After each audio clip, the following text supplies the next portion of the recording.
Alright, alrighty.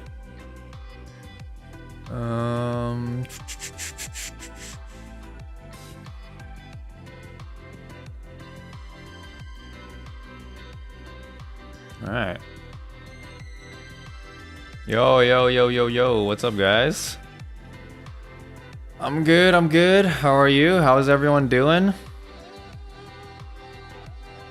Finally, after like a month after beating the game, we're gonna learn about the lore. The lore of Bloodborne. What the heck freaking happened in this game? So now I'm done uploading all like or editing and uploading all the Bloodborne videos, which thank you everyone for waiting patiently for this day. But yeah.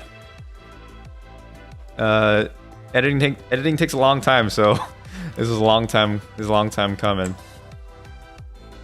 Yo, what's up, Justin? Izinga, the king. Thanks for dropping by the stream, man. Good to see you. It's wild. I'm ready, dude. I mean, based on like the few like item descriptions and like things I was gleaning from the game, it's yeah. There's really weird stuff happening in this game, and I'm ready. I'm ready. We'll wait like 5-10 minutes until we like start watching the videos and stuff. But I've some stuff lined up. Like we're gonna watch the Bloodborne story explained from Vati Vidya. It's like a 31 minute video, and also there's like this one review of Bloodborne that apparently is like funny or something. Maxor's review. So I guess I'll watch that too. And then I have like Vati Vidya's like playlist of all his like Bloodborne videos up if there's like a particular one like y'all want me to watch. And I can show y'all when we get there, but and then I think I don't remember who, but someone said to like watch like some speedruns for Bloodborne 2 or like a speedrun just to see how crazy people are. I mean I've seen some of the whatchamacallit, like the Elden Ring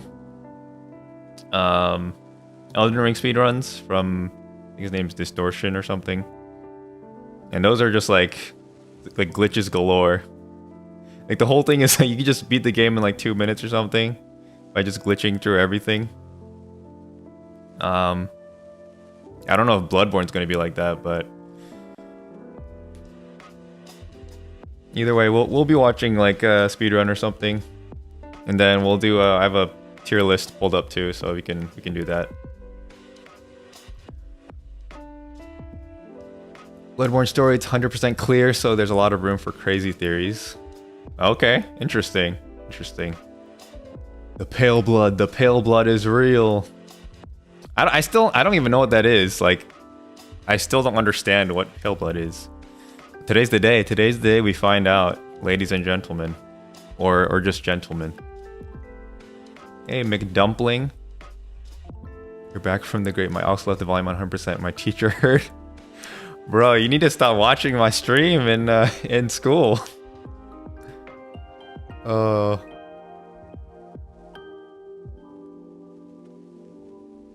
Yeah, you're John McNugget. You have like 3 accounts. John McNugget, Fireem Kim, and McDumpling.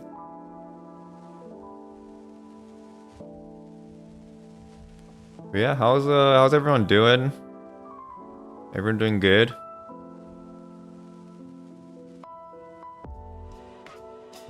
Oh, you can't hear? Okay. Bro, you shouldn't be watching my stream in class.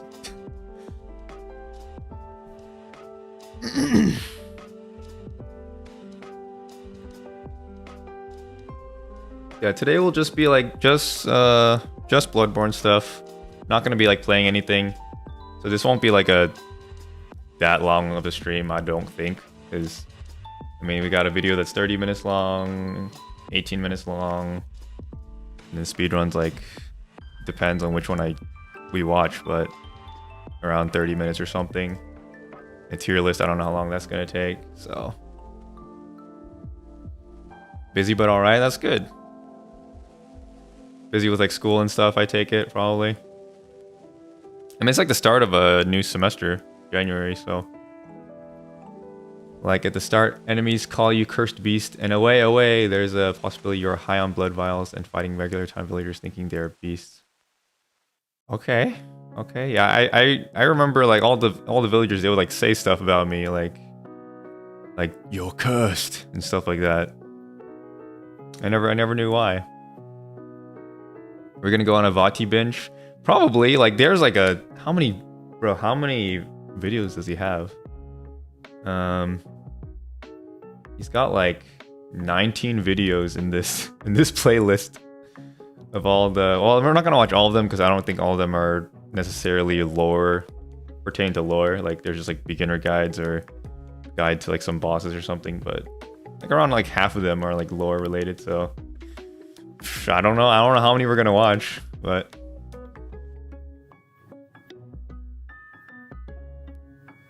and only fertile age female NPCs give you special blood. Period. Oh, bro. Okay. I didn't know about that one. But yeah, that I guess that makes sense. I guess because like, I mean, because the great ones are trying to like make more great ones or something, and like maybe impregnating the fertile females of the game. Maybe that's why. I don't know. There's not many vids of Bloodborne on his channel. Yeah, he has like let's see, he has, zoom into this. I mean, there's some, like obviously we're not gonna watch these ones down here, like beginner's guide to Bloodborne, guide to like these bosses and stuff. Like we'll probably watch let's see, I guess this one, DLC analysis, and then like the NPC stuff, we'll watch those and understand their lore and stuff. And obviously we're gonna watch the main one, which is the Bloodborne story explained, and there's a condensed version, and maybe like these insights videos. But yeah,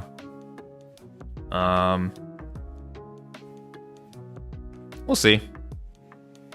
Do they have an NPC tier list? The one I have pulled up is just the bosses.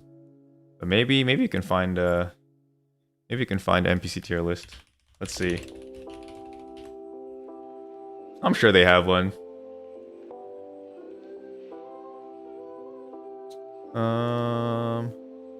Let's see. Do I use DaVinci Resolve to edit my vids? Yeah, I do. I bought the premium version, which is pretty expensive, but it's only a one-time purchase. It's not like a subscription, so it's I think it's worth it. It's an investment, but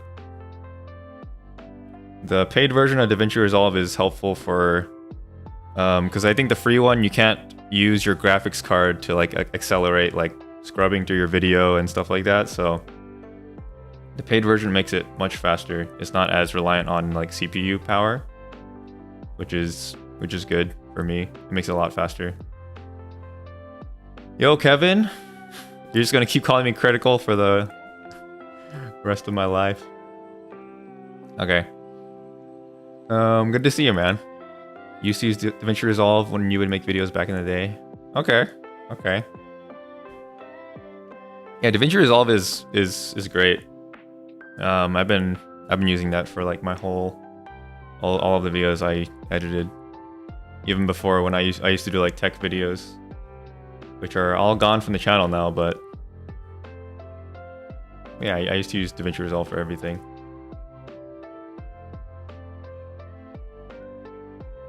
Yeah, MPTB, you can link it in the chat, and I'll open it up or something. we can watch like y'all can send me videos and stuff, and we can watch whatever y'all want. I mean, since we're done with the game, and anything's open, so it's whatever. I would love to learn more about this game. Finally understand what the heck is going on. Hey, Progenitor God. Hey, what's up, man? Thanks for dropping by and saying hi. I remember you commenting on my videos a few times. So good to see you. Hope you have a good rest. Good night, man. iMovie is a superior editing software. Nah, man, you got it all wrong. It's Windows Movie Maker. You forgot about that one. Windows Movie Maker is the one. Check Lance McDonald. Okay, I've heard of Lance McDonald. He does a lot of I've seen some of his stuff, I believe. Is there like a particular video you want me to watch? Let me see. Lance McDonald Bloodborne. I know he like yeah, he made like the 60 FPS patch for the game if you like hack your PS4 Pro. I've seen like that video, but besides that, I haven't seen anything. He's got a playlist. Oh, he has a ton of videos for Bloodborne. We'll just leave the playlist open and we'll see, I guess. Hey, Gehrman, it's going good. Going good. How about yourself? I'm excited to watch these videos. All right, it's been about like 10 minutes. I think we can go ahead and start now. Let's pause the music. And so the first video will be the Bloodborne Story Explained video from VatiVidya. So we'll watch this. It's like 30 minutes long. Not too crazy. And let me know if the audio is like good and stuff, because I think it should be good, but just let me know if y'all can hear it too. All right, so we'll start watching it. The oldest and strongest emotion of mankind is fear, and the oldest and strongest kind of fear is fear of the unknown. Is true. Lovecraft. Oh, okay. Eyes are yet to open. Fear the old blood. Fear the old blood. These were the words spoken between Master Willem and Lawrence, from the cautious teacher to the ambitious student. Fear what you do not understand. Fear the old blood. And so our story begins, as you might have guessed, with blood. Ancient blood. Deep below the city of Yharnam lies the ancient underground labyrinth of Tumeru. You know it as the Chalice Dungeons. The old labyrinth was carved out by the Tumerians, superhuman beings that are said to have discovered a sinister truth. The hunters had another name for the labyrinth. They called it the Tomb of the Gods, for below they found traces of godlike beings named the Great Ones. The Great Ones could function on transcendental planes of thought, meaning they had elevated their consciousness beyond the physical realm. The benefits of operating on this plane are unclear. Perhaps it was in the name of immortality. What's up, Umar? Or perhaps power, as Good even evening. beyond, the Great Ones could interfere with beings and events in the waking world. Whatever the case, it is clear that some sort of ascension took place, as there are numerous references to some Great Ones being left behind. Of all the strange life forms that reside in the nooks and crannies of the old labyrinth, the slugs are clear signs of the left-behind Great Ones. One such Great One appears to be abandoned Ebritus, a left-behind being who apparently did not ascend with her brethren. One day, Ebritus would be discovered by the humans above, in a crusade that begins with a character named Willem.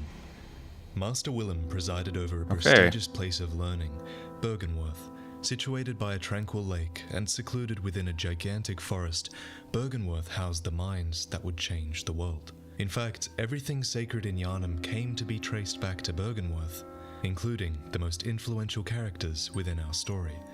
Bloodborne's lore is very character-driven, and there are 5 who I'm going to help you become familiar with. There was Master Willem, Runesmith Master Carol, Willem. Lawrence, Mikolash, and Gehrman. I'll introduce them to you in the Freaking order that they Mikolash. become relevant in the story. Hate Mikolash. As I said, Master Willem was the head of the school at Byrgenwerth. The man was obsessed with the truth and believed in pushing the limits of humanity. In almost every dialogue and description, Willem is referred to as Master or Provost, clearly deserving of a great deal of respect. Yeah, Provost Many would Willem. eventually diverge from his tutorage, but few can say that they didn't owe everything to his research, for while Willem presided over Byrgenwerth, the scholars there discovered terrific things in the tombs below the city of Yharnam. Once, a group of young Byrgenwerth scholars discovered a holy medium deep within the tomb. This led to the founding of the Healing Church and the establishment of blood healing. It's hard to be sure exactly what was found, but we do know it was related to the Great Ones. On the ground floor of Byrgenwerth College, we find the Pearl Slugs, remnants of the Great Ones, and at the very top of the college, we find the empty Phantasm Shell. I remember an empty picking those invertebrate up. shell that is said to be the familiar of a Great One. Ah, After this discovery, whatever it was that Kinda showed gross, them that the Great but Ones okay. existed, the Byrgenwerth scholars launched an inquiry into the Great Ones and the Old Blood. For from this point onwards, there is an explosion of lore and history and references to what the scholars found in the tombs below Yharnam. What did they Many of find? these references come from Runesmith Carol, the second character of our story. Carol transcribed the inhuman utterings of the Great Ones into what we now call Carol runes. In true Oh, that Lovecraftian dude. fashion, it is really likely that it's impossible What? for humans to comprehend the speech of the Great Ones. But Carol apparently had a knack, a talent for creating a visual representation of the Great One's words. The hunter who Oh, receives I this see. workshop tool Interesting. can etch Carol runes into their mind to attain their wondrous strength. That's Provost kinda Willem cool. would have been proud of Carol's runes, as they do not rely upon blood in any measure. This statement is curious. It tells us I remember three that, things. actually. First, Provost Willem and Carol were close, as Willem would have been proud of him. And second, Willem didn't have a chance to be proud, so it's possible that the two lost contact. And thirdly, and most importantly, Willem would have been proud because the runes did not rely on blood. In other words, Willem did not approve the use of the Old Blood, the blood found in the Tomb of the Gods. Fear the old blood. Metamorphosis rune states, Why he said the that. discovery of blood made their dream of evolution a reality. Metamorphosis and the excesses and deviation that followed was only the beginning. Oh, he killed him. Believed in a different path. He believed in attaining more insight, for humanity's Yeah, the eye eyes rune. had yet to open. The eye rune states that Master Willem looked to beings from higher planes for guidance, and sought to line his brain with eyes in order to elevate his thoughts. And with these descriptions, you should have some idea of the scale of ambition of these characters. With the discovery of beings greater than them came a desire to ascend into godhood, to push Ascend. humanity into its next stage of evolution. The only question was how? Blood or insight? And this was a question that split the ranks of the Byrgenwerth scholars. It's how we arrived at the cutscene we started at earlier, with Master Willem and Lawrence parting ways. Master Willem, He betrayed I've him. come to bid you farewell. Goodbye, Oh, master. I know. You think now to betray me. From this cutscene, we can infer that Lawrence was a high-ranking student of Master Willem, because firstly, Lawrence refers to Willem as Master, and secondly, Willem clearly regards Lawrence highly enough to call this departure a betrayal. No, but you will never listen. Lawrence disagrees. He does not see it as betrayal, and here we come to the heart of what their disagreement is about. Essentially, it boils down to the difference between the two resources in the game. Willem believes man requires Blood. insight and knowledge to ascend. And Lawrence eyes. believes in the power of blood. Lawrence Okay. attempts to reassure Willem, telling him he will always fear the Old Blood, but that this fear will not stop him using it. I tell you, I will not forget our adage. Okay, so he still fears it, We are born of the but blood, he still decides to use it. by the blood, undone by the blood. Okay. Our eyes are yet to open. Fear the old blood. Master Willem's all about the eyes. I must take my leave. He said don't touch that blood. Lawrence leaves the Byrgenwerth scholars, presumably with a small group of rebels, and goes on to found the Healing Church. Willem remains at Byrgenwerth and attempts to elevate his thoughts to a higher plane. He will return to our story at a later time, so while I tell you of what Lawrence went on to do, imagine Willem here in Byrgenwerth, sitting in his rocking chair over the lake, musing on how to acquire insight and elevate his thoughts to a higher plane. Everything Lawrence would come to achieve was based on the knowledge he had come by in Byrgenwerth. In retrospect, we clearly see why Willem saw Lawrence's departure as a betrayal.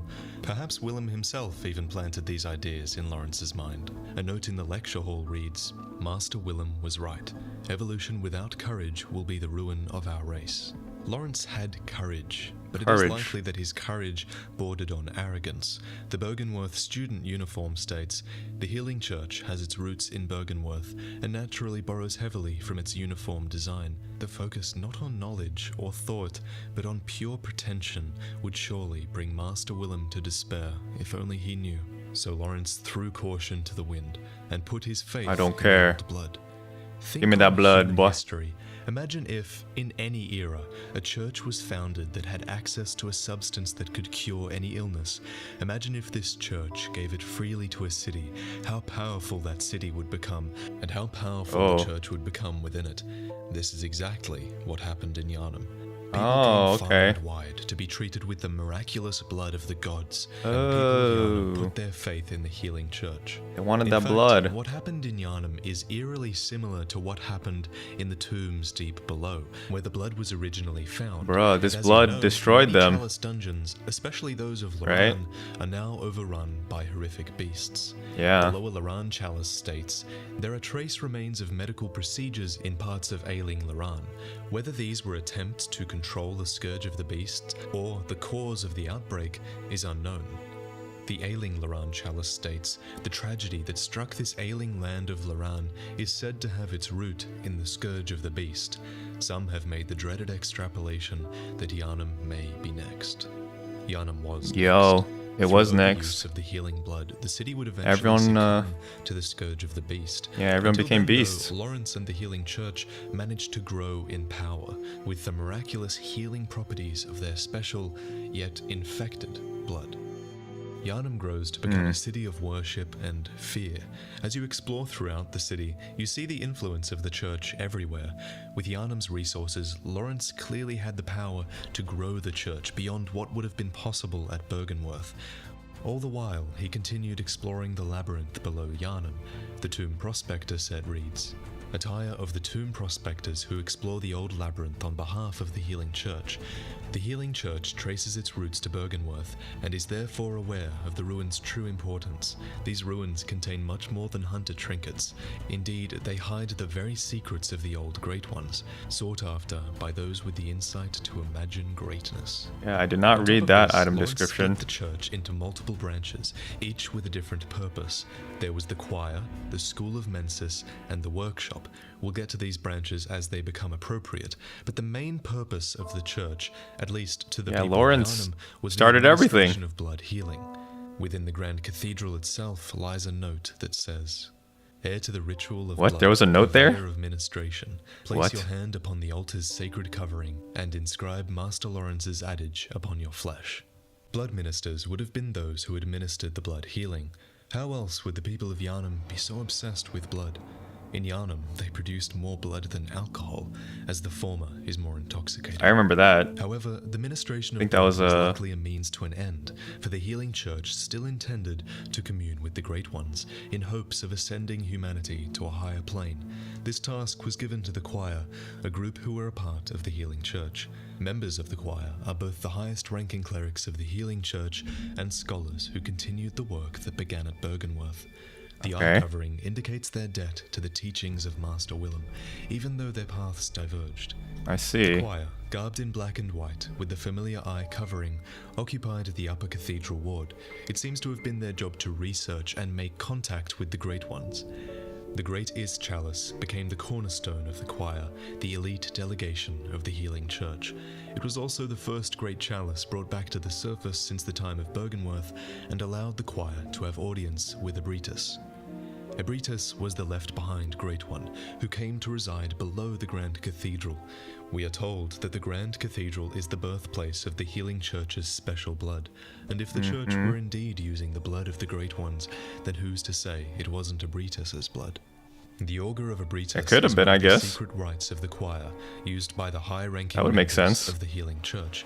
Use phantasms, the invertebrates known to be augurs of the Great Ones, to partially summon abandoned Ebritus. One of the few rites that allow one to directly utilize the power of the Great Ones, and evidence that the Bro, that's why it's so freaking strong. That spell. The Augur of Ebritus I is hate an that arcane spell. method of fighting that was actually shared with the second subsection That's why it's so of the Healing strong. Church, the School of Mensis. Freaking The upper Mikolash. echelons of the I Healing hate you. Church are formed by the School of Mensis, based in the Unseen Village. This brings us to our next important character, Mikolash, who was likely the head of the School of Mensis. The School of Mensis was, as the name implies, a place of learning, research, and experimentation. Bro, for what are the you gonna Healing Church. what are you gonna learn from Their this student dude? set reads, the Healing Church has Learn its how to roots in scream. Burgundy, Oh. and naturally borrows heavily from its uniform design. The school was based below Yharnam, in a place called Yahar'gul, the Unseen Village. Clearly, the work of Mensis was intended to be kept a secret from the people of Yharnam. In fact, as time went on, the school increasingly seems to have been working alone, even separately from the Healing Church itself. The Yahar'gul attire tells us, the hunters of Yahar'gul answer to the village's founders, the School of Mensis. Hunters in name only, these kidnappers blend into the night wearing this attire.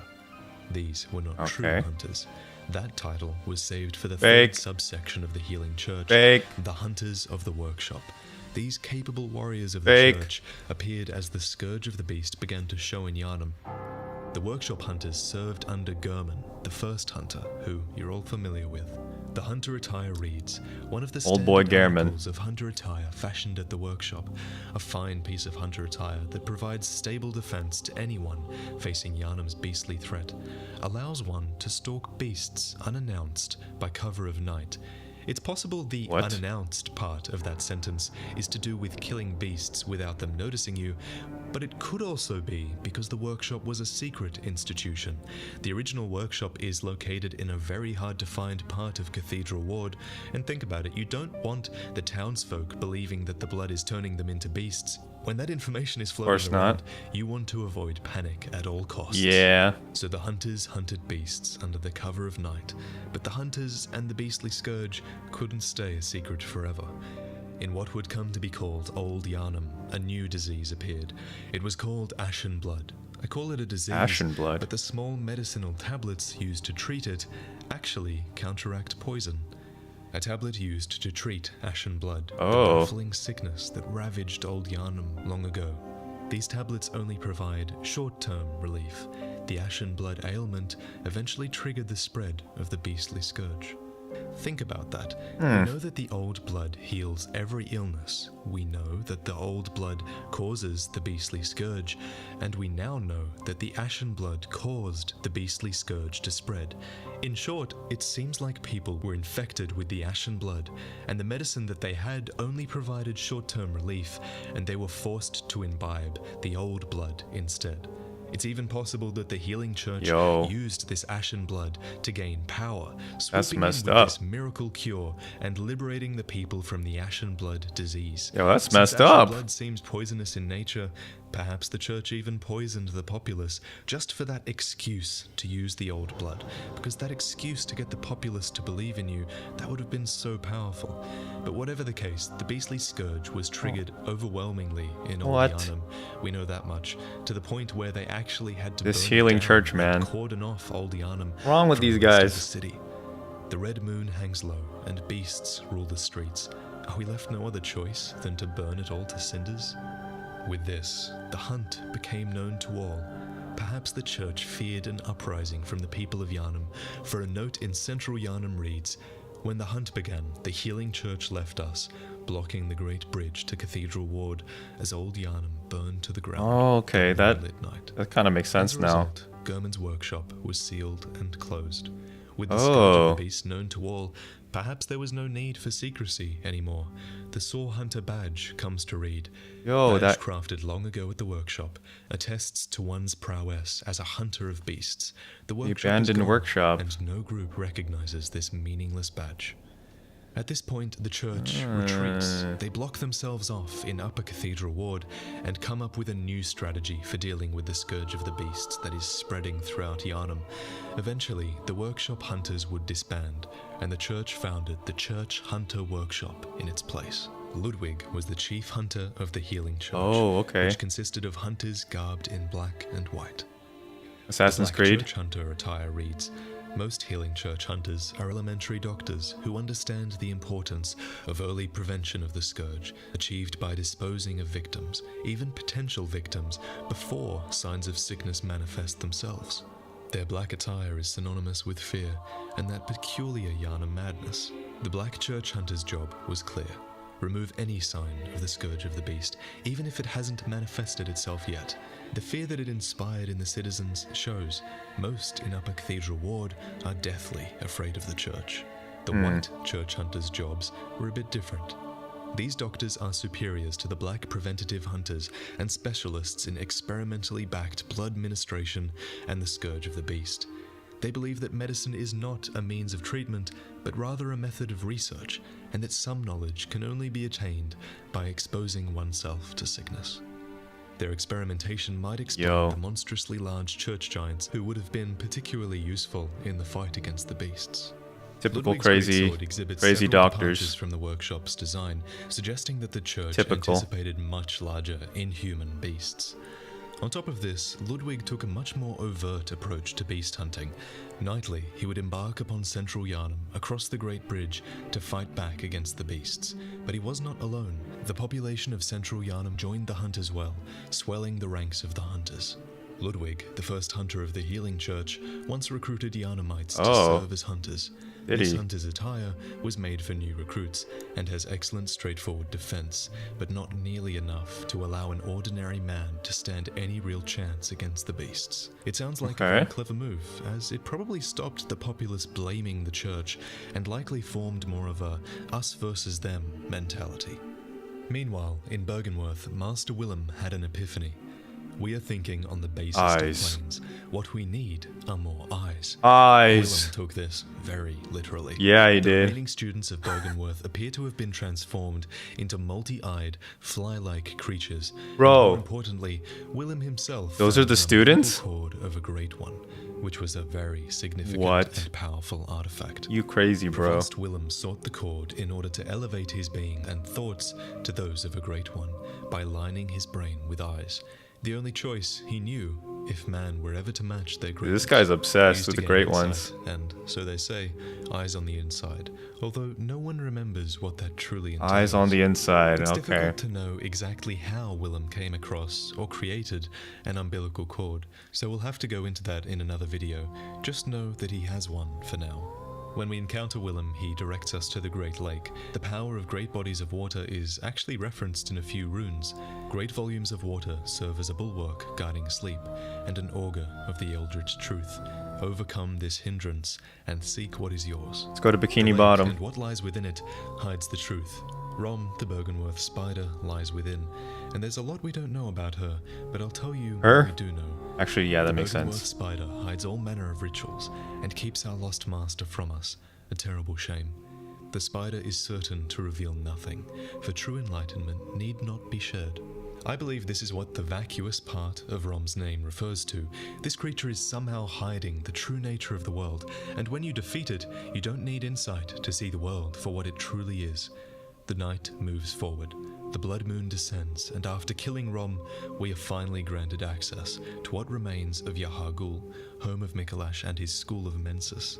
The school of Mensis appears to have grown apart from the Healing Church and the choir. There is little information. Yeah, Rom's got a bunch of children. But we can prove that there was a split. Firstly, Mikolash uses the Augur of Abritus, a secret rite of the choir shared among the high-ranking members of the Healing Church. Why does he have that? He was trusted with this information and was once a sane member of the church. To prove that there was a split between the Healing Church's choir and the school, we note clear signs of distrust and fighting between the groups. Imprisoned inside Yahar'gul is the corpse of a member of the choir, and inside the Nightmare of Mensis, we find who the official guide calls Edgar, Choir Intelligence. Clearly, the choir was suspicious of what was going on in Yahar'gul with the School of Mensis, and internal, based on what we find there in Yahar'gul, internal struggles. It seems the choir had good reason to be. The School of Mensis the were worst, attempting to commune with the Great Ones, most disgusting enemy in the game. As Willem did, they found an umbilical cord. We find 4 cords in the game that allow contact with the Great Ones, and Mikolash had one. That face, this dude. Cord granted Mensis audience with Murgo. Shows up in my nightmares. In the stillbirth of their brains. As we know, most Great Ones reside in the Nightmare Realm, and whatever ritual they performed with this cord ripped Mensis and its students into a nightmare. That's why you find the lecture hall in the nightmare, and that's why there's hundreds of dead students throughout Yahar'gul, all wearing the cage that appears to have delivered them to their harrowing nightmare. Mikolash's corpse provides a gateway into the nightmare, and we find him here, clearly insane, wandering the halls. Mikolash believes that it's possible to ascend towards becoming a Great One, citing Rom as his example. Rom, however, is not fully developed, rather she has the blood of their kin. And let's just go back to Rom for a second. When you defeat Rom, Queen Yharnam appears. She's a Tumerian woman who has clearly suffered a childbirth gone horribly wrong. Yeah. She is linked to the Nightmare of Mensis, to the ritual that Rom was hiding, and she appears in this nightmare, looking up towards Murgo's loft, where Murgo and his wet nurse reside. Murgo. Queen Yharnam hails from the Tumerian Infant Great civilization One. that was in power long ago, What? and she was blessed with a child of the Great Ones. From the way she appears outside Murgo's loft, it is clear that her consciousness, her spirit, was pulled into this nightmare as well. Even when you encounter Queen Yharnam's real self in the Tumerian tombs, the baby Murgo screams whenever you hit her, and even when you kill Yharnam in the tombs, it is clear that she is not actually dead. I didn't go this deep in the Chalice Dungeon, so I don't know. Only asleep, and it stirs in unsettling Oh. emotions. Her consciousness seems to be what showing the up freak here in is the that? nightmare, completely separate from her physical form. The same thing is happening with you, with Mikolash, with the Great Ones in the nightmare with you. You all exist in this nightmare that Mensis created. So your next question is, which Great One impregnated Yharnam with Murgo all those years ago? I believe it is formless Erden. The Great One Erden, lacking form, exists only in voice. To cite the fastest evidence to present, there's nothing in the cradle after you defeat Murgo, and Murgo there was nothing in there. The child, has no form. Also, his cries are heard throughout your adventure. He exists everywhere. Additionally, Murgo's wet nurse has no form under those robes. And also, the women that are impregnated when this blood moon descends are all related to Erden. But we'll get to that in another video. When you defeat Murgo's wet nurse, you get a message unlike any other that you've received thus far. Instead of prey slaughtered, you get nightmare slain. You I remember that. A true Great One that's elevated its consciousness to the nightmare realm, and the game is nearing its end. However, all of this should make you think. The Nightmare of Mensis isn't the only dream world I've set foot in, is it? This entire time, I've actually been journeying out from the hunter's dream, guided by lanterns that led me to Murgo and her wet nurse, all of which is made possible by Gehrman and his doll. Travel to the hunter's workshop in the waking world and seek the truth. Every Great One loses its child and then yearns for a surrogate. The third umbilical cord precipitated the encounter with the pale moon, which beckoned the hunters and conceived the hunter's dream. Next to the cord is the unanimated doll. Take a hairpin from this real doll and then pass it along to the doll in the dream. When you give her the hairpin, she sheds a single tear, which reads, "Created from the shining silver doll tear, this blood gem is a quiet yet unfaltering friend that continually restores HP, the life essence of a hunter.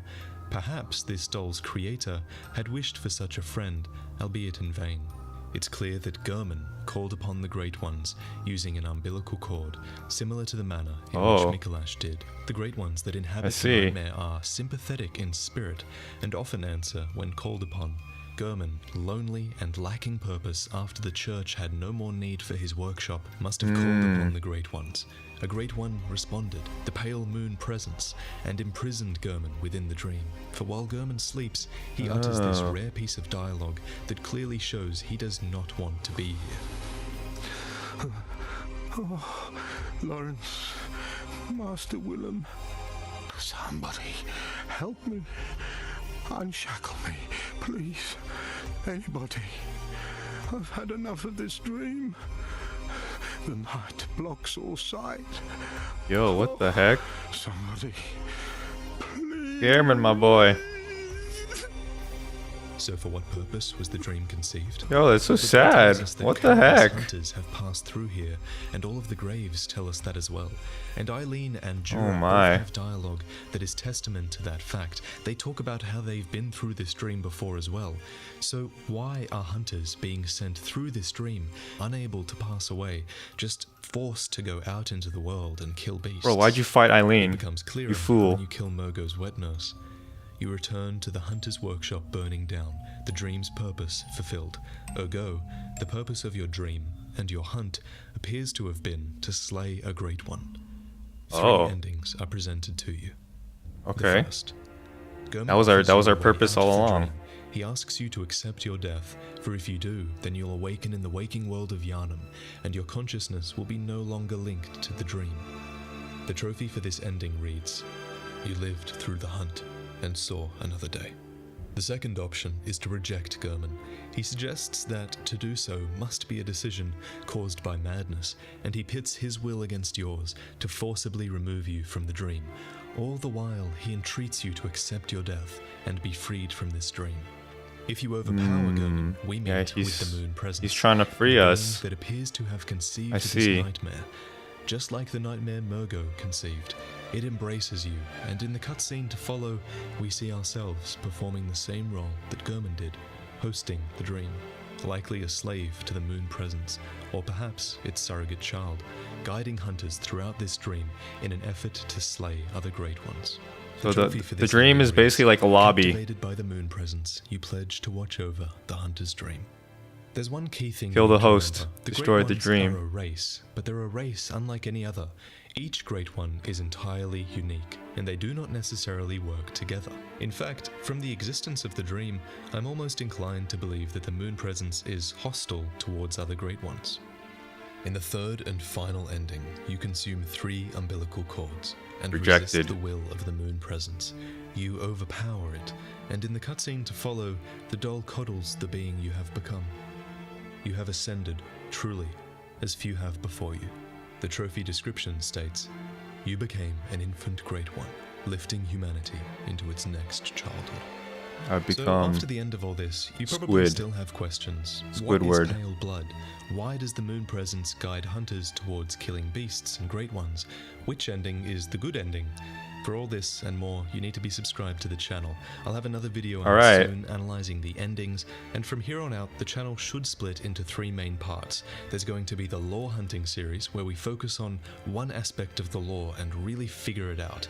There's going to be Prepare to Cry, which is my favorite series. It's a series where I tell the story of a character within Yeah, the we need to Bloodborne's watch those to universe. Prepare to Cry. And there's going to be Things You Missed, which are short, enjoyable episodes that showcase an area of the game and tell you everything that you missed within it. The criteria for these episodes is generally, if I find something I think I missed or something I did miss, then I include it in that episode. So those are the 3 main series we're going to have. There's also going to be other videos, of course, but those are the 3 main series. I'm still thinking of doing a video on Scholar of the First Sin. Still haven't played that. Huh. But thanks for watching, and I'll see you Okay. guys next time. Bye-bye. Okay, so we learned. I'm sorry, I didn't talk a lot during that because I didn't want to like interrupt it or anything. But, dude, that was just like that was a huge lore dump. I didn't understand everything, to be honest. But okay, I mean, it kind of makes sense. Like, so the healing church founded by Lawrence. They weren't supposed to use the blood, like Willem like cautioned him to. He's basically the reason why this all kind of started. Willem's like super into eyes. He lined his brain with eyes. All his students became those fly things, dude. That was so weird. What the heck? What? Okay, that's kind of sad at the same time. Another suggestion: Bloodborne lore, Lady Maria Gehrman and install Mania. Okay, I can watch that one. We just used Madman's Insight IRL. Yeah, we just. I can't even like process all of that. Like, he was going so fast. Like, it's just too fast. I can't process all of this information all at once. I need more insight. Give me them eyes, boys. But yeah, Lawrence, he's the okay.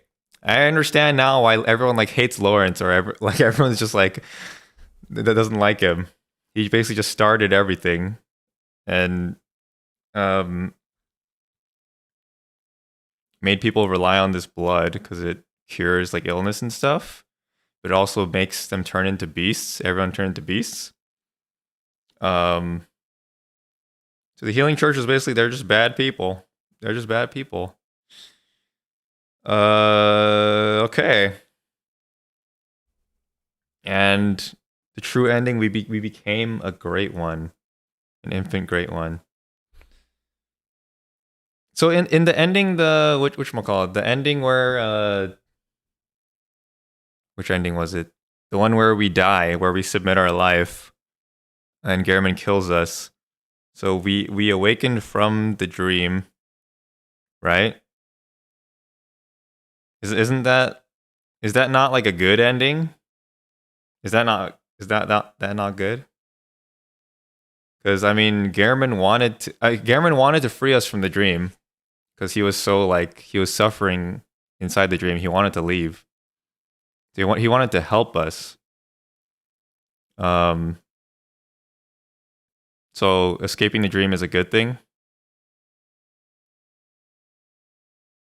Not for Gehrman. LOL. I mean, yeah, it's not a. That's honestly pretty sad. Like, Gehrman, he wants us to escape from the dream, but at the same time, he's still stuck in the dream. Then, right? Like, he can't escape. So it didn't. Why wouldn't Gehrman want us to kill him? Or maybe he wanted us to kill him because he wanted to escape. Because he didn't sound like he wanted to be in the dream. For you, that's the good ending. Yeah, I thought that was the good ending as well. So I was like, I think someone commented, like, told me like that was like the reason why that's not the good ending. I don't know. I thought it was a good ending when it happened. It seemed like it to me. It's a status quo ending, no change for anyone. I see. Does it? I mean, that ending does it not help me because I'm out of the dream now? At the same time, so if we're out of the dream, the reality is still that the hunt is happening, right? To my understanding, the hunt is still happening, so we're still in like this, like, crazy world that we do not want to be a part of. The beasts everywhere and stuff. Yes, okay. Why not Gehrman just do the decapitation to himself? I don't know, honestly. Just ask the doll to do it. Slice me up. No more respawns. He's a gentleman hunter. Okay. Yeah, I took that ending, the one where we die, where Gehrman kills us. I thought that was the good ending. Boss arena is full of other hunters' graves. Yeah, so Gehrman has killed. All. He's killed like all the hunters that have been in that dream. He's killed them. But then that means those hunters woke up to reality. Like, they're out of the dream now. I mean, I guess they keep dying in in the dream, like you're basically immortal because you keep respawning, I guess. I don't know. How old do I think Gehrman is? I have no idea. Honestly, with characters like this, like they're alive for like they're older than they appear. It's like an anime character. Like they look like they're 8 years old, but then they're like there's some god from like 1,000 years ago, and they just take the form of a child. So Gehrman could be like his actual age, like he looks like he's like 80 or something, but he's probably like, I don't know, 500 years old or something. It's pronounced Hunter, not Hunter. You're right. I'm sorry. He's pretty old, yeah. He's got wrinkles on wrinkles. He's been in there for a hot minute. It's been a minute, fam. Okay. Bro's 1,000. I wouldn't be surprised. Kind of want to read some of these comments. During my first playthrough, all I was told was, "Oh, hunte must hunt," and so hunt I did. I just hunted everyone and everything in the game without a single clue on what's actually going on. Same, bro. That was me too.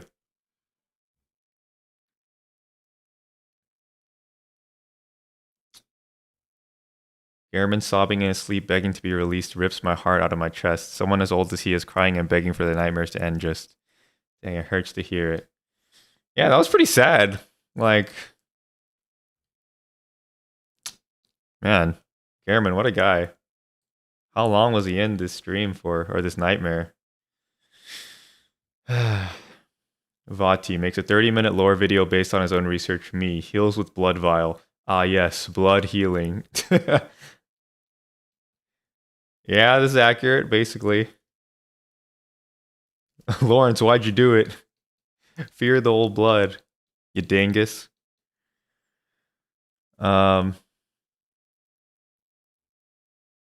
He's trapped somewhere with no hope of getting out. So why couldn't Gehrman escape himself? Like I don't get that part. He also asks what's taking Lawrence so long to free him. Oh, does he? I don't remember that part. So he's just waiting. He was just waiting for someone that's never gonna appear to save him. Oh, he's a slave to the moon presence. Oh. Yo, what the heck? Yo, that's messed up. Bruh. Man, the great ones. Take the great out of their name. They're just ones. They're not great. Why does Willem want to be like them? He's just torturing our boy Gehrman.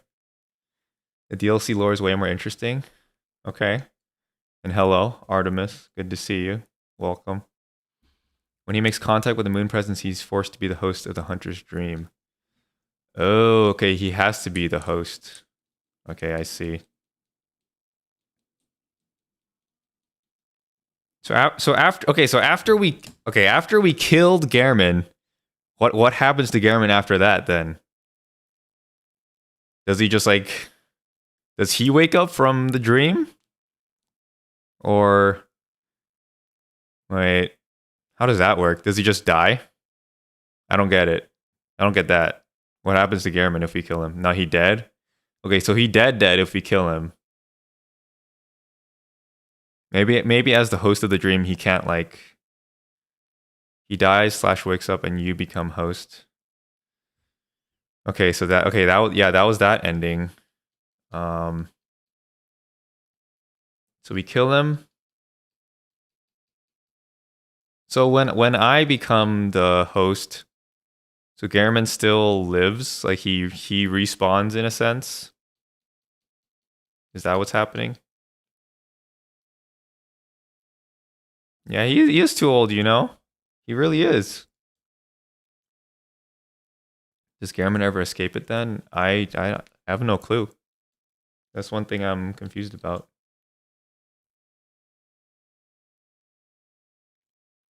So the dream is like another plane of existence, kind of, basically, is my understanding. It's like another plane of existence that's like created by the Great Ones, I think.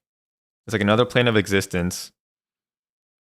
But even if you escape the dream, like the outside world, like the reality, it's still like messed up. Right? It's still like gone to crap. To my understanding.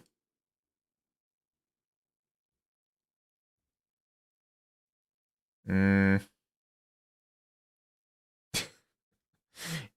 the doll, should it please you? The wise words of Gehrman, the old hunter. The Hunter. In all of his years in the dream, this is what he learned.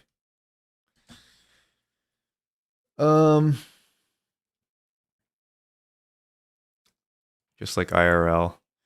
They escape the dream and wake up in Ohio. The twist is they've been in Ohio all along. Okay. Next video? Time for next video? I know this video was kind of popular. This Bloodborne review by Maxor. Y'all want me to watch this one? Have y'all seen this one before?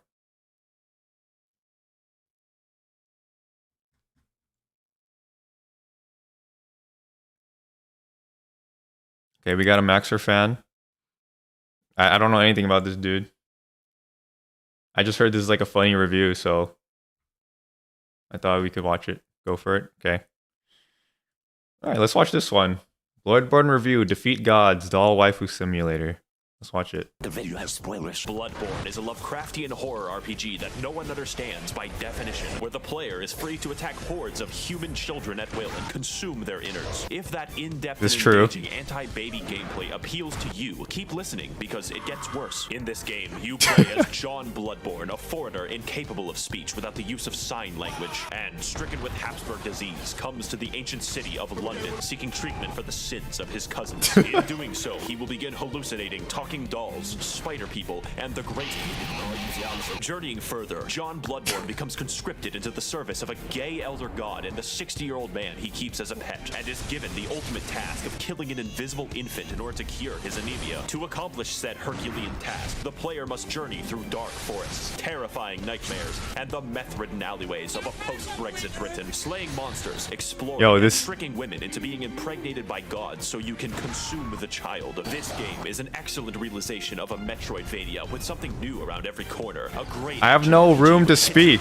Insurmountable odds and extreme challenges, and has a gripping story and lore about discovering the eldritch truth. So if you can, play it yourself because I'm not going to hold back on the details. It's no secret that my reviews are entertainment first, so I don't suggest using me as genuine advice.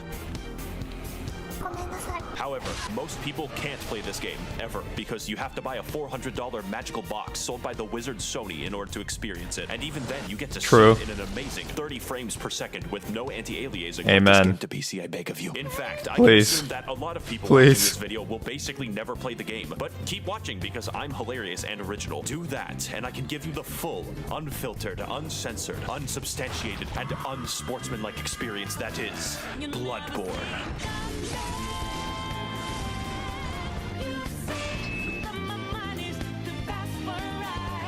The gameplay is Persona what makes 5. this game great, and the easiest way to describe it is simple but complicated. On a simple level, your baby brain is responsible for only two tasks, dodging and hitting. And dodging in this game renders you temporarily invincible. Sounds easy, right? Wrong. Because every single enemy is adjusted to keep pace with you. Basic enemies are basically able to whoop your ass into fucking non-existence. Every encounter, therefore, is tense and engaging. When you kill someone, it's because you were faster and had more meth than they did. On a complicated level, you have a gun, and normally bullets hurt people. But in London, bullets are a suggestion, like the Geneva Convention. Here in England, it's all about the guns. Except when you shoot somebody mid-attack, you gain the mystical and arcane ability to plunge your fist through their ribcage like Mortal Kombat, and rip out their heart, which is considered rude and a slight annoyance. This extends to behind them if you charge an attack, which sometimes causes you to reach. His editing is crazy. Rip out the raw state like fruit by the foot. Side note, Yo. the most optimal farming route for currency in this game is called Murgo's Pig Fisting Route. See, I changed the webpage. And in this route, you sneak up behind this True. guy and do him the dirt. That's where I And farm, entice too. these two swinular bastards to be mauled to death by members of Organization 13. Repeat 50 times. On a complicateder level, every single weapon in the game has 2 different modes with 2 different movesets. And transforming between them gives you special attacks, in addition to running attacks, plunging attacks, R1, attacks, swinging attacks.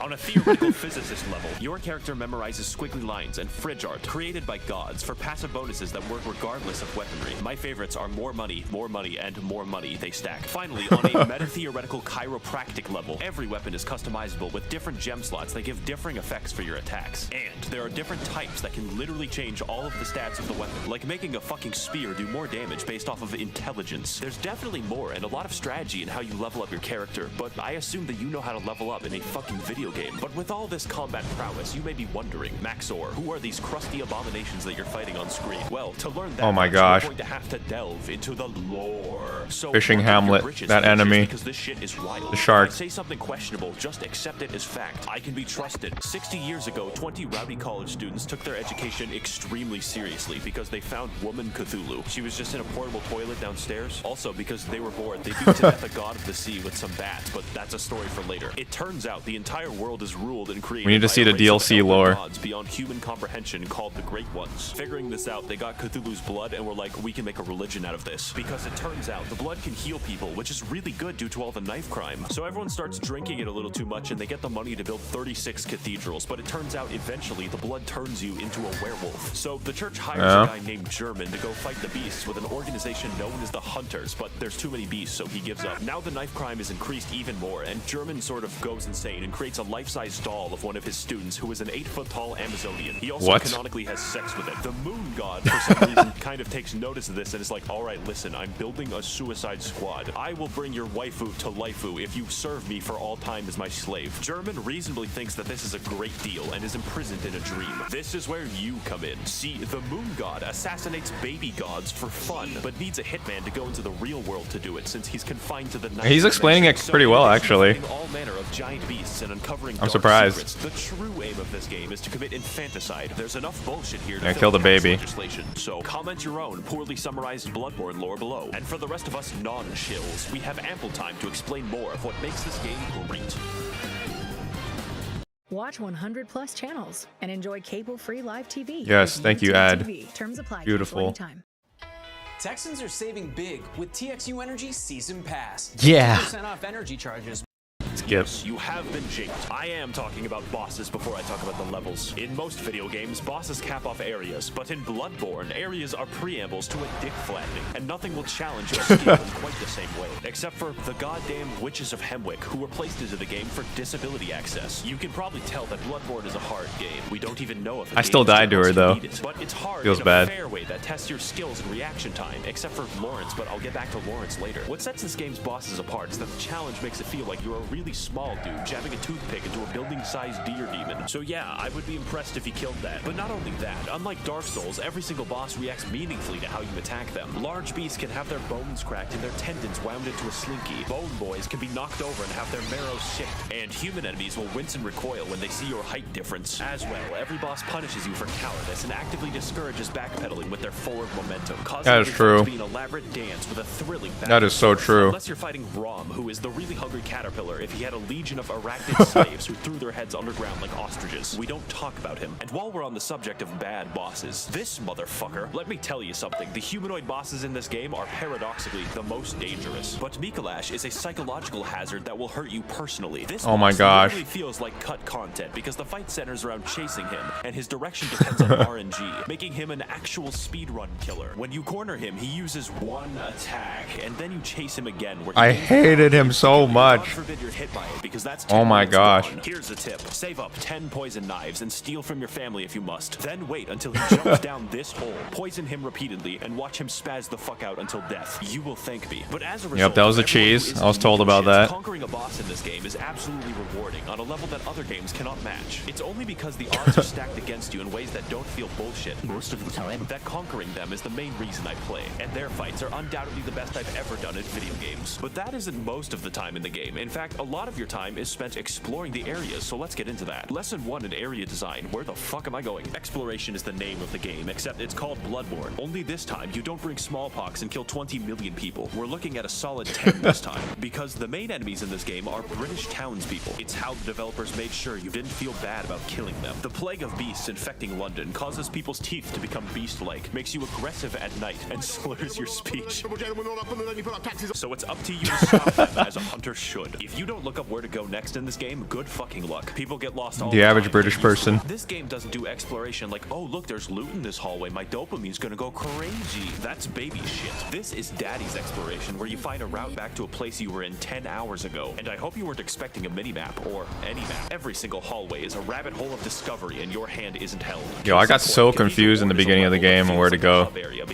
Oh my god. Everything. And where you start the game is in the middle of a loop-de-loop involving torturous experimentation. Just look at the fucking map of this game. Everything overlaps. And yes, there is a level called Nightmare Lecture Hall, and no, it does not connect to the Altar of Despair, although you would think that. Fittingly, the Lecture Hall is the smallest area, and more fittingly, 90% of the combat is graduates throwing cum at you. The game also has 2 completely secret areas that you would not find without the internet. I would tell you how to enter, but I don't want to do calculus. And what you get at the end? Upper Cathedral Ward is legitimately a horror area in a game Dude, it is. combat, because it's filled with enemies who act out my greatest fears. Stealing currency permanently gives me fucking chills every time I talk about it. Castle Canehurst is proof that From Software hates us all, since the best area in the entire game requires you to go to the Field of Corn in Ohio and trek down Waldo. But it's worth it to invade the house of that parasitic queen Ohio. demented castle. So Dude, the queen, I hate her. Oh my god. All you have to do is kill Prince Philip, who guards the way as an eternal lich. On top of this, there are numerous NPCs and NPC quest lines spread throughout the world, all with a series of interactions with each other depending on location and timing. For instance, you could direct nuns, prostitutes, and Prince Philip to a church run by a lonely black Prince Philip. perform enough blood transfusions to send the nun into a yandere rage. Or you could direct them to the nice woman who runs the clinic down the street, who only wants to help and assist others. Then take a strange path through the forest and into her clinic to discover that she's been experimenting on all of them in order to create the Blue Man Group. And if you want, you can take the umbilical cord away from her schizophrenic ass and eat it. The sky's the limit in Bloodborne quest lines. And oh my gosh. My favorite quest line is the one where you descend into literal hell, complete with eternal punishment, insanity, and femboy fishing, the scariest of them all. I'm of course talking about the DLC, the only DLC for this game. And if you play through Bloodborne, you have to play through the DLC. I'm not giving you a fucking choice. So to learn why, you have to. The best expansion ever made since Spore Galactic Adventures. Jungles. Come with me on this amazing journey to find the secrets of the Bloodborne, the old hunters.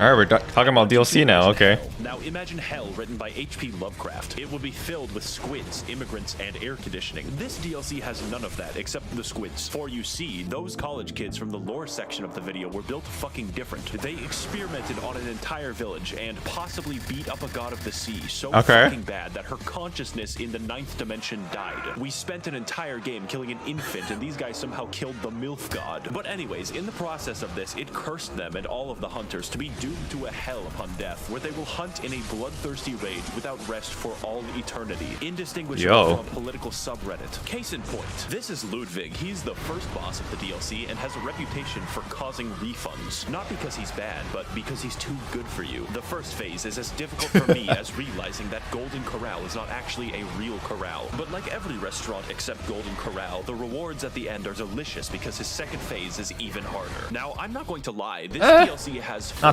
bosses and 3 of the hardest bosses I've disagree, ever but in any video game ever. So your ass will be clenched the entire time, and the fact that he's the 3rd hardest is fucking concerning. Some people tell me, Maxor, your videos have gotten me through tough times because they made me laugh. But like this boss, you are the one who is truly overcoming these challenges, and I believe in your ability to beat both of them, King. Boss Lightning Round. The DLC has many such cases of amazing bosses, including Lady Maria, who is the basis for Gehrman's extremely creepy 8-foot-tall doll fetish, but we'll get Oh, what? And Orphan of Really? Cause, who was born from the dead body of a god. If you enjoy the sensation of being beaten to death with a sharpened placenta, this is the fight for you. And that's actually crazy. From Software makes, they threw in a boss that they didn't really finish and called it a day. I'm of course talking about Lawrence, which is a very mundane name for a fire monster locked in hell. Take my advice. Don't fight Lawrence. You only slowly lose a part of yourself, since this boss fights you by dropping off his own legs and then violently vomiting and shitting lava everywhere. I've always wanted my game about dynamic dodging and elaborate fencing to be reduced to shitty area denial like it's Team Fortress 2. To wrap things up, the music of this game is pretty good, but the DLC music is fucking insane. I don't know what it is about Japanese composers being able to make better symphonies than the continent that invented them, but just take a listen. Holy shit, I'm alive right now. Have you ever thought, as I do, that this game is just too good? That you would really rather be playing a shittier version of the game, such as the engagement of the Chalice dungeons? I, of course, jest. They're fine, probably, except for half of them, because Bloodborne has an optional system of infinite dungeon generation for all of those who wish to break free of the shackles of good level design. Let's talk about how, and more importantly, why. First of all, Bloodborne has a system of dungeons that everyone shares and dungeons that are random. For my footage, I played the shared dungeons that you can be guaranteed. Oh my gosh. To witness on screen is mandatory. One of the biggest strengths of Bloodborne is the ability to have interesting and challenging enemy encounters gently rubbed with the blood-stained hands of Miyazaki. But I don't think I have to explain to you how randomizing almost every encounter in the game could be imbalanced. But fortunately, most enemies you encounter in the Chalice dungeons are new to spare British people your wrath, so you instead fight SCP-96. But why are we here? It turns out that the entire city of London was built on a Celtic burial ground, an ancient civilization called the Sumerians who discovered the healing powers of blood and then mysteriously disappeared. Wow, I wonder what happened. This is all cool in theory, but the reality is that most of the time you fight the same 4 enemies, and the first 3 dungeons can be replaced by Simon Says. My cat literally wouldn't notice. The Chalice dungeons are so forgotten that the developers use them to put joke enemies into the game. My favorite is the man who aggressively rolls at you stark naked wearing only his Nikes. The uniqueness also his booty was bosses, and they're actually his booty was cool, thick. like Sumerian descendant, Yeah, nice booty. and the 3 overweight men. Do you remember that basic enemy from like 2 levels? He is the boss now. Rom, he is the boss again. The only thing stopping me from throwing myself into a wood chipper is the fact that Miklash isn't back. And if you're going to have replays, you probably want to make sure that they're actually good. In fact, the bosses are so fucking imbalanced that the Watchdog fight is primarily comprised of instant kill attacks. I beat Sekiro backwards on a keyboard, and this shit is too fucking much. Now, normally that would be all, but the dungeons go deeper. What we have discussed so far is merely the surface, and there is a much darker syndicate lying just below. These places you must never venture, for they are the save edit dungeons, whereby through wizardry, the community are able to conjure up deep, dark chasms and share them with the rest of the world. Of these secrets, is it going to talk there are about 2 that I shall reveal to you, and yes, the first is the Cum. yes, You heard that correctly and clearly. yes. The Cum dungeon is the name of the most optimal farming route ever conceived by the fucking cricket people who do this shit, whereby the player enters the chasm. Yeah, how did they find this, honestly? A high-level boss yeets itself off a cliff. Murgo's pig fisting route can give you 10,000 echoes. This gives 83,000. And if you thought that that sorcery was bad, it gets much worse. You can insert anything from the game files by save editing a Chalice dungeon.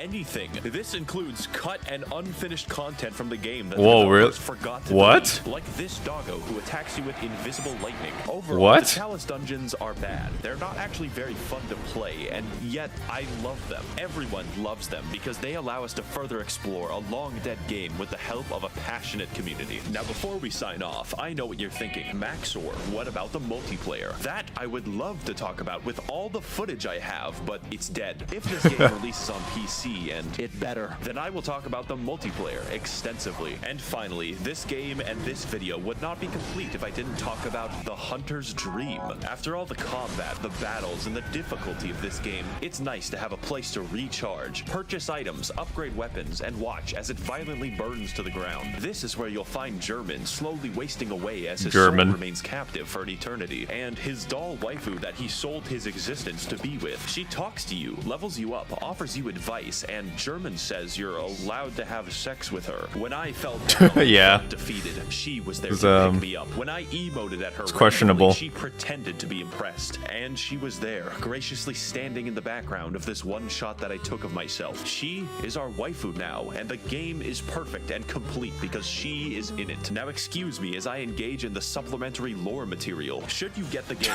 yes, absolutely, I am biased. In fact, you should physically enter Sony's headquarters and demand that it be ported to PC. I will be right there with you. Tasers will not stop me. I would like to thank the corrupt hackers and politicians funding funneling money into this channel directly from the taxpayer. If you would like to contribute your funds accrued through extensive federal government corruption, you can head to my Patreon to learn more themes in this video. And as always, thank you for watching. Yo. My mind had no time to rest during that whole thing. Yeah, he actually explained it really well. This man has a talent of making a very like engaging and also like actually explaining what the heck happened in like a very condensed way. Yeah, this was a good review. Bro, I can't imagine how long this video took to edit, or like I guess if he makes videos similar to this, like how long his videos take to make. Oh my gosh, so much edits. Makes my videos look like absolute crap. Okay, sorry, I couldn't read chat. I was focused on the video. Is Bloodborne better than Elden Ring? I don't know. Honestly, I don't know. I'll put them like pretty similar to each other probably. Did I platinum Bloodborne? I didn't. I think I got like 34 out of the 40 trophies or something like that. I don't remember honestly. His Elden Ring and Ultra Kill videos are peak. Yeah, I see this Elden Ring video on the side over here. Don't know what Ultra Kill is. You understood Maxor's video better than Vati's video? Honestly, like some parts, yeah, like he did it like a really good way. He had a really good sense of how to explain stuff. You're surprised your brain kept up with the video. Honestly, me too, but I feel like all of the edits and everything actually like help retain some of the things he talks about. So while bosses, which is better, Elden Ring or Bloodborne? I mean, I feel like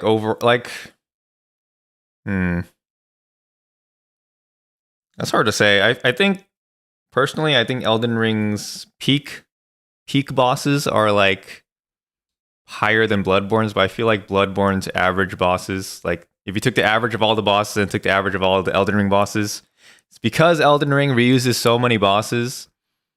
Like I feel like the average quality of Bloodborne bosses is probably higher. But I feel like the peaks of Elden Ring are probably, in terms of bosses, are higher for me, personally. If that makes sense. Yeah, Vati talks pretty slow. Even with Vati, like, there's just so much information, I couldn't even keep up sometimes.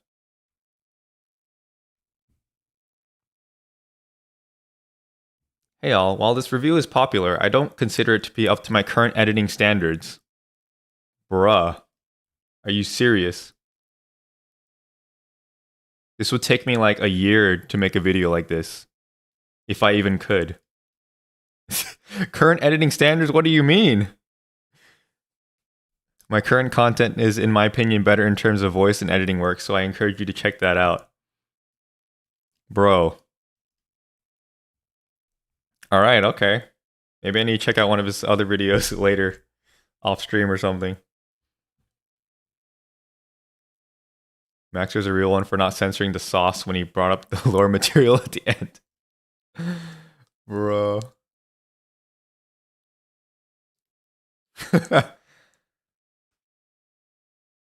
Yeah, I'm curious how he edits now.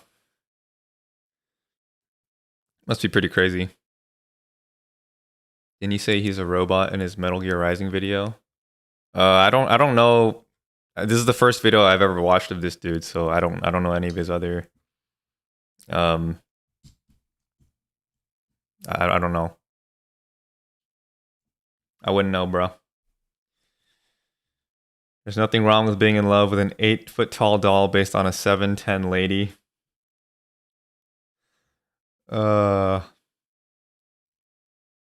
I didn't know Gehrman, or I didn't know Lady Maria was based off of, or no, the doll was based off Lady Maria. What? I mean, I guess they look similar. That kind of makes sense. Got the CPU in the mail. Sick. That's awesome, man.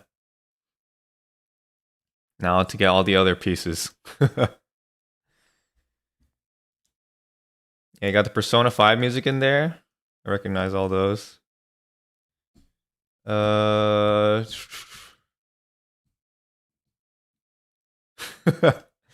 Bloodborne successfully predicted that during a time of a great pandemic, humanity will get really edgy. Bro, sometimes YouTube comments are like... They're just so good. They're just so good. Imagine if Bloodborne was made in 2022 and run in 60 FPS.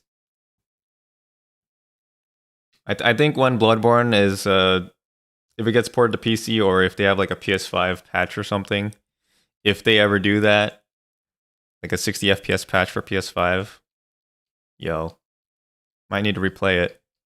Might need to replay it.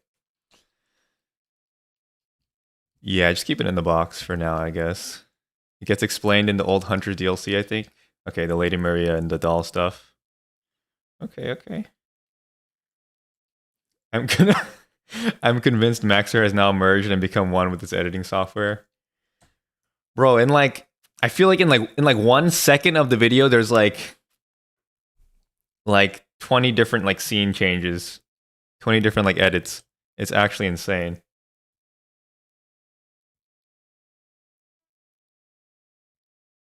All right. Pause at 9:28 and see how much effort goes into something that lasts only a frame. This is crazy. He literally sums up the story arcs of people in Cathedral Ward. Okay, let's see it. Hold on. Go back. This literally lasts like for 1 frame. And he made this whole... I think he was talking about the NPCs here. Okay, I don't understand any of this. Oh wait, no. Okay, wait. This is the dude. This is the dude I sent to Cathedral Ward, but I shouldn't have. Okay, yeah, he kills the grandma who gives drugs. I was told she gives drugs, but I only got like a few of them. Also kills her. And yeah, she has the demon baby. Kills... Who's this? Oh, is this the nun? And I guess she kills her? Okay. Okay, he can kill... It jerks off. Who's this dude? I don't know who this dude is. I wonder if they're going to make a sequel of Bloodborne. If they did, I think it would do really well. But honestly, I don't know, because Bloodborne didn't sell actually that much compared to the other From Software games. But I bet if they released like a sequel, it would do really well. They should just remaster it, honestly. If they release a Bloodborne 2, they're probably going to remaster the first one. No way man gets any free time with that editing. Yeah, for sure. Or at least cap to be 60 FPS. Yeah. Just port to PC, man. Let's run Bloodborne at like 144 FPS. It's NPC where he goes to the opposite location, you tell him. Oh, this is the dude. Okay. I never saw like what he looked like. Okay. Ariana can give... Yeah, she pisses off her. So she kills... The nun kills her. She gives blood to me. I secretly loved and... Bro, I don't... No? Why are you assuming my feelings? Misinforms. Okay.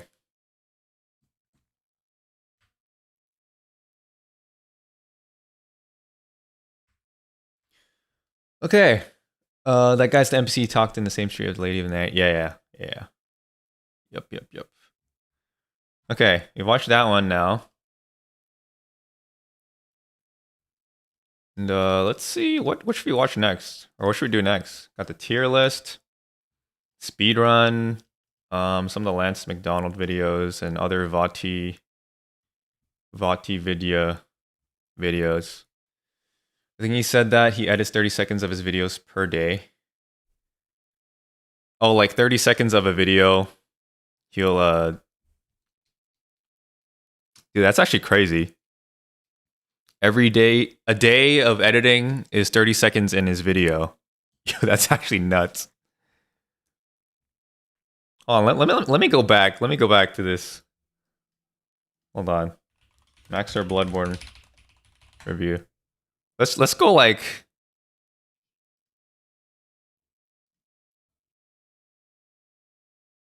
Give me a second.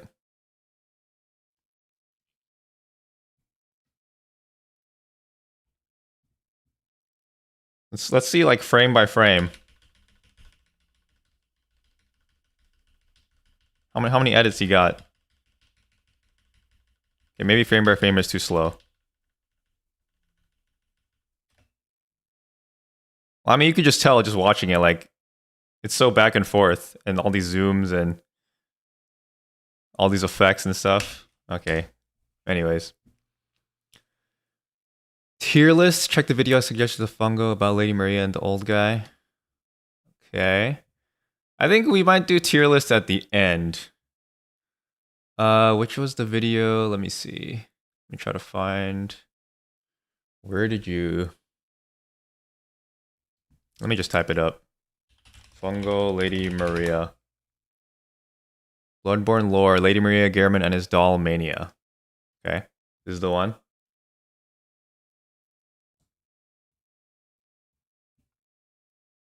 You go watch this one.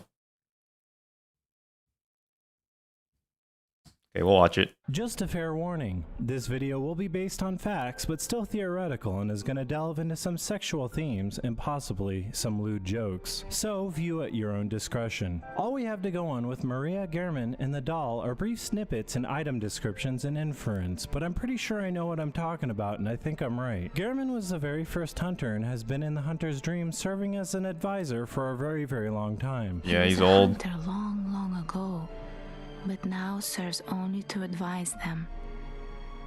He is obscure, unseen in the dreaming world. Still, he stays here, in this dream. Such is his purpose. This was possibly by choice, considering he lost his leg likely during a hunt, replacing it with a prosthetic leg, what? Or a peg leg. I didn't even notice that. Into a wheelchair, and we find out he can stand and move around perfectly fine when he absolutely has to, with power imbued from the moon presence. Oh, he's safe to say the first hunts began roughly 7 or 8 got the moon buff, ago, give or take, and that the hunter's dream, or any nightmare dream world for that matter, doesn't prevent aging as seen in Gehrman. But it is possible that the moon presence is prolonging his life, and his dialogue as you progress makes it more clear he wants out of the dream. Yeah. Oh, Lawrence. Yeah, he wants to leave. What's taking you so long? I've grown too old for this. Of little use now, I'm afraid. It seems as though as he's talking in his sleep. Oh, Lawrence. Yeah, the sad dialogue. Somebody. Dude, this voice actor is so good. Me, please, anybody. I've had enough of this dream. So good. The night blocks all sight. Oh, somebody, please. Dude, he sounds so sad. Oh my gosh. Though when you defeat the damn bastard child of cause... Oh my gosh. Hold up! What is this?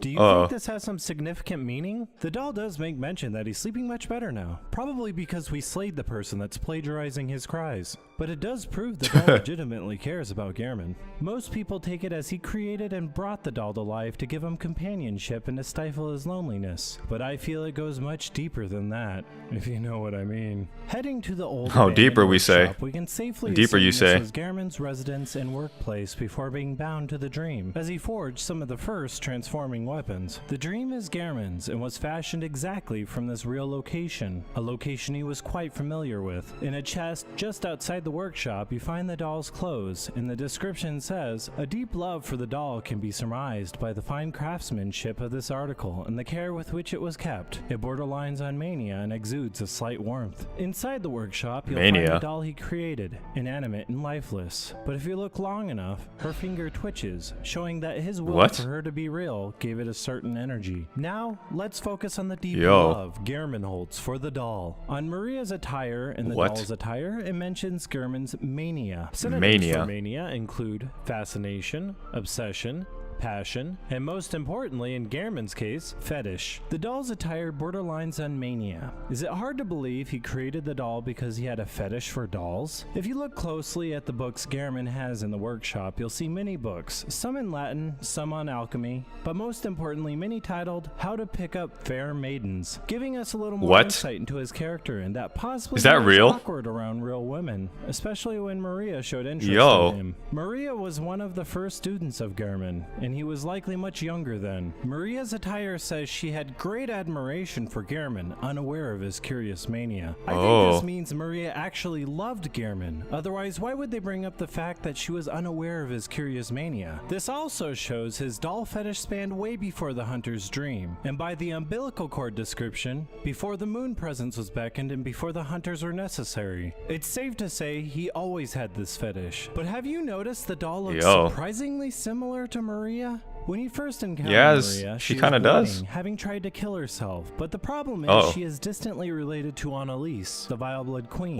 Meaning she may have the tainted vampiric blood that makes her maybe not immortal like the queen, because he can still kill her, but close to it. A good indicator of that is she hasn't aged despite being one of the first hunters from several decades ago. And as I said, I don't think aging halts when in a nightmare or dream. When you take a closer look at her, you see she has light blonde hair similar to the doll's, and that her features all look very much like the doll's besides the eyes. The doll's eyes are much larger and rounder because she's a doll. Examine Maria's attire and you can also see some stunning similarities to the doll's attire. It's like one's a hunter's variation and the other's a cutesy variation. I think this was all very much on purpose. Some say Maria tried killing herself because of what took place in the research halls and her guilt for what went down in Fishing Hamlet. While this could play some part in her decision to take her own life, I think it's for another reason. If you look down at her side table, you can see a chalice and a smashed picture. It's hard to make out who is in the picture, but I'll go off on a limb here and say it was Gehrman, and that she never got over him and his rejections to her advances. She seems bitter, mostly due to you trying to uncover secrets she wants to remain hidden, but something tells me she's been bitter for a while, having never fully gotten over her feelings for Gehrman. Likewise, Gehrman never got over Maria and his obsession for dolls. When he and Maria went separate ways, he made a doll at his height with innocent attire, modeled after the one girl he had a chance with but couldn't get due to his anxiety around her. The doll was created out of the powerful emotions. Take your chance, bro. As such, the doll has an emotional connection to Maria. You could have had a waifu. What's wrong with you? Was Maria's, something Gehrman couldn't fathom letting go of, or perhaps it was a gift he couldn't bring himself to give her. The description does say, just put yourself out there, my guy. Against a head of grayish hair. While this could refer to the doll, now with the DLC it could definitely refer to Maria. When you give the doll the hair ornament, she says, "What? What is this? What is this? I can't remember. Not a thing, only I feel a yearning, something I never felt before. What's happening to me? Tell me, Hunter. Could this be joy? Perhaps all along. She was feeling the faint emotions Maria would feel. She even gives you a tear stone which says, a doll neither sheds blood nor tears, and thus its nature remains unknown. Whoever thinks this is precious must be troubled by severe naivety. But if a doll doesn't shed tears, wouldn't this item be precious in some way? Now, this may sound off the wall, but do you think the tear stone could have manifested itself through Maria's emotions bottled up inside the doll? Even more evident is what the doll says when you kill Maria. This may sound strange, but have I somehow changed? Moments ago, from some place, perhaps deep within, I sensed a liberation from heavy shackles. New dialogue after you kill Maria? How passing strange. What? It's almost as if she is speaking for Maria, and that, now in death, Maria is no longer shackled by the feelings she had for Gehrman and couldn't let go of. With all that in mind, doesn't the doll's confusing dialogue make so much more sense? In a way, Yes, this can be sir. seen as love that never reached fruition, and Gehrman's obsession and social anxiety is what held him back. Maria was completely unaware of his feelings and fetish, leading her to hold a resentment towards him, and that perhaps drove her into a bitter and suicidal depression. He may be her first or true love. Then again, we don't know anything about their relationship. In fact, it's all theoretical. Okay, enough with the sappy stuff. Let's talk about the fun stuff. The one question that you're probably dying to know the answer to is, did Gehrman screw the doll? Yes, he did. And likely many, many times. Wouldn't you if you were a dude trapped in basically a prison with nothing else around but a walking, talking, living doll? Maybe not if it was Chucky. Now that's just scary. Or Pinocchio. Or at least that's not my preference. Actually, no, we're not going there. There's more than Yeah, bro, don't go there, man. Don't go there, man. The doll. He's sexually obsessed with dolls, has trouble with women, makes a blatant sexual remark about the doll in the tone of his voice. Even the doll, should it please you. Yeah, that was so weird. Attacked, which is obviously symbolizing semen. And the doll even says, What? Hunters have told me about the church, about the gods and their love. But do the gods love their creations? I am a doll created by you humans. Would you ever think to love me? Of course. I do love you. Isn't that how you've made me? She was created to love her creator. Who created her? Gehrman. And one really obvious clue is in the old abandoned workshop, but in the middle of the area, you can hear sexual moaning.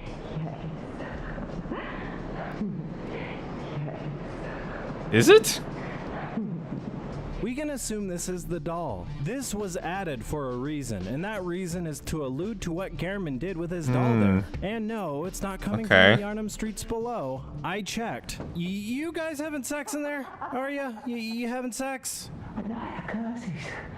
A night to remember. Will you say, friend? Okay, that doesn't really answer my question, but... And double checked. Okay, I'm just back to make sure you still aren't having sex. Are you still not having sex in there?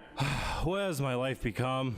What am I, the sex police? One last thing we know about Maria is what she did with her original Rakuyo from its item description, tossing it into a well when she could stomach its presence no longer. She was fond of it because it demanded great dexterity and frowned upon blood blades. So why in the name of someone holy would she suddenly decide to use a blood and fire buff blade in the battle against you? Maybe she changed her mind about blood blades. Why couldn't she stomach her original blade's presence no longer? So much so she dropped it down a well. Perhaps she did it out of disgust for what she did with it, along with the other first hunters who may have slayed Kaz in Fishing Hamlet some time ago. I did go more in depth on this in my last video, but of course everything I just discussed is just a theory. But I feel it's a very good one based on facts, observations, and inference. I feel there's a reason for everything in Bloodborne, so you really have to take every little memo or detail and coherently let your mind run wild. Very Speaking true. of my mind running wild, you think being as old as Gehrman is, he still screws his doll? I mean, he willfully lets you use his doll, so Bro, can he? you think he can't get it up anymore? Yeah, that's what I'm wondering. Viagra in Yarnum, but maybe He's old, there's, like, dude. blood treatment for that, because Adela's blood gives me a raging hard on. Oh man, I'll save a vial of that for later.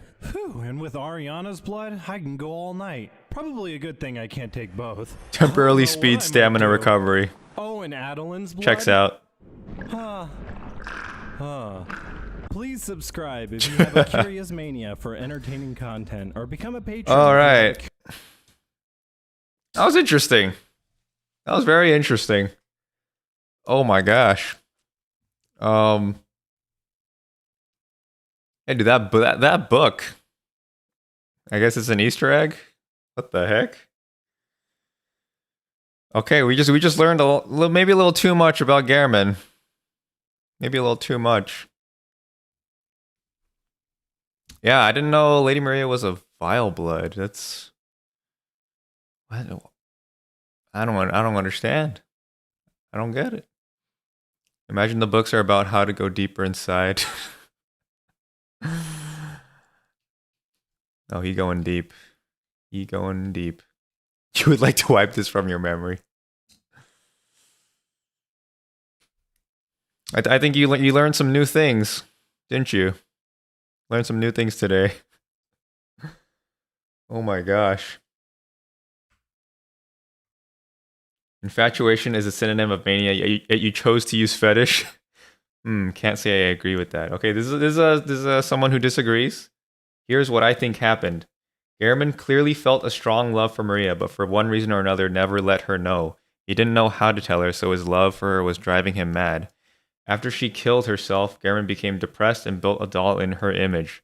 The moon presence took pity on Gehrman and animated the doll in the dream for him. Gehrman's love for Maria literally created the doll. That's why the doll has dialogue about being made to love her creator. Yeah, hunters have told me about the church, blah, blah, blah. Okay. I don't know about that. Yeah, I don't think the moon presence cares about them.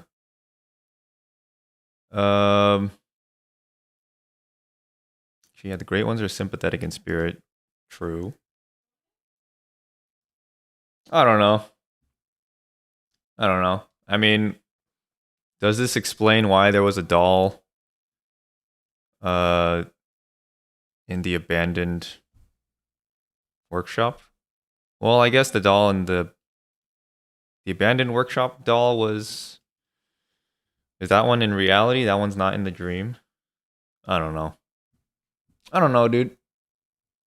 You would like the factory reset your Bloodborne knowledge? You gained too much madman's knowledge. Even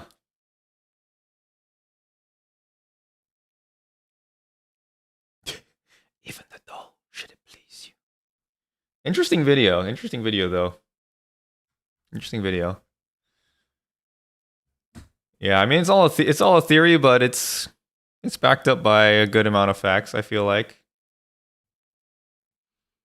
Yeah, the abandoned doll is probably the real doll Gehrman created. Yeah. That's a real doll, and it's somehow animated. It's somehow come to life in the dream. I don't know how. R-rated version of Pinocchio. For sure. Alright. Next video. Should we watch some of the Prepare to Cries for Bloodborne?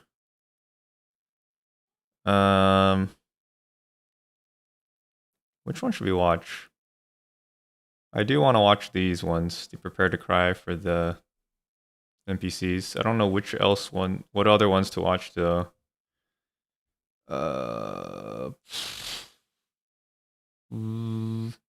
He has a DLC video. Djura is a good one. Let's watch Prepare to Cry. Okay, we'll go in order. We'll open all of them. Shoot. We'll go in order. I work hard and I want my money to work hard too. So I use my Freedom Unlimited card. Earning on my favorite soup. Kevin Hart is in Bloodborne. Got it. Earn big with Chase Freedom Unlimited. How do you cash back? Chase, make more. Get your tissues ready. Little Caesar slices and sticks with half pizza, half Italian cheese sticks is back, so you'll never fight over dinner. When the old blood was found, let's go. It must have been thought a miracle. They called it the blood of the gods, and rightly so, for if you injected it into your veins, you would no longer be afflicted by the weaknesses of the flesh. It follows that a city built upon this blood would become mighty indeed, and so it was with Gehrman. The supply of the blood was controlled by the healing church, and the church became the most powerful of all. But the blood was foul, infected. Those who had taken the old blood began transforming into hideous beasts, and eventually the church could keep the scourge a secret no longer. Fearing the populace itself, they retreated into Cathedral Ward and devised a plan to fight back. The church hunters were that plan. The hunters in white specialized in experimental blood ministration, for the church continued to use the old blood. We heard some of this stuff already. With fear in their hearts. And the hunters in black were a little different. Their role was to violently purge this town of the beastly scourge. Kill all the beasts. Beasthood was a cancer, and with their surgical white gloves, the Black Church hunters would rip the beasthood from the hearts of the Yarnamites. They were known to dispose of victims, even potential victims, before signs of sickness had even manifested themselves. Their black attire inspired fear in the hearts of the Yarnamites, for if they decided that you had the beast within you, then it was so. But the beast lies dormant within us all, and ironically, it's in us all. Clerics transformed into the most terrifying beasts. Cleric Father beast is a title used for clerics in a foreign land, and the Healing Church knew no such rank. An outsider, Father Gascoigne, joined the ranks of the Black Church hunters. Perhaps he, like many others, was sick and needed treatment. Perhaps he saw the miracles that the church was performing, actual miracles that could have inspired a new faith in the man. Or perhaps it was the thirst for blood that drew him here, for Gascoigne turned out to be a truly capable hunter, a fine addition to the ranks of the church. Yeah, he destroyed Gascoigne me was partnered with many times. An older hunter by the name of Henrique. Capable beyond his years, this old man was easily recognizable in his unique yellow garb. Its description tells us that they were a fierce and gallant duo, but also that their partnership led to Henrique's tragically long life. He must have been very old indeed to be tragically so. Perhaps Gascoigne's access to the church granted Henrique access to the old blood, and it's possible that the miraculous blood granted him life beyond his years. Who knows what that can do to a man? Together, Henrique and Gascoigne were a part of the effort to purge Yharnam of the scourge. Just two more hunters doing what hunters must, for the good of the city, of course. Gascoigne even found love outside the church's walls within central Yharnam. A woman named Viola, blonde and favoring a bright red brooch. Perhaps the jewel was a gift from a hunter. Imagine being a man of Yharnam during this time. Put yourself in this city. As a good Yharnamite would, you join the nightly hunt with your brothers, fighting against the scourge. You lock your women and children safely at home, with incense at their doors to ward away the beasts. You fight alongside the Black Church hunters, though these men of the church are watching you at all times for any signs of the plague. You fight alongside those who would kill you if they had to. Yeah, that's kind of scary. Viola fell pregnant. Soon after, Gascoigne left the Healing Church. Perhaps he had something more important to him now. Who are you? I don't know your voice, but I know that smell. R.I.P. Are you a hunter? R.I.P. Family must have pulled him away from the church, and on the night of our unending hunt, we find this young girl alone in her family's home. She's really looking for my mum. Daddy never came back from the hunt, and she went to find him, but now she's gone too. I'm all alone and scared. We're looking for a woman with a red brooch and a man garbed in black. Imagine being Gascoigne at this point in the story. An ex-hunter of the Healing Church, he still wears the tattered black garb that shows how faithfully he served the church in their hunt. And tonight, the hunt is worse than any night before it. Tonight, the line between man and beast is blurred. The beastmen of Yharnam cry for death to the minister if they see you wearing the minister's garb. This is the exact same thing Gascoigne was wearing. It's unclear exactly what happened in the tomb of Erden, but here we find Father Gascoigne, surrounded by the corpses of fellow Yharnamites, hacking them to pieces, completely lost to his thirst for blood. On a rooftop nearby, we find his wife, dead. My mum wears a red jeweled brooch. It's so big and beautiful. You won't miss it. Oh, I mustn't forget. If you find my mum, give her this music box. It plays one of Daddy's favourite songs. And when Daddy forgets us, we play it for him so he remembers. Mum's so silly running off without it. A small music box received from a young Yharnam girl plays a song shared by her mother and father. Inside the lid is a small scrap of paper, perhaps an old message. 2 names can be made out, however faintly. Viola and Gascoigne. When we play their song, the husband recoils in agony. Gascoigne is losing himself to the beastly scourge. He wants to forget. Fight it. But the music reminds him of his wife, his children, Fight it. his city, his humanity, his dead wife, his broken city, his despair. His wife is likely dead at his hand, for she didn't have their music box to remind him of who he was, as she had done many times before. Gascoigne is beyond saving, and you end his suffering. It almost sounds as if his last words are, "Forgive me."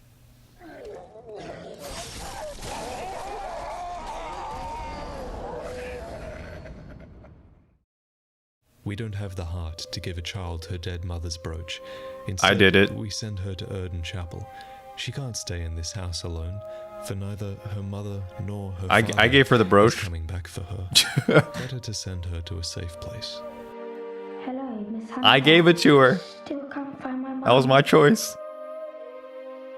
Oh, okay. I can wait. But isn't there something I can do?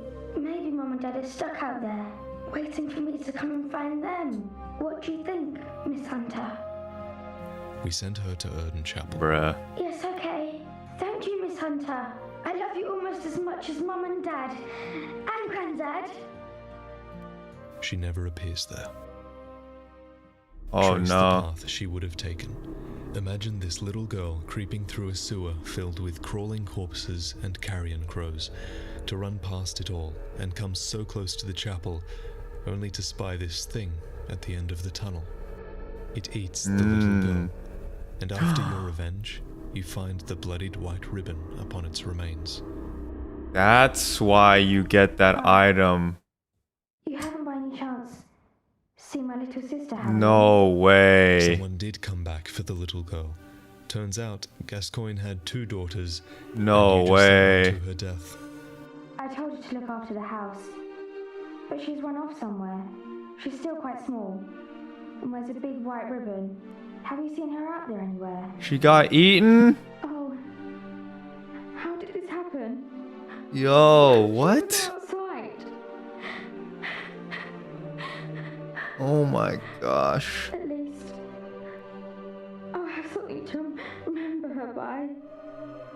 Isn't this girl evil The truly though? sad thing is, a friend of the family was waiting at Erden Tomb around this time. The one the littlest daughter calls Grandad. He could have met the youngest daughter there, had the pig not consumed her in the tunnel. Henrik? Instead, Henrik goes mad here in this place. Perhaps he discovered that someone killed his friend, or perhaps, since the littlest daughter calls him Grandad, he discovered the corpse of his daughter, Viola. What? Perfect timing. Wait. I must warn you Gascoigne's not to go near the tomb below. Gascoigne's wife is Henrik. Henrik's daughter? Hunter has gone mad. What? And he's my mark. Yo. When we arrive, we're already too late. As with Gascoigne, loss pushes Henrik over the edge. We've seen that hunters turn into terrible beasts, so the hunter must become the hunted.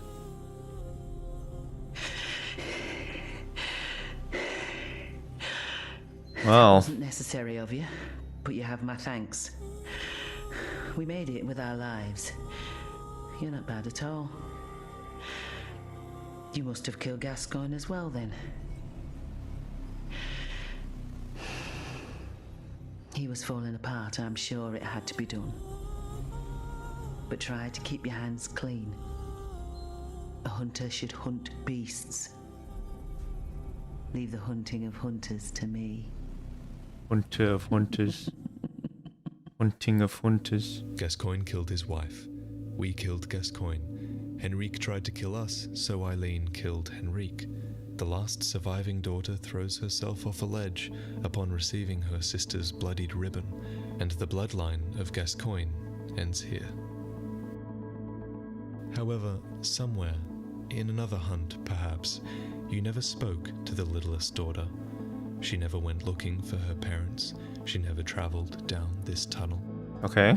She stayed home until her sister returned, and they huddled together until morning came. I won't be afraid. I know. I do. The morning always comes.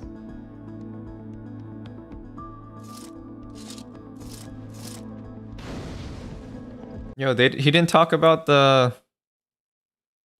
He didn't talk about the... When you talk to the second daughter, or the older daughter, and then when you walk away from her, she wanted her little sister to die or something. Like, she wanted the ribbon. He didn't talk about that part. Yo, what the heck? She got eaten by the pig? What the freak, dude? What? Oh my gosh. That's too much. That's too much, Miyazaki. Why would you do this? Why? She went mad. Skill issue. Gascoigne would have been like, if she couldn't kill the pig, she wasn't worthy of being my daughter.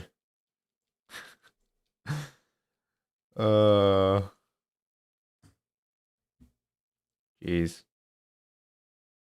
From Software lore in 2 sentences. Even when you try to do good, you ruin people's lives. Have fun, you monster. Okay, this guy talks about it. I always thought they were sisters until I got this dialogue I had missed so many times. The older girl pretends to cry until you walk away and hear, "What a perfect ribbon, and now it's mine. I can't wait to try it on." Now you could write it off as she's just insane like most Yarnamites are becoming, but the fact she says, "What a perfect ribbon," implies that she's never been so close to the ribbon or held it herself. It makes sense. The first little girl never mentions a sister and even lists off a bunch of people she loves. The second girl only arrives after you've sent the first to Cathedral Ward or the clinic. I think that the second girl lives in one of the 2 houses at the bottom of the ladder. The first little girl had to have went through there. So the second girl sees her leave and makes her way to Gascoigne's house looking for the ribbon.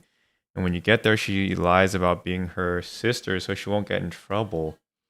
After giving her the ribbon, she cleans the blood from it and tries to sneak back to her home, but can't avoid the troll coming down the ladder. This also makes sense because if you run past the troll, you can go up the ladder before he can hit you. But if you're coming down the ladder, he's liable to hit you right as you come off. I think this theory falls in line with the whole theme of deception in this game from the NPCs, like Yosefka's imposter and the suspicious beggar. Anyway, we'll never know for sure. All according to Miyazaki's plan. All according to plan. Okay. This I kind of like this theory actually. It kind of makes sense. Yeah, the first girl never mentions like her supposed sister, even when she lists a bunch of other people she loves. That would kind of make sense. Have people heard this theory before? Have y'all heard this theory?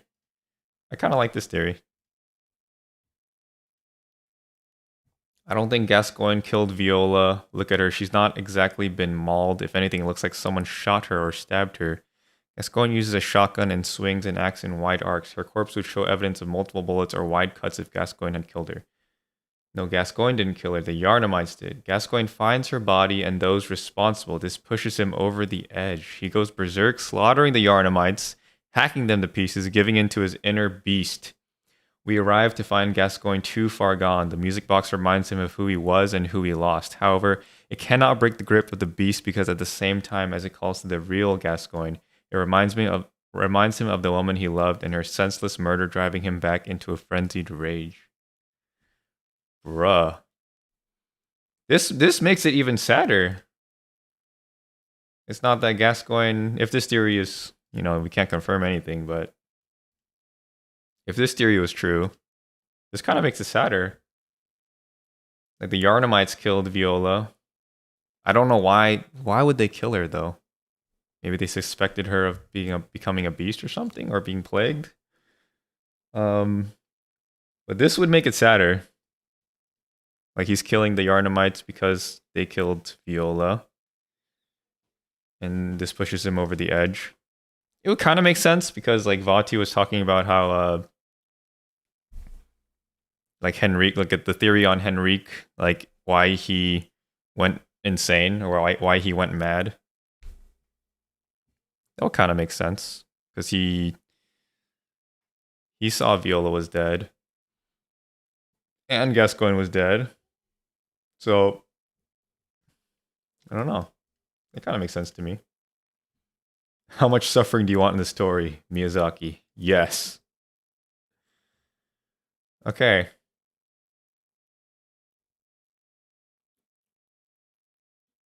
Okay. See you, MPTP. It was fun, man. This has been fun. Good night, man. See you next time, my guy. Okay, I guess we can start on this next one, Eileen the Crow. I don't know how much more we're gonna watch.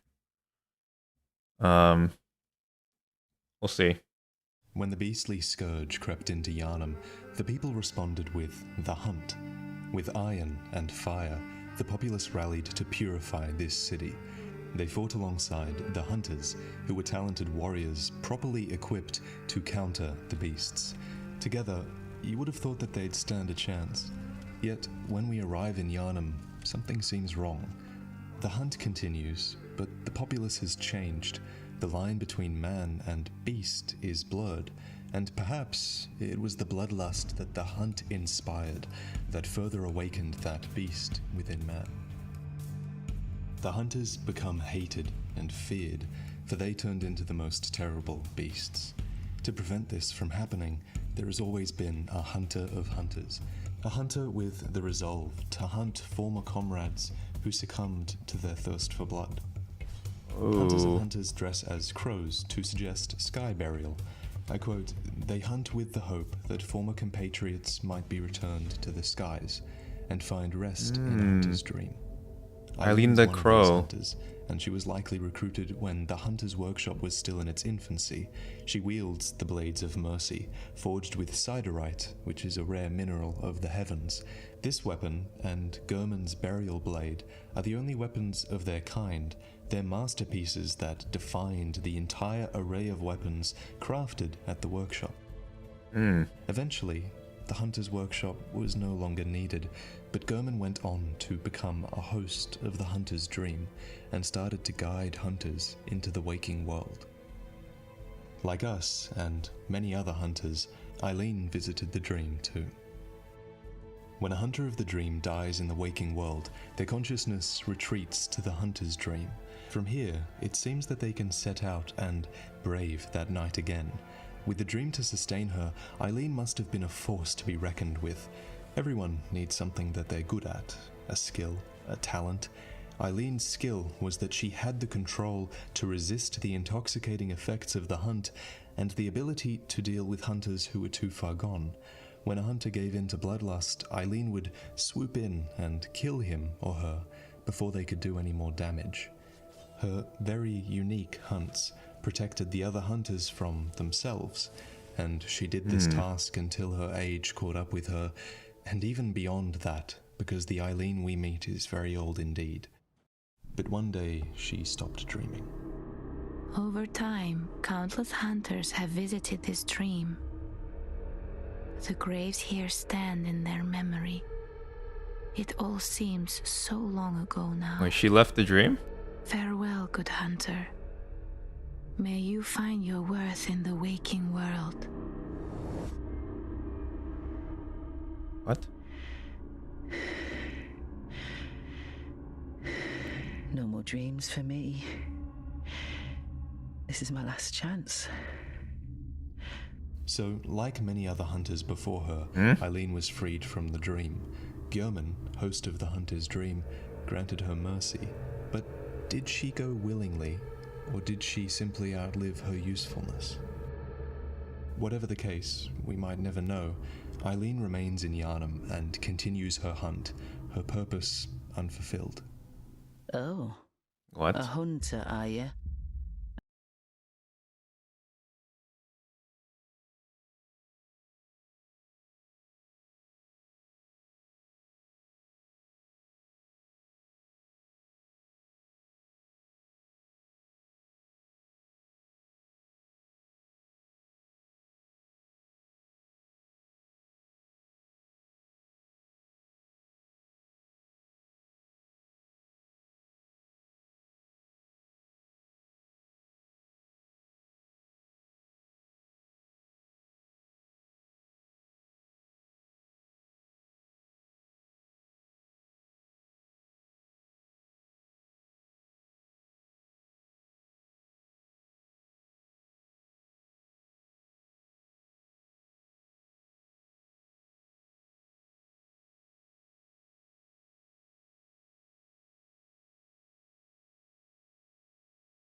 of assassinations eventually leads her to the most powerful hunter in the waking world. People call him the Bloody Crow of Canehurst, but to Eileen, he is likely a former comrade and possibly one of Gehrman's first apprentices. Let's note 3 things about him. 1.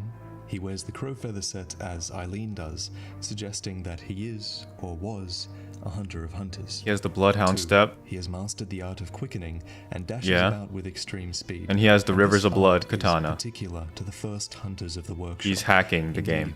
We tease this art from a hunter's remains.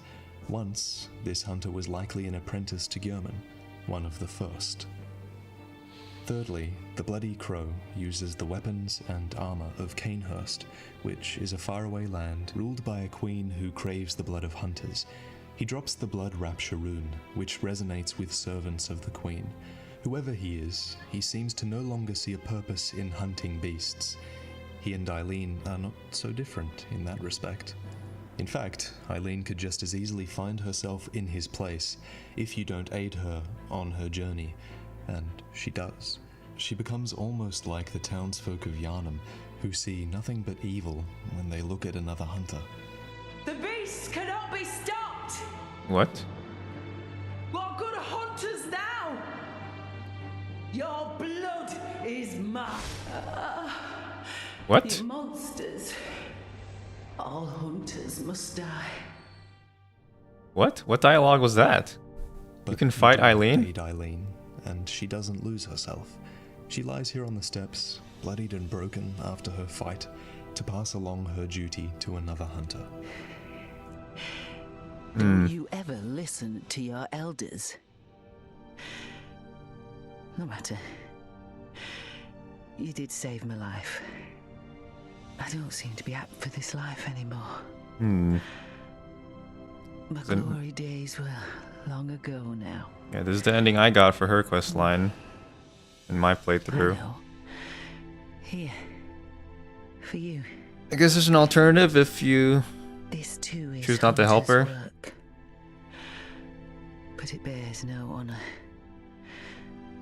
A burden you may choose to carry. The decision is yours alone. Oh, that's if I fail her quest line. If I don't kill Henrik My eyes grow before heavy. Forbidden Woods, okay. Let me rest a while. After all this, you should be questioning the hunt. Many characters do.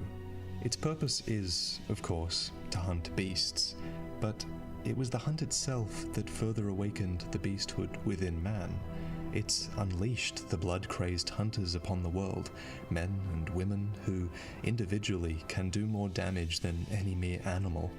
And when all is said and done, when you have painted Gehrman with the blood of its men and women who turned into beasts, who did you really kill for? Is it really mercy that Gehrman shows to those who exit the dream? Or are we removed because we came too close to the truth? After all, once you wake, it's difficult to remember what you dreamed about. You got that your first playthrough? I see. Okay. That's Eileen's story. The people.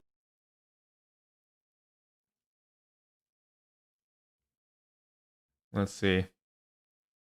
Let us all raise a glass to Eileen the Crow, as she was literally the only sane person we got to speak to in the whole game. Yo, that's true. What? That's actually so true. Everyone else was like, they went mad. I don't know if anybody else pointed this out so far, but I just recently realized something. Remember where and how you find Eileen next to the huge storage building watching into the distance. You know about the 2 corpses dangling around there? Those are the only 2 corpses in the entire game you have to cut free for loot. Also take that into consideration what they drop and look like. Both wear hunter attire and one of them has even a hunter's weapon on himself. The way they're hung up is also very elaborate and sophisticated compared to every other hanging corpse in the game, where they're just roped like a piece of meat, sometimes even upside down. My take on that is that those 2 hunters were Eileen's prey and that she did the sky burial ritual with them. Another hint on what Eileen is and what she does. Oh, okay. Oh, I guess, yeah, Gehrman's relatively sane. Like, okay, he didn't necessarily go mad, but he's just emotionally like scarred at the end. He wants out. Okay. Okay. We'll watch Djura's next. Watch Djura's next. People of Old Yharnam were dying. The people of Old Yharnam were dying. I don't know this guy's story at all, actually. Called it ashen blood, a baffling sickness that ravaged the town. It's not hard to imagine what the symptoms were. The only treatment they had were these little white tablets, and even these only offered temporary relief. They weren't Mentos. a cure, not by a long shot. So when the healing church appeared, proclaiming salvation via their blood transfusions, it probably came at the perfect time. The people were cured of their ashen blood ailment, and the church's miracle cure became the pride of Yharnam and the envy of outsiders. People would come from far and wide for a chance at blood ministration, and the healing church gained unprecedented power through the faith of its people. Only, don't you think this is all too convenient? That there would be a sickness of the blood, that it would only affect the populace of Old Yharnam, that the healing church was ready and waiting with transfusions that could cure anything? No, it's possible the healing church poisoned the populace of Old Yharnam with the ashen blood ailment. The poison knife tells us that poison was a weapon of the church. The antidote tablets that the populace used to treat ashen blood cure poison. And underneath Old Yharnam runs a water supply that could have been easily tainted. What better way to create a community ready to accept the miracles of the healing church? True. But regardless of what you believe, it's a fact that it was the all a ashen setup. blood ailment eventually triggered the spread of the beastly scourge. And since Old Yharnam was one of the first places treated with the old blood, its people were among the first to turn. The Hunter's Workshop existed to fight the Scourge of Beasts. It was one branch of the church run by Gehrman, the first hunter. The Hunter's Workshop itself consisted of factions, each with different ideas on beast hunting. One of these factions were the Powder Keg Hunters, bearers of the Powder Keg Badge. The Powder Keg Hunters I don't know about these dudes. Creations such as the cannon, the rifle spear, the stake driver, and perhaps even Molotov cocktails, but these are unlocked when you attain their badge. The late Powder Kegs had a motto: if a weapon ain't got kick, it just ain't worth it. They were labeled heretics by the rest of the workshop. Pyromaniacs. Their crude genius, but you can't deny they had character. One of the Powder Keg hunters was Djura. He was said to have been uncommonly kind. What's up, Kareem? And dreadfully foolish. And he wasn't just any Welcome. hunter. He was a hunter of the dream. The hunter's dream sustained him, allowing him to suffer little consequence from death, enabling him to venture out into the waking world from the safety of another realm. Who knows for how long he did this, and for what reasons. Perhaps he saw a great good in what the workshop was doing. Their hunting of beasts kept the populace safe, though it can't have been too long before everything got out of hand.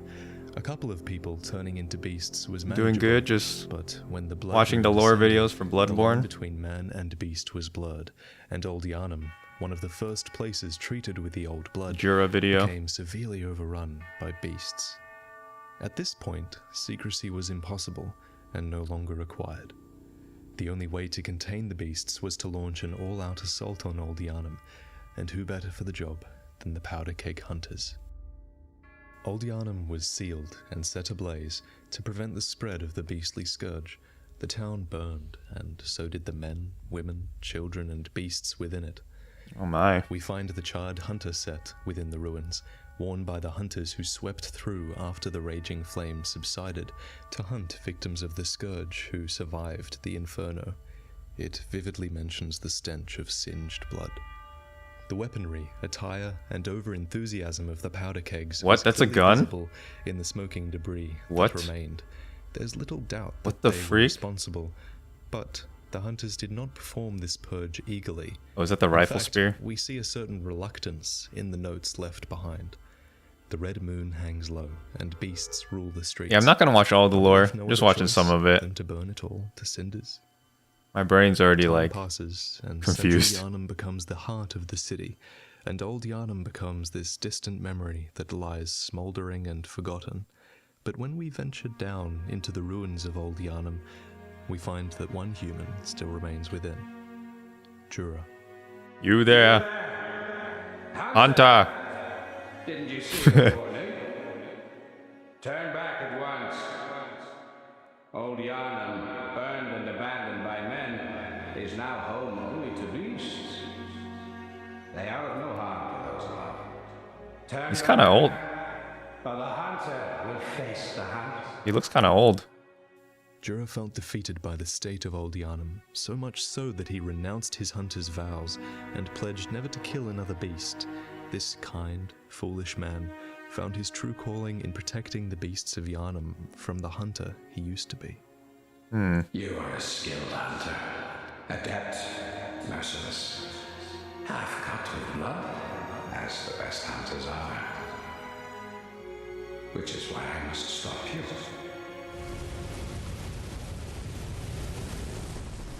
Angle of his Tommy gun. You still have dreams.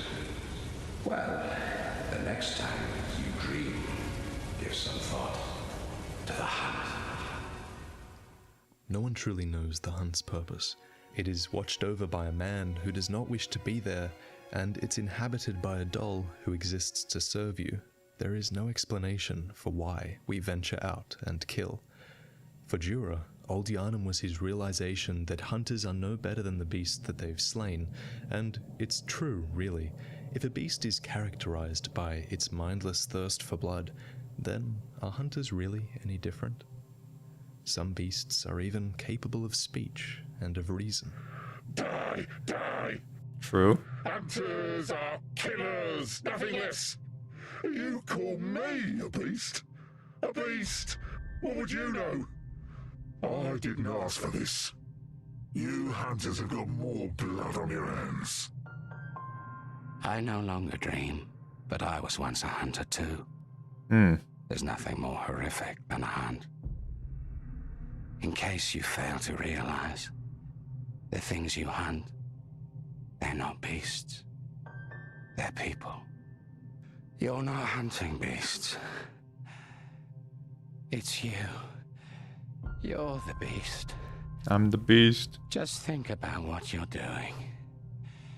It's utter madness. One day you will see.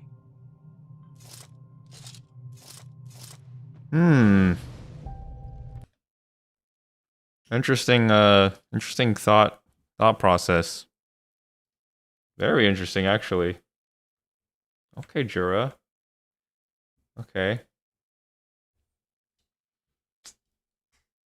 One of my favorite aspects about Djura is the fact that he is one of the only NPCs in a Souls game to recognize the player character is immortal. Come as often as you like, and I will show you another death. If I knew my enemy would come back from the dead every time I killed him, I'd probably go mad with depression, but not Djura. He welcomes the challenge and dares you to come fight him again. True. He may be a noble guy, but he still cost me 10 grand in blood.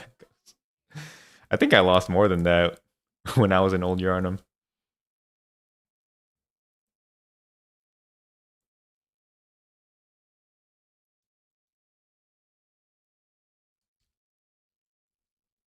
I think Hawkwood does too. What's Hawkwood?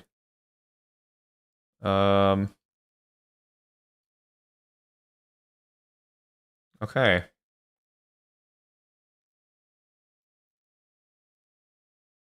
So he protects the people of the beasts of Old Yharnam. He thinks the hunters are beasts, basically. I mean, it's true in a way. I could see that. We just kill. All we do is kill. Just like the beasts do. Oh, from Dark Souls 3. I didn't do many of the quest lines in Dark Souls 3 because I had no idea how to do any of them. There's a quest line where if you kill the boss before you kill him and go back, he'll ask for a truce only if you don't kill any more beasts. Oh. Yeah, I definitely didn't do that. I was sick and tired of Djura, dude. We pushed him off. We pushed him off. And I didn't regret it. I didn't regret it. He was a thorn in my side. Yo, what desk do I have? I have like a IKEA tabletop thing that I screwed to my I have a standing desk frame, and I got an IKEA tabletop, and I just put it together. First. Okay. Last one for Alfred. And then I think after this, we can maybe watch a speed run. Hawkwood was the crestfallen knight who keeps getting conniptions.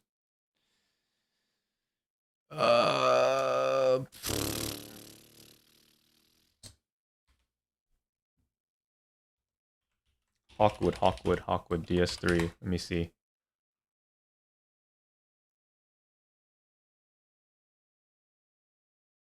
Oh, this dude.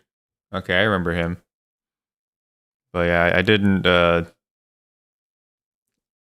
don't think I did went to completion on any of the DS3 quests. Because I didn't look into how to do the quests and stuff. I mean, I feel like on a first playthrough, no one really does the quests right, in my opinion. It's hard to do the quests correctly.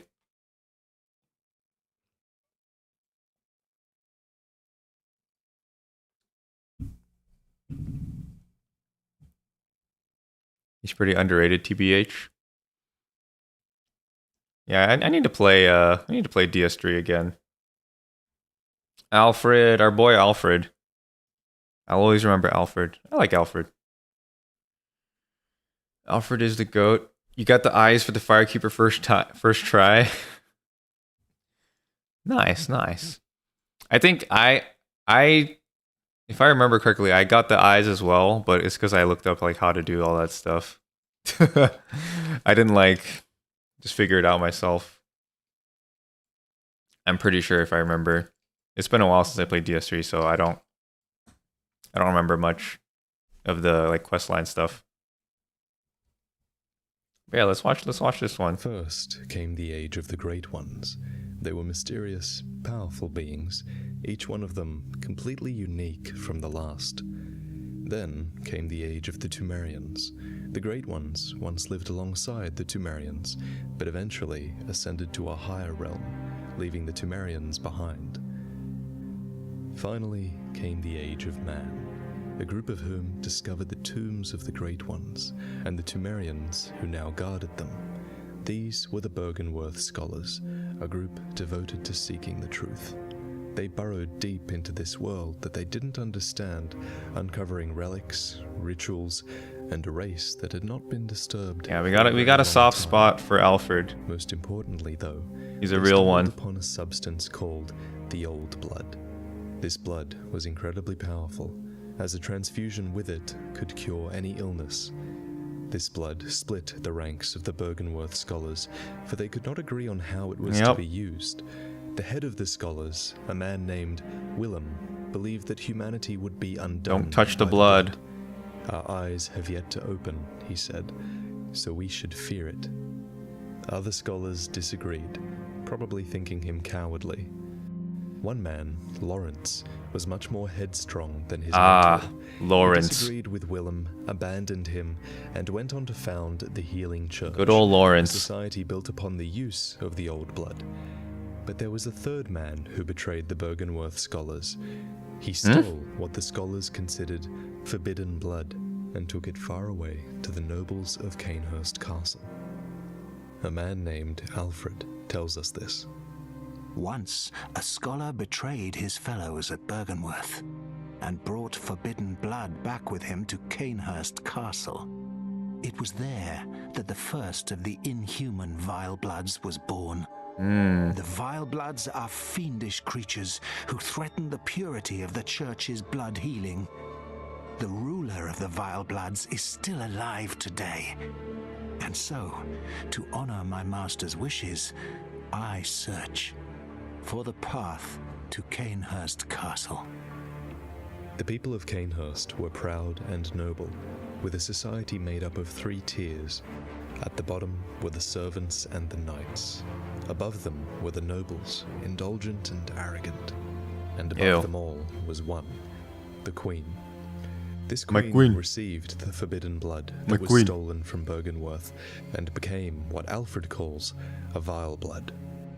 From here, Canehurst begins to parallel Yharnam in many ways. For example, beasts appear, which are dealt with by the Knights of Canehurst. The Queen gives employ to Yoshi, hunters what's up, man? Who hunt not beasts, but other hunters. These are her blood hunters, who seek blood dregs to feed their beloved queen, so that she may one day bear a child of blood. Yeah, Alfred's VA is good too. The Vile Bloods become the sworn enemies of I like his voice. For as far as we know, Yharnam and Canehurst are the only 2 places with 2 different strains of the old blood. It was only natural that they would become rivals. So the church forms a group called the Executioners, headed by Master Ligarius. The Executioners were zealots and existed for the sole purpose of destroying impurity wherever it was found. Through multiple generations, they searched for the Vile Bloods of Canehurst. Yo, where did you get that helmet? Eventually, they found them and departed in force to exact their vengeance. In his time, Master Ligarius led his executioners into Canehurst Castle to cleanse it of the Vile Bloods. But all did not go well, and Master Ligarius became a blessed anchor, guarding us from evil. Tragic, tragic times, that Master Ligarius should be abandoned in the accursed domain of the Vile Bloods.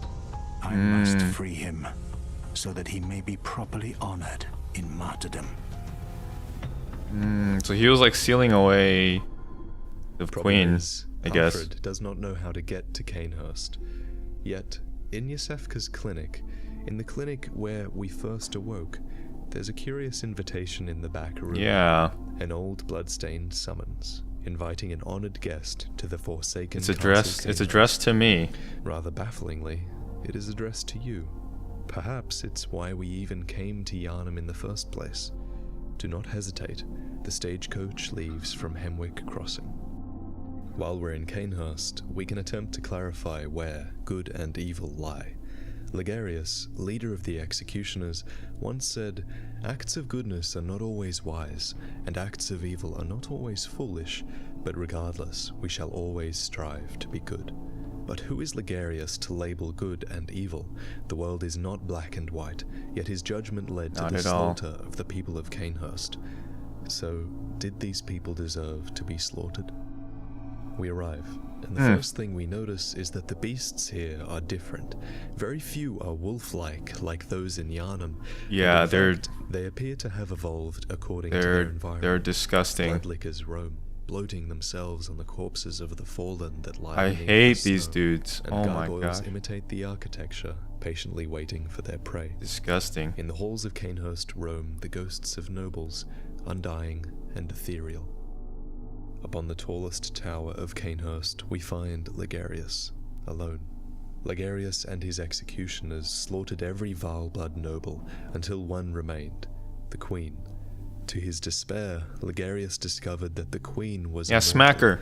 She could be Got her. wounded, crushed, and broken, but there was always the threat that her flesh would Wait, reform. what? So he took the only option available to him.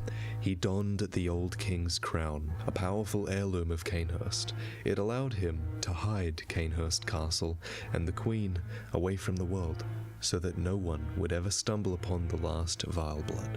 We murder the withered Ligarius, and we are granted audience with Queen Annalise. Okay, makes sense. I claim no subjects, but here lieth our throne. Kneel. Kneel afore us, No. or get thee gone. Or get thee gone. Kneel. My favorite quote. Get thee gone. Visitor. Moon-scented hunter. I hate am Annalise. hated this woman. Of Castle Canehurst. No respect. Ruler of the Vile Bloods. And sworn enemy of the Church. Yet our people are murdered. And we are prisoner to this wretched mask. What is it thou art in search of? It appears that if you are invited to Canehurst, you will always be able to find it. Aha! Is that the sigil of Canehurst?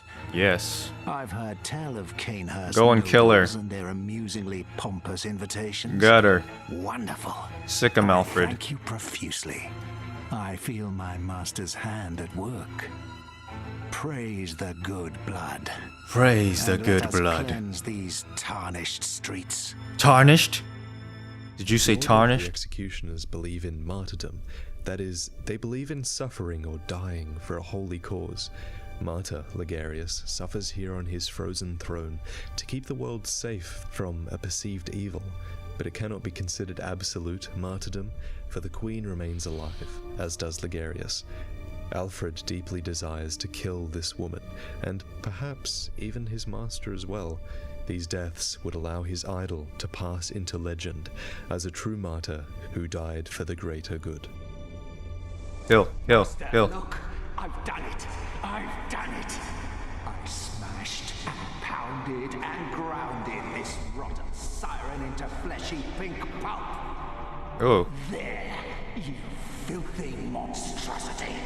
What good's your immortality now? Try stirring up trouble in this sorry state. All mangled and twisted, with every inside on the outside for all the world to see. Oh my. Yeah, that dialogue's intense.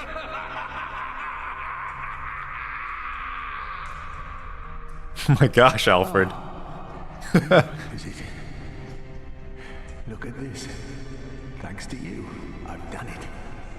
Well, isn't it wonderful? Now Master can be canonized as a true martyr.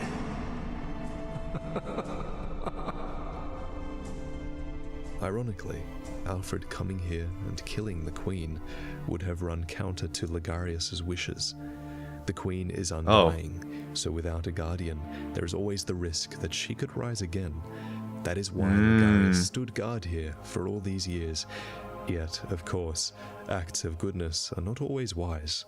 So Alfred kills himself so that he can become a martyr, along with his beloved master. Bruh, And Alfred. As Alfred lies dead, we take the flesh of the Queen and resurrect her in a world now devoid of executioners, so that the vile bloods may rise again. Well, well. An odd hunter thou art indeed. Regrets. Regrets. We've tired of these piteous nights. I hate this Share woman. in our plight. Oh my gosh. And take oath against the Church. No. Drink deep of our blood. Feel the spreading corruption burn. Dude, this woman. Now, thou art too a vile blood. Get thee gone. We too, the very last. Get thee gone. We await thy return for the honor of Canehurst. Bruh. That lady always telling us to kneel. Sophia thinks Bloodborne is a bad game because of the tone of the game. Who's Sophia? Who's Sophia? Alfred really walked around with a drip. Yeah, dude. I like Alfred's outfit. Where do you get that helmet? Where do you get that helmet? That's what I'm talking about. The dialogue. Yeah. That dialogue was intense, dude. Alfred's voice actor was going nuts. Oh my goodness. R.I.P. Alfred, man. Which side are you on, Vile Bloods or Church? I mean, I don't like the Church. After learning about their lore and stuff. At the same time, I I don't know the Vile Bloods, like what their I forget what their lore was. I don't remember. There's an item you can get from the Chalice Dungeons. It's a ring, and you can propose to her. She obviously declines. What? Bro, who in their right mind would want to be married to that freak of a woman?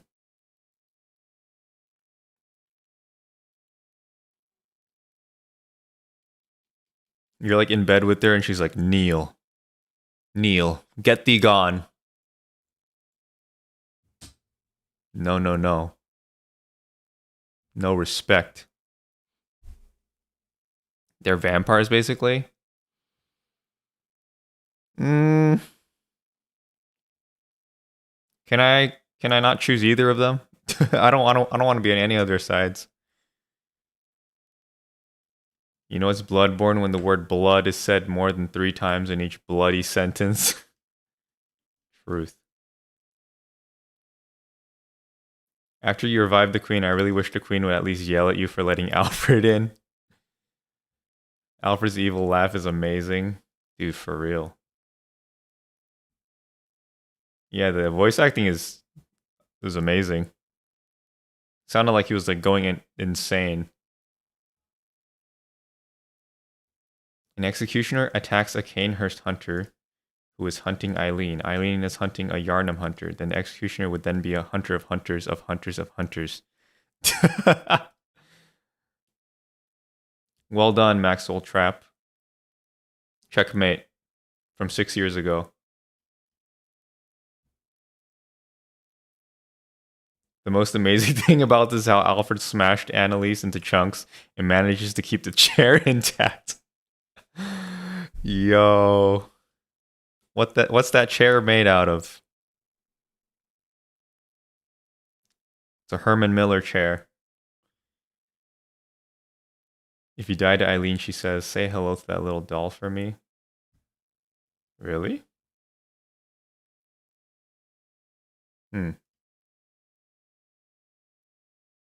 Yeah, dude, that. I wish I got that dialogue when I played. That would have been sick. But I went to the wrong lamp, or the wrong lantern, so I couldn't get the dialogue. The Gehrman squad. Huntception. Yeah. Hunte of Hunters of Hunters of Hunters. Hunters an Hunters an Hunters an Hunters an Hunters an Hunters an Hunters.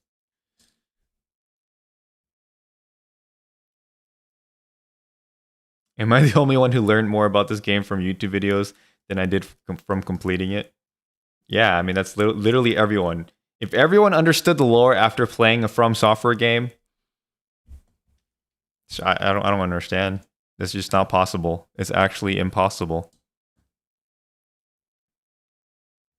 I mean, you're watching YouTube videos that are specifically dealing with lore, so yeah, of course you'll learn more about the lore. I mean, the lore in these games is, you really have to look for it to understand, to piece everything together. So, okay. I think we got like 2 things left, unless someone wants me to watch a different video. We can watch. Do people want me to react to speedrun? To see what the speedruns are like for Bloodborne? I've been recommended this one like so many times when I go onto YouTube. This one from IGN. Oh yeah, DLC lore. I forgot about that. DLC lore. Bloodborne. Let's see.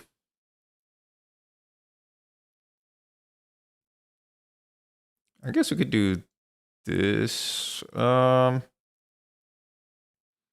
Vati videos has like 3 lore videos for DLC. I don't know if you want to spend that much time.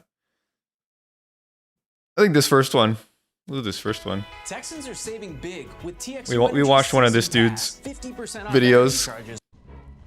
To better understand the story of the old hunters, it's better to take a look at some of the most prominent themes of the DLC. The one that's really hammered in starts with Simon, the Harrowed Hunter, a sane hunter for the church. You sense a secret within the nightmare and cannot bear to leave it be.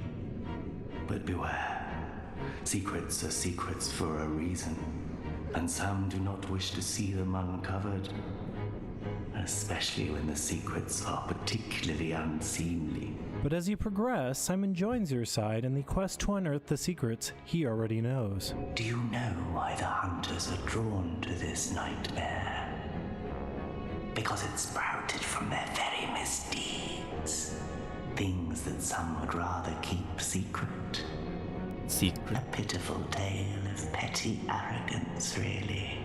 High time someone exposed the whole charade. Even Brodor, locked in his lonely cell, warns you that secrets should be left alone, hence why he invades you time and time again as you draw closer to the real secret. Bear in mind, some places are better left untouched. Secrets are better left alone. I see. By persisting to uncover said secrets, you are bound to uncover a truth from the sins of the Healing Church's founders, those sins of which they would rather remain in obscurity. The first secret you uncover is how unsightly the choir's research hall's experiments were. Yeah. I remember this. This was painful. Within the clock tower, an area in which you do not see in reality, were terrible and inhumane experiments. Although what happens within those walls is not the real secret in the nightmare, as Simon alludes. Not a pretty sight, is it?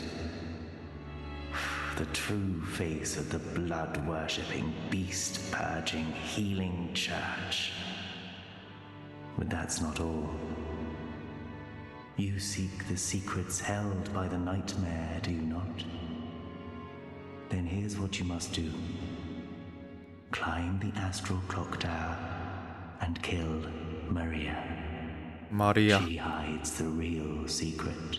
When you go to kill Maria, examine Lady Maria's dialogue. A corpse should be left well alone.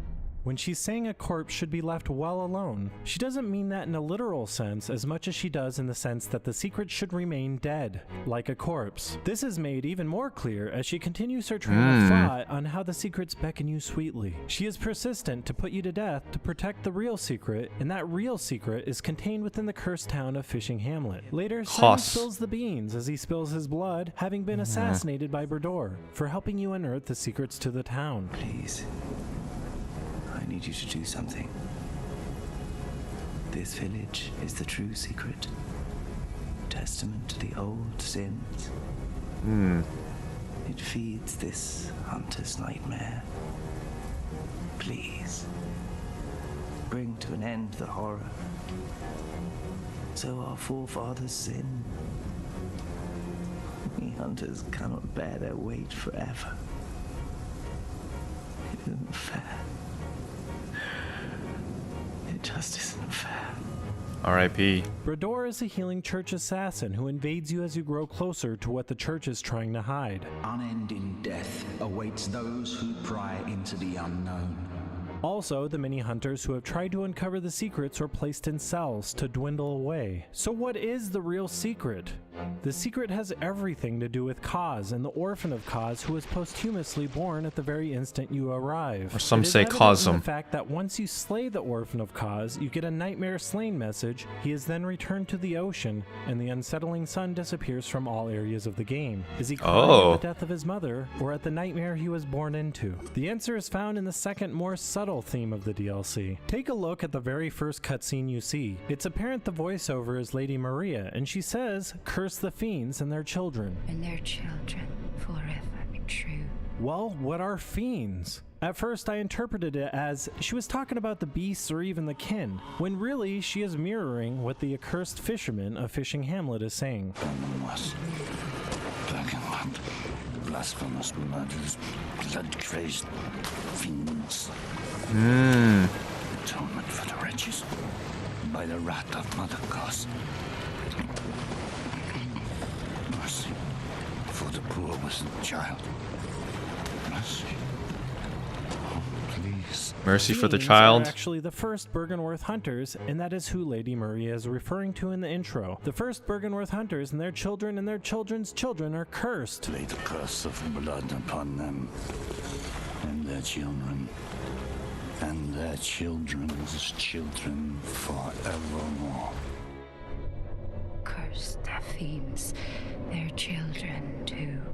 Gotta love that little misleading twist as they tried to make you think Maria was talking about the beasts when it was indeed the hunters all along. We know hunters are cursed to the nightmare when drunk with blood, destined to wander forever, engaged in an endless hunt. It is a fate no hunter can escape. This is the curse Maria is talking about. But why are they cursed? First, we must look into what led to Kaz's demise. We know Kaz was a major, instrumental part of the choir's religion from Mikolash, and that Kaz was responsible for Rom's ascension. Ah, Kaz.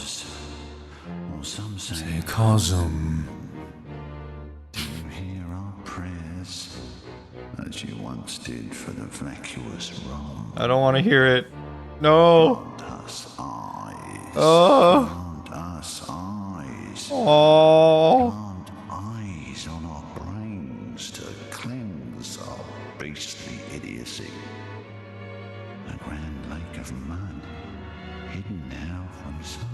That Grand Lake of Mud, could it be Fishing Hamlet? The only thing we have to go on about what led to Kaz's demise is in the item description for the Kaz parasite, and it's that the carcass of Kaz had washed up on shore. So, nothing specific. This is where the game wants you to take a step back and think a little. They don't want to flat out tell you the answer. They want you to question, what are the sins of the hunter's forefathers? Why is the village of Fishing Hamlet the real secret? Worse than what I just saw in the research hall. Why are the hunters cursed to an inescapable nightmare when drunk with blood? What was it that the first hunters did that was terrible enough to warrant a curse? And when you start piecing together all the logical conclusions, only one thing fits, and that one thing is rotting on the coast of Fishing Hamlet. Could it be that the Healing Church's first hunters slaughtered Kaz out of their greed to learn more about how to ascend? I think so. The murder of Kaz and those sins of the forefathers is the secret and what created this nightmare. Now, as a result of a curse, when hunters become so drunk with the hunt and slay everything they see in search of answers,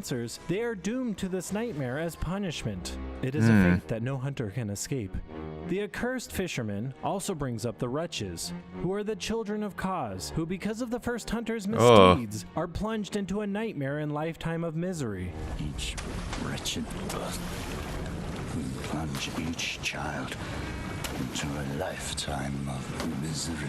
So, not only are the sins of the forefathers cursing many generations of hunters, but it is inadvertently cursing the children of Kaz as well. These curses is the second, more subtle, yet major theme of the DLC. So, oh little orphan, why is it you cry? Do you cry at the nightmare you were born into most of all? Well, he's looking directly at the sun, a symbol of the nightmare. I think so. This entire nightmare exists as a testament to the butchering of the Kaz Great One, and a curse to hunters who lose their minds in the rush of the hunt. In a way, your desperate search for answers mirrors exactly what caused the first hunters to sin. As if the spirit of Byrgenwerth lives on within you. Which is exactly why it is so relentlessly protected.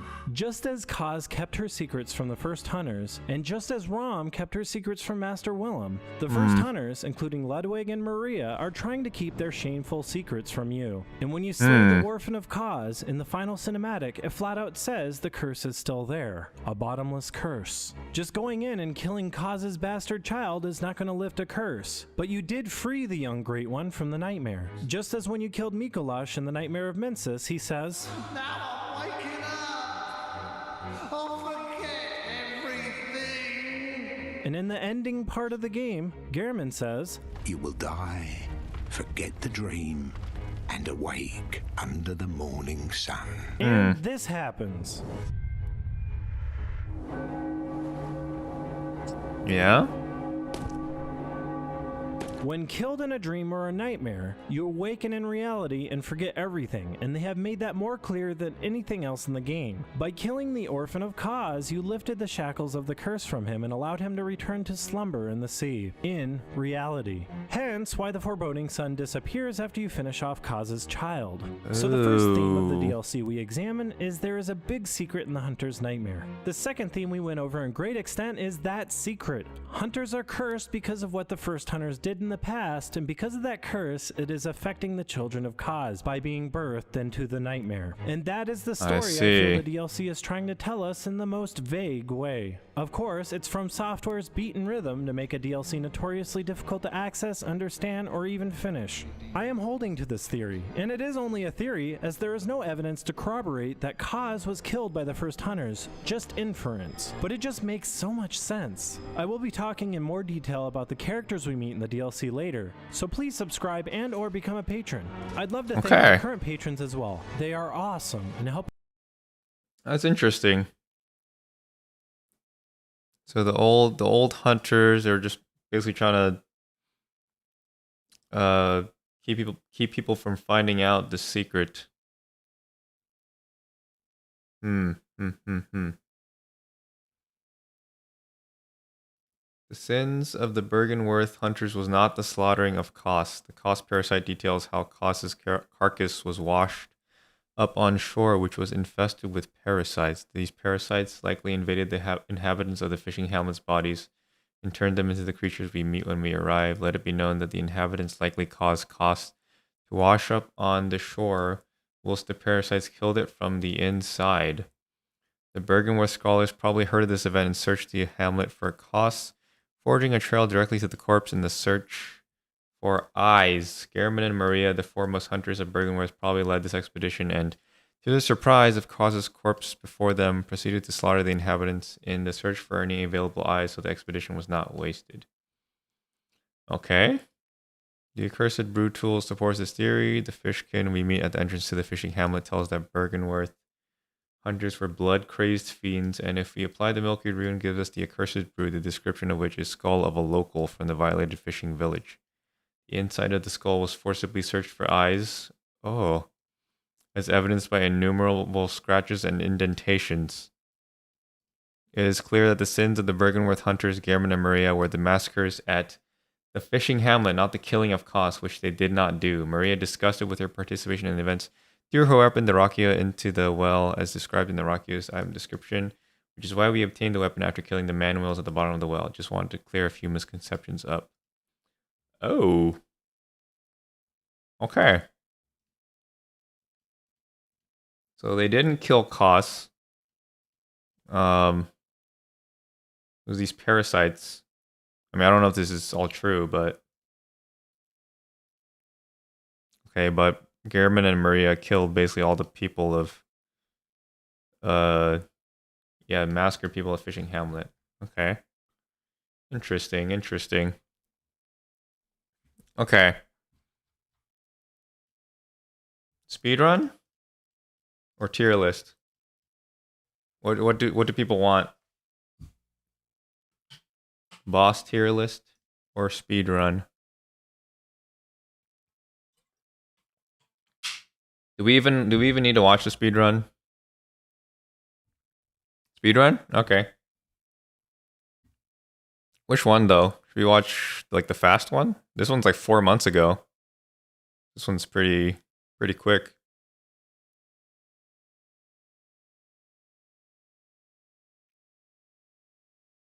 Speedruns mostly abuse glitches. Yeah, I mean, I'm fine with that. I'm just curious on how they do it. Yeah, they're fun to watch.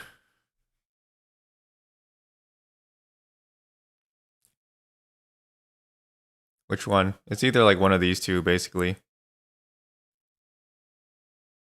This one's obviously faster. This one's like from 4 years ago, so. Dang, they lowered the time by a lot. Like almost half. Jeez. Guess we can watch this one. The most recent one.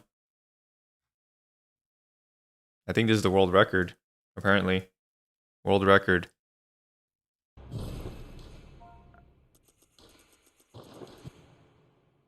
You see how fast they made that name? Oh my gosh. Oh, they require... Oh. Shadows, Rom, Reborn, Mikolash, Wet Nurse. Oh, okay. Best possible time, 1959. But they got 1849. What? What do you mean? Excuse me.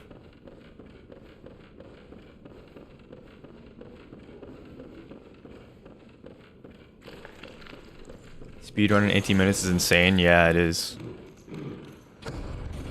Yeah, I'm gonna be reading chat more during the speedrun because it doesn't really matter if I talk over this.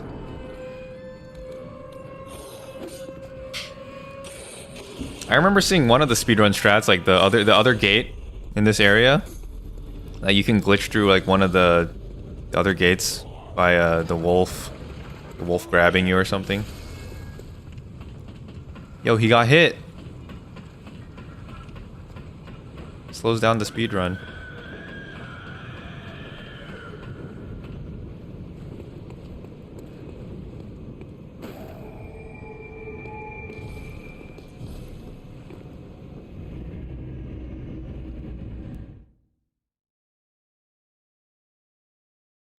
What is this loading screen? It just says Bloodborne. What?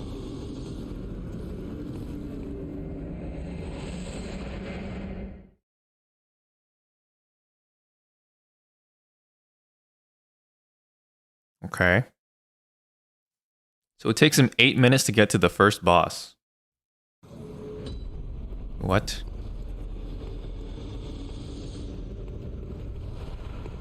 Imagine trying to not hit it all in Bloodborne challenge. Like a pacifist run or something. I've seen in I forget in which whatchamacallit, which From Software game. I think it was like DS3 or something, but like you can do like a pacifist run where you don't hit anything. You basically let like either like some of the enemies hit each other, or I don't remember actually. I remember there was like some kind of run like that. What? What is he doing? I don't understand any of this. He jumped into that hole. It's probably an old version. Yeah, probably.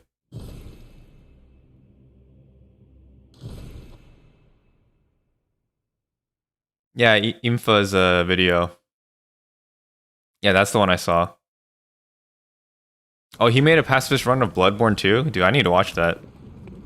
He makes really good videos. I've seen some of his, and they're really good.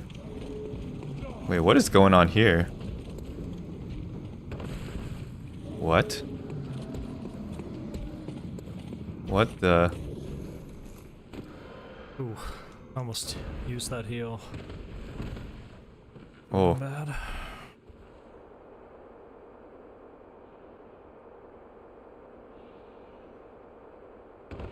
Okay, that was all to skip to here. I thought there was like another faster way to get to here, like clipping through the gate with the wolves, like grab attack or something. I've seen like something like that, but I haven't watched like a full speedrun through before.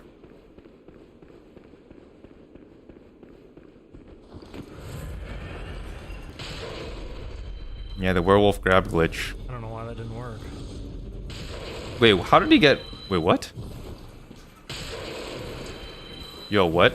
What is going on? What? Kind of like to ask this, but question about what made me want to stream Bloodborne? I don't know, honestly. It was just a game that I've been wanting to play, and I wanted to start like doing gaming related stuff with my channel. And I don't know, I just thought like I was trying to think of what games would be fun for my audience to watch, or like would help me to grow too, and a game that I would enjoy. So it's like a mix of those things. Game I like, game I think people would enjoy me watching, and a game that could help me to grow. Will I stream Silksong when it comes out in 2077? Oh yeah, I'll definitely be streaming Silksong. It should be coming out this year, because in one of the which event was it? I think it was like a Xbox or Microsoft Direct or something, or Microsoft like showcase. Like they said, all of the games shown in this presentation will be released within a year or something, and Silksong was a part of that showcase. So, and that was like sometime last year. So if that statement holds true, Silksong should come out this year. But Team Cherry has not confirmed anything.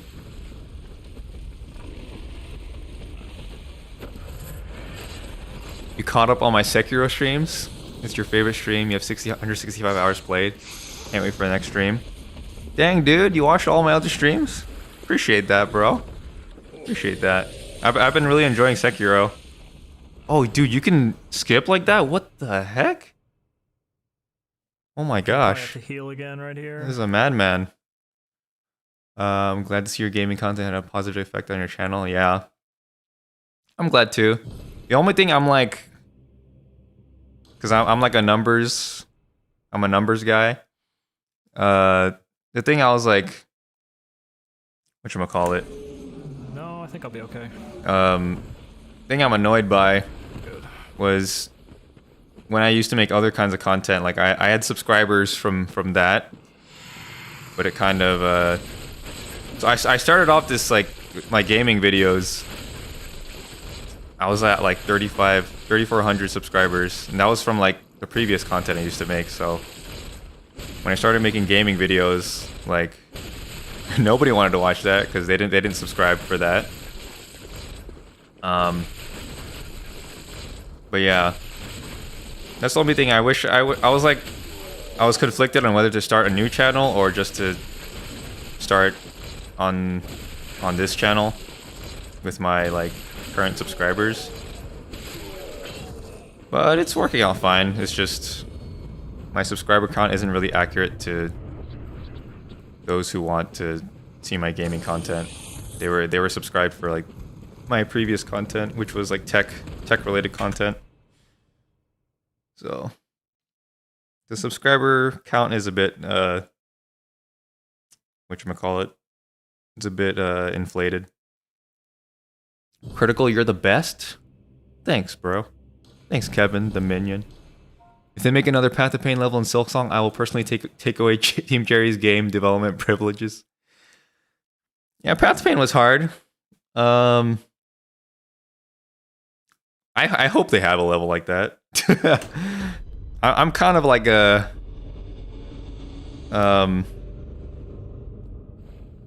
platforming, like I'm a sucker for pain, for platforming. So I would enjoy another Path of Pain, personally.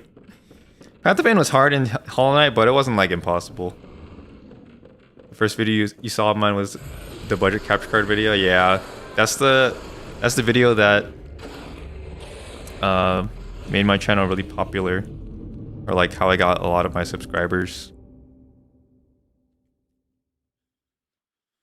Can't believe you've been subscribed for that long. Toasted. Kind of crazy. I pivoted so hard on my content from tech to games. Skin of gold. It should, anyway. Dude, I'm like barely paying attention to this speedrun. So he beat the shadows.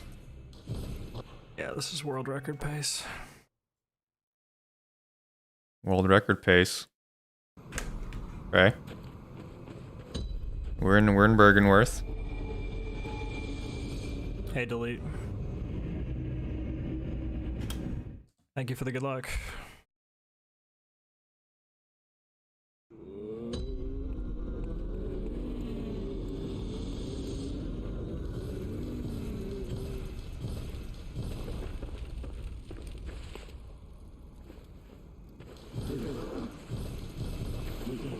Dude, he's so fast going through the menus. Like, it's all just memorized inputs.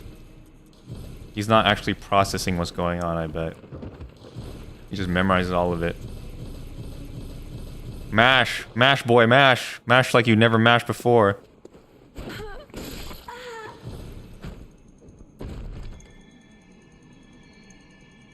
Oh my gosh, look at all that. It was only a 2-second gold.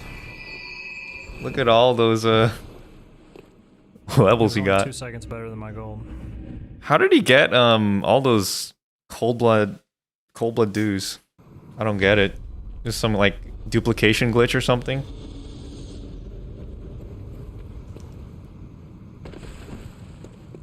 Oh fuck, I almost messed that up. Wait, what? What just happened?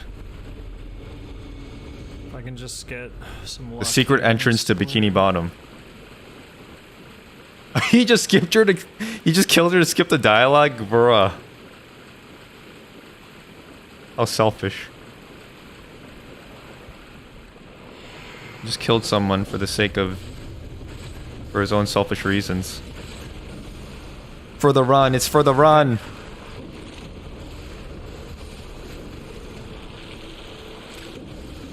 This is what I need. Dude, I bet, oh, he got it. Whoa. I feel like ROM would be annoying in speedruns. Okay, I feel like way fucking ahead. This is rock bottom. Do you... Nope. How to... Speedrun. God damn, look Blood. how far ahead I am. Born. A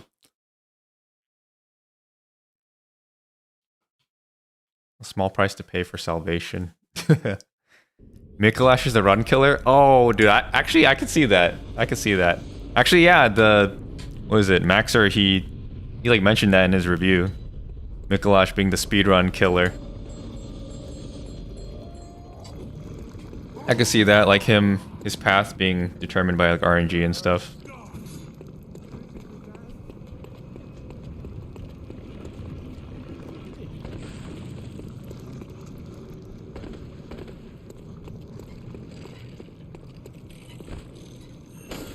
What?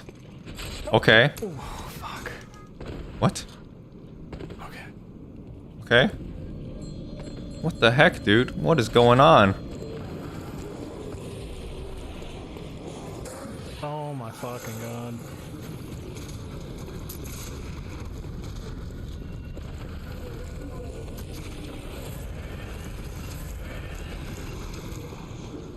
Alright, so you have to kill the one reborn. He has to kill Mikolash. He has to kill the wet nurse. Yo, he just literally equipped... He just literally put on his clothes as he was like running out the door. That's like in movies when you're late for work and you're putting on clothes as like you're leaving. He was in the menu and he was still running. And he knew where to go.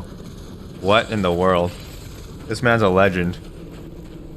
Literally me going to work, exactly. He's like hopping on one foot as he's like trying to fit his leg into his pants. Starting up his car. Still doesn't have his like shoes on.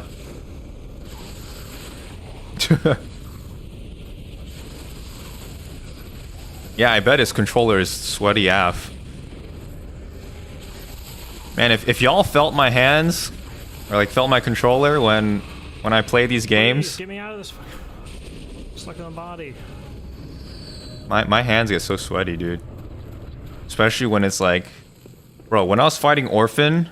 Oh my gosh. That last attempt on Orphan... Well, the first attempt of that stream, because I beat him like the first attempt of the last stream for Bloodborne. Dude, my hands were so sweaty. My heart was like going crazy. I still can't believe I did that. And I made you wheelchair, I made you eat your sock. And you actually did it. Oh, that was hilarious.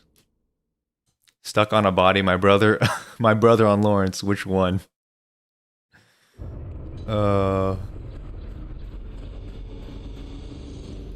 Body number 43. What's the body count on the one reborn? Tell me now.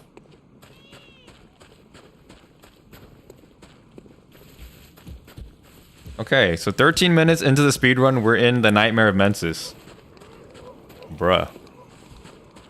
It's actually insane. Dude. This sound just like triggers, this sound just triggers me.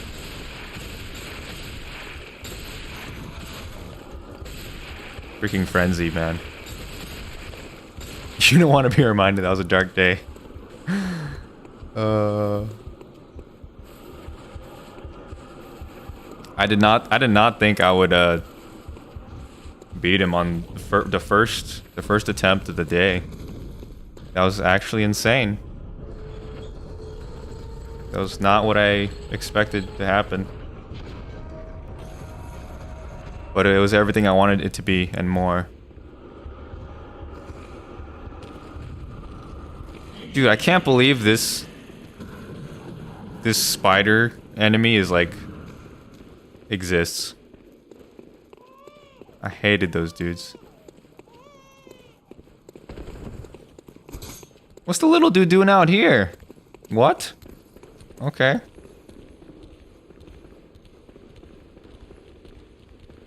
Imagine the game crashed during the run. His PS4 like overheats. His controller runs out of battery. Dude, that would... You'd probably rage. Especially this deep into the run.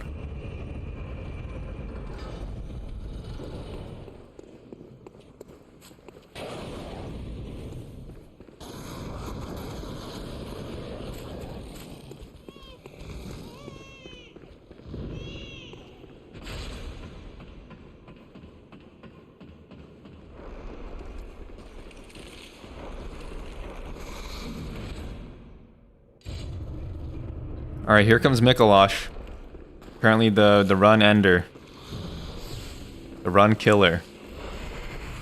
Okay, he's got the beast blood pellets and the... Oh! Bro, he got him into the... Wait, what? Why is he in this like corridor area? He didn't go into like the main room. Oh my gosh, he's wailing on him. Yo, what is going on? I can't get him. Oh, I got him.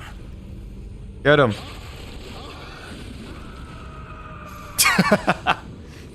Dude, I love Mikolash's scream. I love it in like... It's like a love-hate relationship. I love it just because of how silly it is, but I hate it just because of the PTSD. Know that he did that really fast. I guess he got good RNG on that or something. Yeah, he was like laughing. He went from laughing to pain so quick.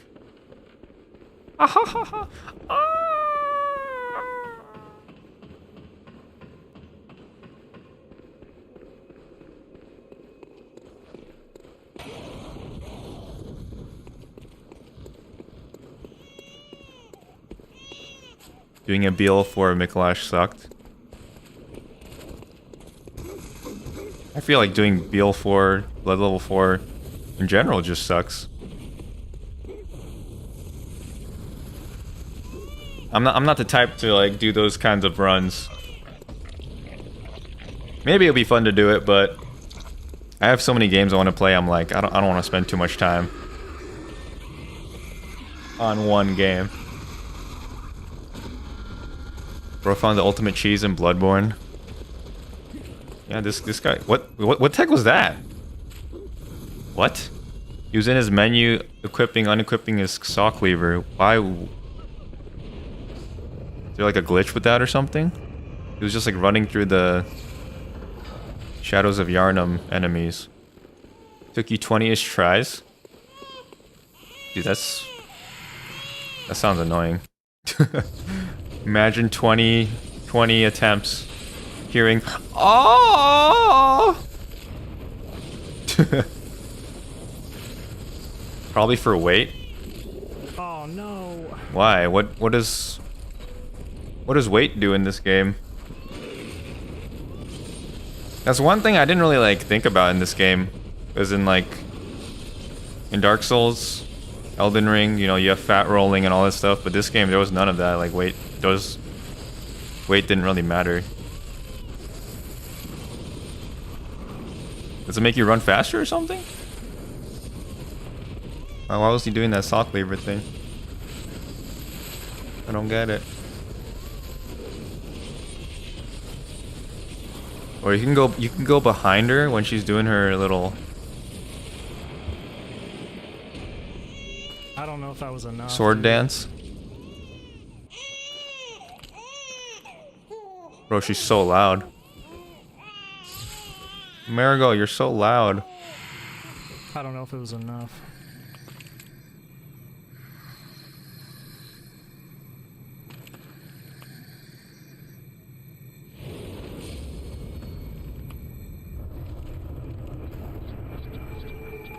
I'm confused.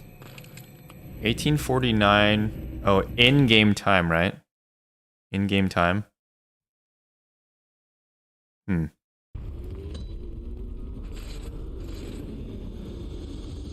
now he needs to kill Gehrman. Or no, submit life. Right? Good eve. Farewell.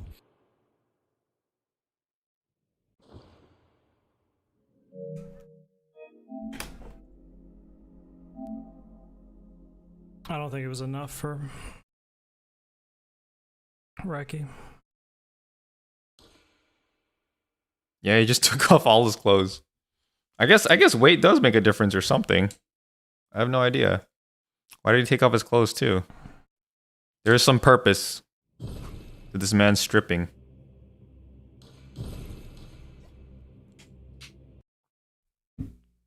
Oh, that was it? What? So it was a record? This is a speedrun of Bloodborne on the 1.00 unpatched version of the game, not to be confused with any % current patch. Oh. Oh, you can't do any of this without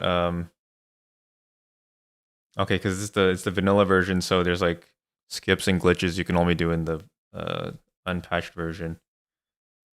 Third completed run, and we have a world record. It's amazing because I was having many runs with this pace that all died to various memes. So it's nice to be able to punch one through. Okay, cool.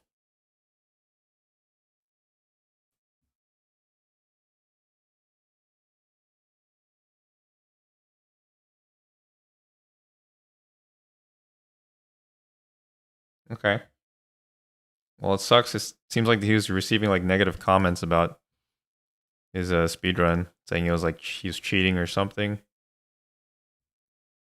Okay. Well, that sucks. You work so hard for something and people say you're cheating. Not to say that some people don't cheat, but yeah. Said he was like his run was verified by people on speedrun website. So, okay. All right. Watch the speedrun. I think the last thing to do is the tier list. Let's do the tier list. Okay. So, let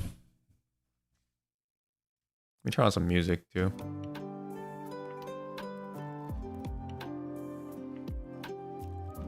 You hit Gehrman with that bear seek less dialogue skip.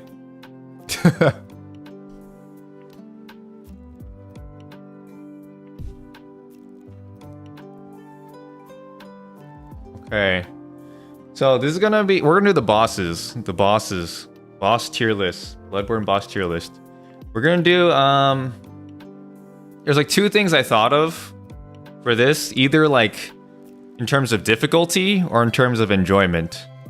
So which one do you guys want, or do you want both, or what? We can make a list based on difficulty or my enjoyment, or both. What say you? A bit of both. Okay. Can do both. Okay, well, I guess for some of these, like, the difficulty and the enjoyment kind of mixes together. You can do both. Okay. Well, I can do like maybe one and just talk about how I felt about them. So this is not in like the game order. So let's see. Let's try to find. Okay, so first one was Cleric Beast. Okay, Cleric Beast. I didn't find Cleric Beast too hard. He was like, I think I died to him like 4 times or something. Not too hard, but I think he was a relatively enjoyable boss. I think in terms of enjoyment, definitely not S or A. I'd probably put him in like a B or something. He was like decently fun, not too difficult. I'll just do based off enjoyment and like talk about difficulty. I think I'll do this list based off of enjoyment and just talk about add in some details about difficulty. Enjoyment, definitely a B. In terms of difficulty, maybe like a C or something. And next boss is Father Gascoigne. So this is hard to say for like difficulty wise. I mean, y'all saw my first run of this game.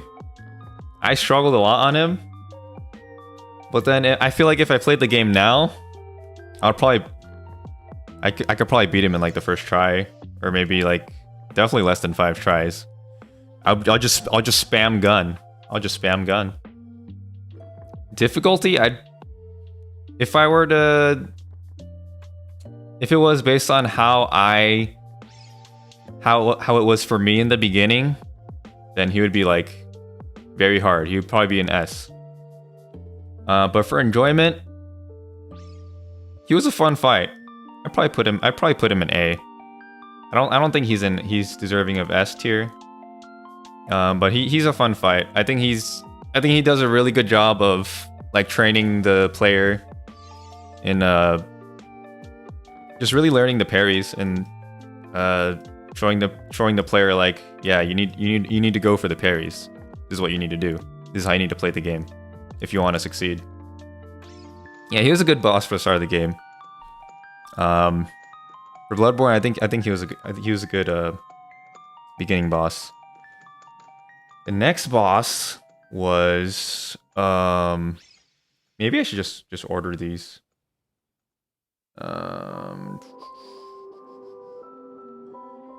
Let's see. Virgo's Wedner, Celestial Emissary.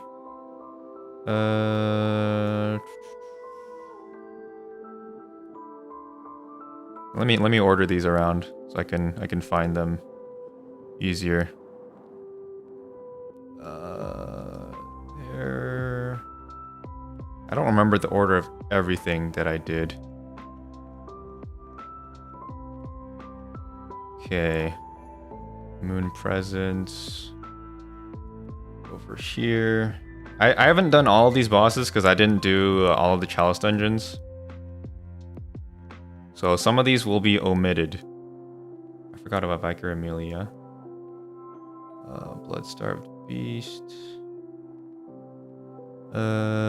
Watchdog. I'll do the Chalice dungeon ones later. Mikolash. When was that? I don't remember.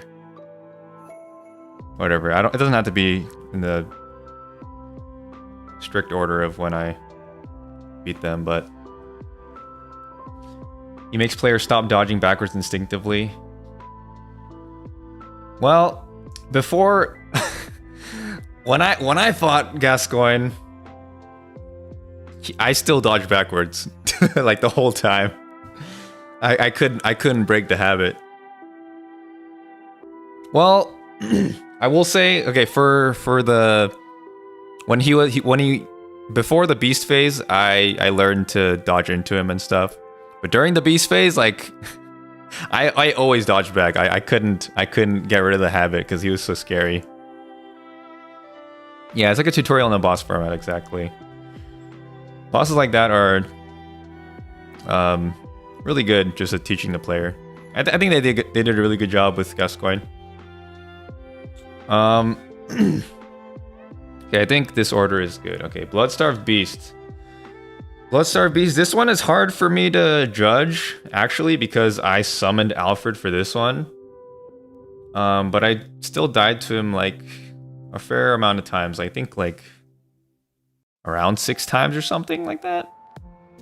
Even with Alfred. Alfred, yeah. You think he's a C? I think for enjoyment, I'd probably actually enjoyment. Definitely an S. No, I'm just kidding. Definitely not a D. Definitely not an A. It's either B or C for me. Alfred walked so I could run. Exactly. Our brother Alfred.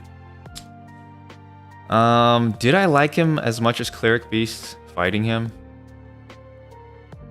I think fighting with Alfred elevated the battle for me. I'd probably put him at B. Slow poisoning makes the fight annoying if I don't have antidotes. That is true. That is true. I'll still keep him as B though, for me personally. I had fun with them. I had fun with them. Probably could, I think Alfred carried him to B. If I didn't summon, put him at C, but I put him at B.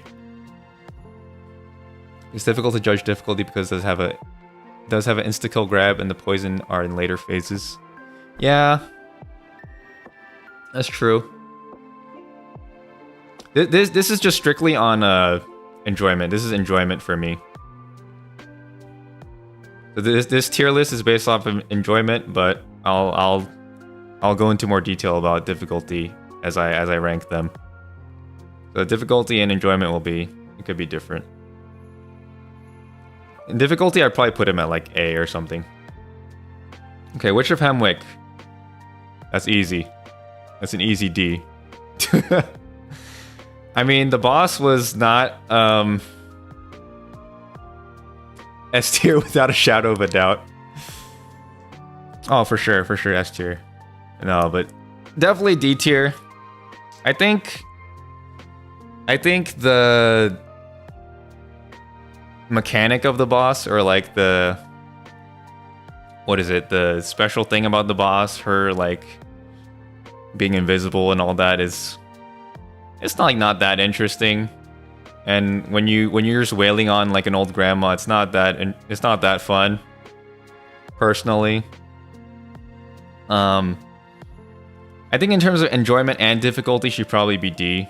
I did die to her one time, but it was literally when there was 2 of her, and she whatchamacallit, she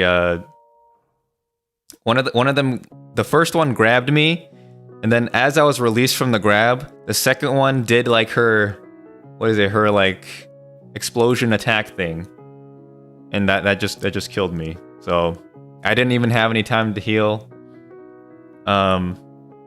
But super easy boss, not that fun to fight. Not at all, actually. It was just like super gimmicky. So that's an easy D. Dollar Store Twin Princes, exactly. Twin Princes was a good fight. Vicar Amelia, I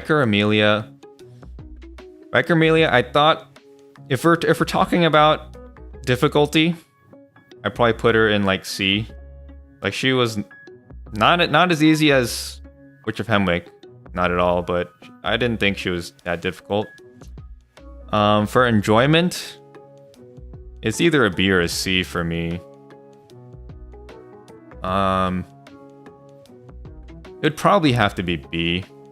I'd probably agree with the B. Like, I feel like C would be like, I didn't enjoy the fight. B would be like, I enjoyed it. A would be like, I enjoyed it a lot. S would be like, top tier boss. I'd definitely say B. Yeah, it was alright.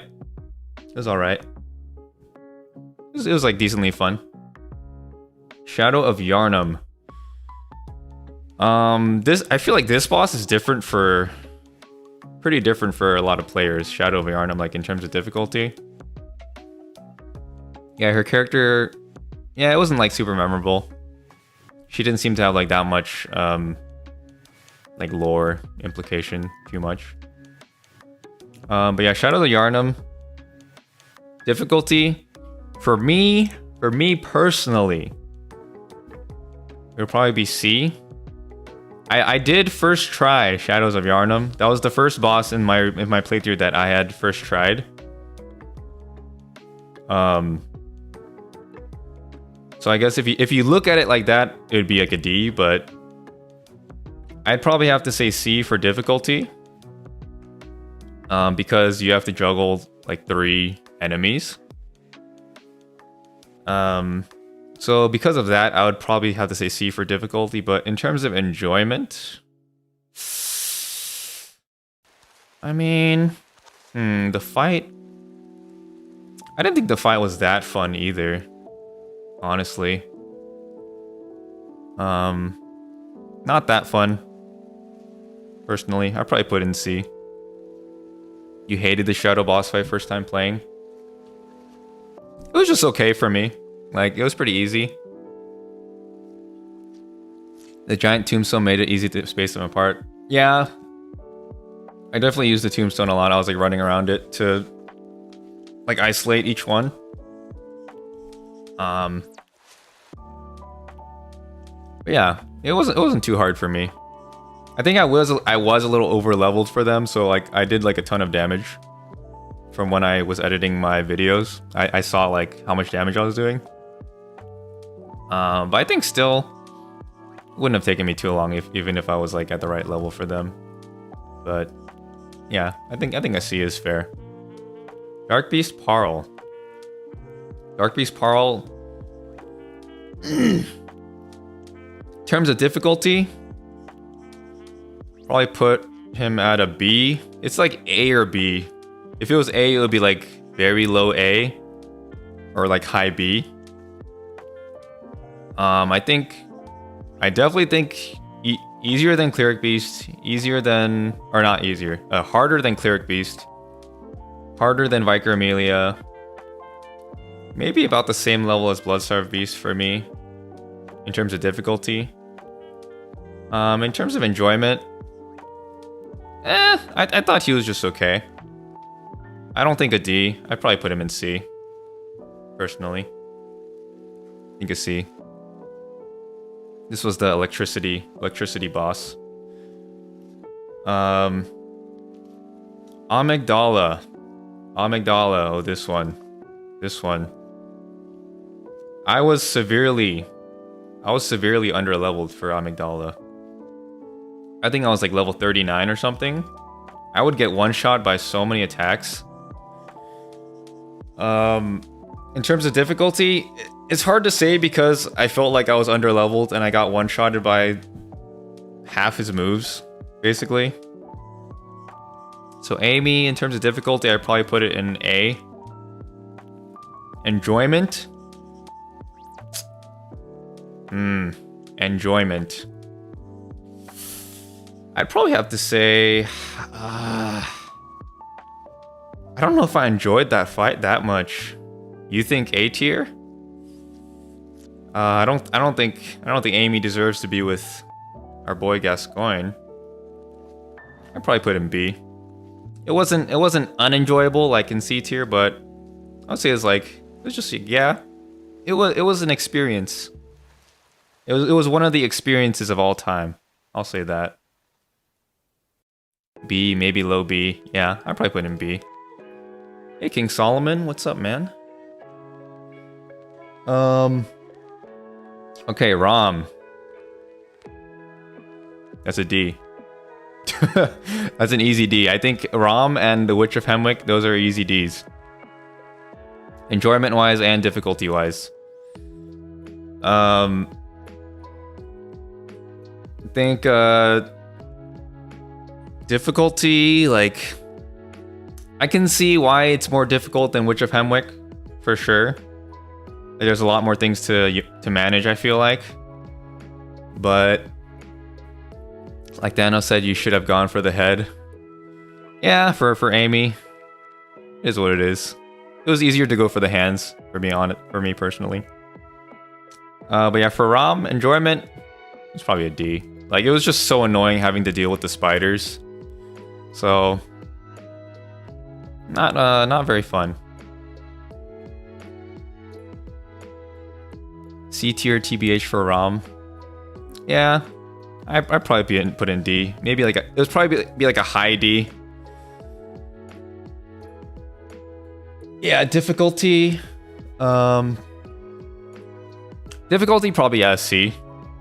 It's not like crazy easy because you still have to keep track of all the spiders, because the spiders do like a ton of damage to you, and the ice meteor attack does a lot of damage too, and you can kind of get stun locked in it, kind of. So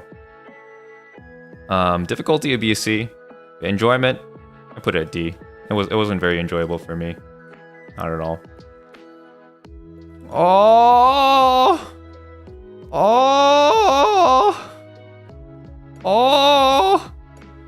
Oh, he's floating up to S tier. No, I'm just kidding. That's D tier. That one's an easy D tier as well. Oh, Mikolash. This might be my least favorite boss in the game. Maybe. Mikolash's own tier under D. Let's see. How do I make add a row below?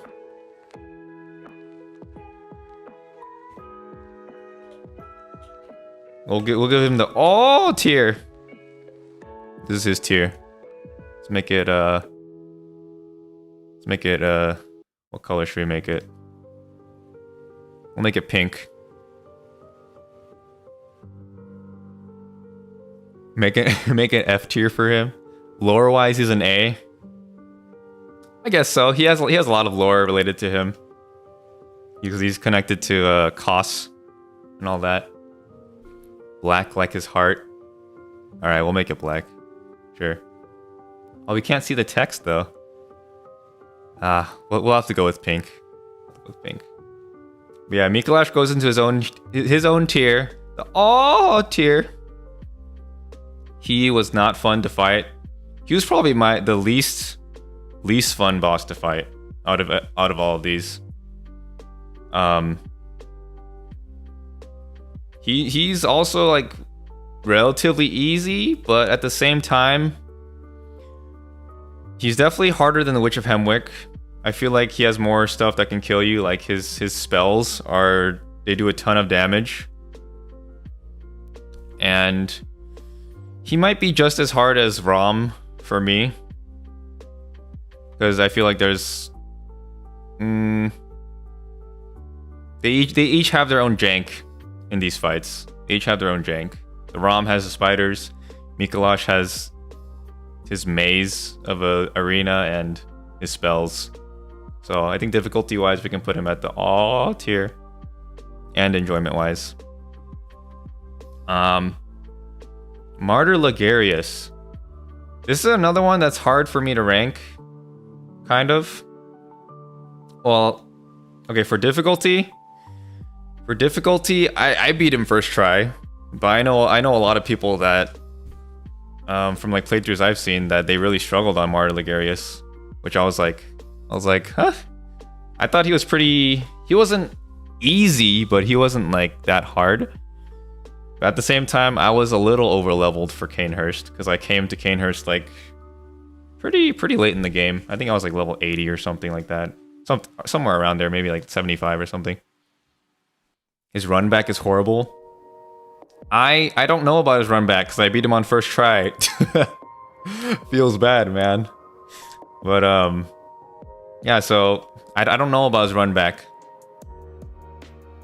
It was relatively easy for me because I think I did like pretty good damage on him. But in terms of enjoyment, I thought he was a good boss. I liked him. I liked that I could parry him. I'll probably put him at I probably had to put him at B. I don't think he's worthy of A. Is he A? I definitely enjoyed it more than Amy, more than Vicar, more than Bloodstar Beast. Maybe I'll put him at A. I think I liked him. He was fun. You only have one lamp before beating Ligarius and few shortcuts. Let me think. Is the lamp to go back? Is it just at the bottom of the castle, like literally the first lamp you get? Because you can take the elevator up, and then you have to go on the rooftop to go all the way back up. That's literally the only lamp. Well, it's a good thing I beat him on the first try. Yeah, that would have probably made the boss fight much worse. Yeah, I think I'll put him in A. I liked him. It was a fun boss. Celestial Emissary. Difficulty-wise, definitely D. Enjoyment-wise, probably D as well. Extremely easy boss fight. Not much to it. You just have to find the right alien to kill. And you just wail on him. And he turns into the big guy, but even after that, it's like he has very telegraphed attacks. Not very hard to dodge. Even if you get hit, it's not like he's gonna one-shot you. It does maybe like 2/3 of your health, maybe half. And you can easily run back and heal. A bigger failure than living failures. Yeah, I'd probably have to agree. Is anyone going to join Miklash in the tier? No, he has his own tier. He has his own tier. No one else can join this. This tier is caged just like his head. No one is allowed access into this tier. Except for Mikolash. But yeah, Celestial Emissary, that's an easy D, I think. Easy D.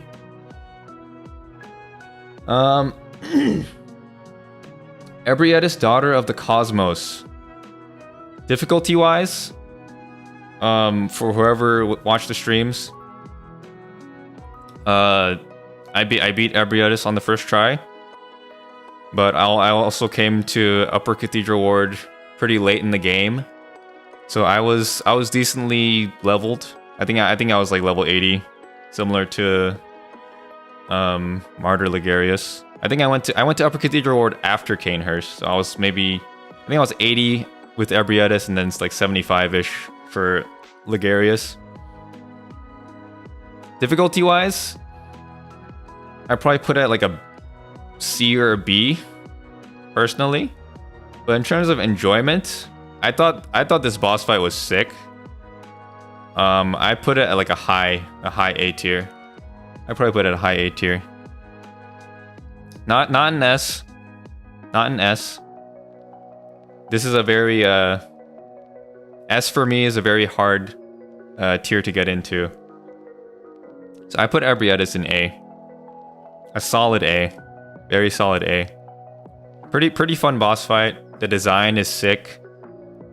Oh yeah, I haven't even been talking about design.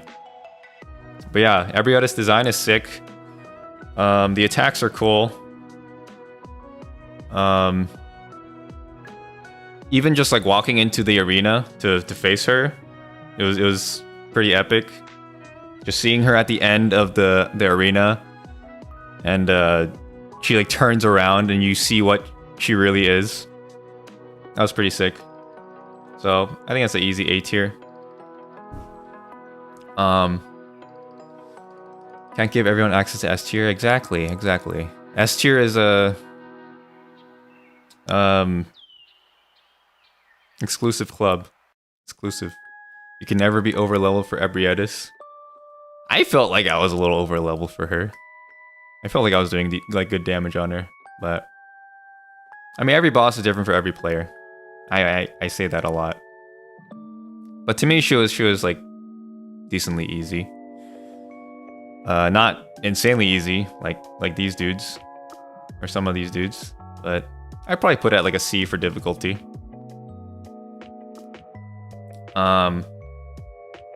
Here we come to the One Reborn. We need to make a new tier for the One Reborn. New tier. Let's see. What color do we not have? Let's do blue. Let's do blue. No, blue. Give us blue. And this is the motorcycle tier. I already have blue. Green it is. I already have green. What do we not have? Purple. Okay, wait, wasn't this pink before? Okay, whatever. The One Reborn. Motorcycle tier. The beginning, like the cutscene in the beginning, before you fight him, like the noise he makes is like a motorcycle. Anyone else think that this boss sounds like a motor vehicle? Anyone else think that?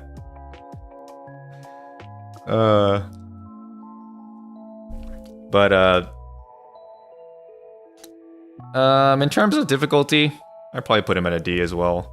He was pretty easy. But in terms of like design and stuff and how much I enjoyed the boss, I'd probably put like C or something. It wasn't that fun to me. His design is crazy, but I didn't have much fun fighting him. You just think he's neat? Yeah, he's neat.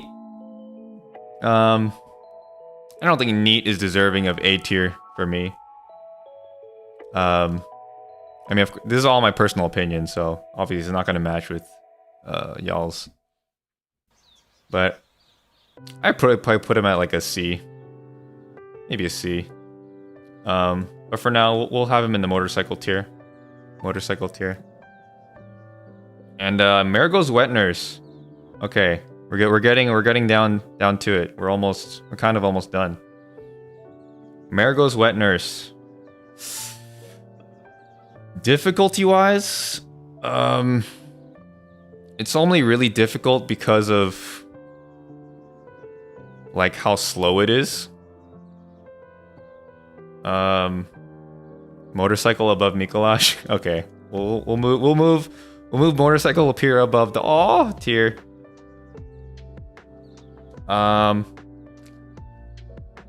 Let's see, Marigold difficulty wise, we probably put in C.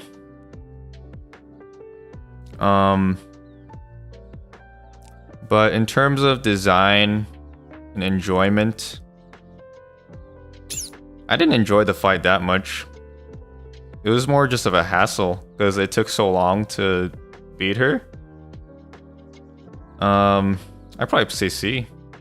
I would say C for me. Alright, now we're getting into the DLC. Alright. Ludwig, the Holy Blade. Difficulty wise, probably A tier. Enjoyment wise,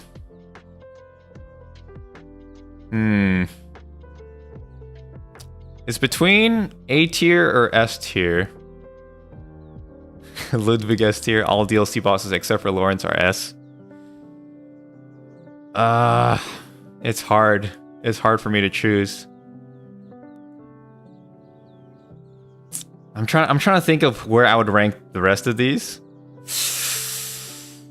S is a hard tier to break into for me. I'd have to say A. But he's like probably, let me order within A. I'd say Martyr Ligarius is at the bottom of A.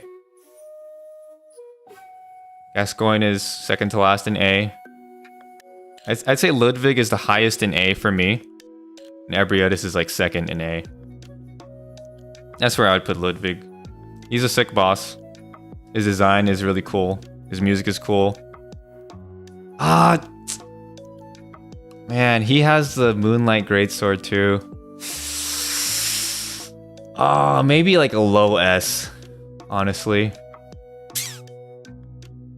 Yeah, we'll do a low S. We'll do a low S. We'll do a low S.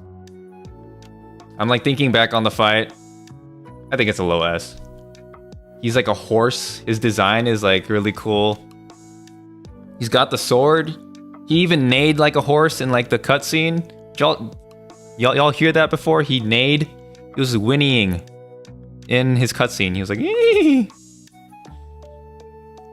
For that alone, probably S tier. Berserk horse. Yeah, I remember you mentioning that. The music goat. Yeah, the music was good. Music was really good. S tier. We'll put low S tier. Low S tier. But S tier nonetheless. Living Failures. Living Failures. Difficulty wise. Well, I beat on first try. But yeah, we'll have to put it in D. Difficulty wise and enjoyment wise. I think he's like, I think Rom is at the top of D.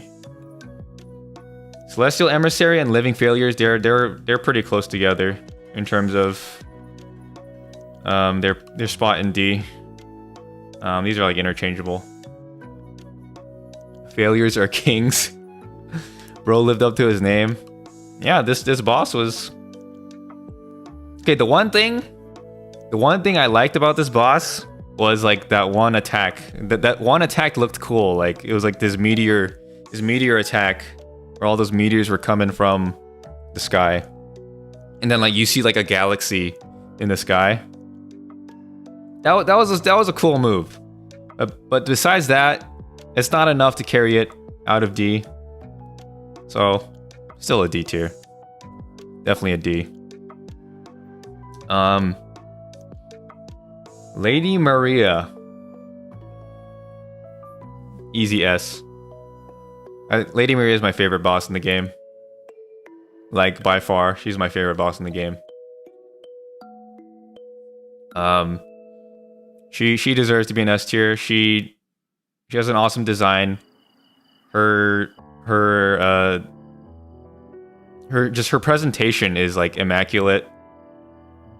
The music is great. She's just so cool. She's just so cool. Like when I was fighting her for the first time, I was like just gushing about how fun she was.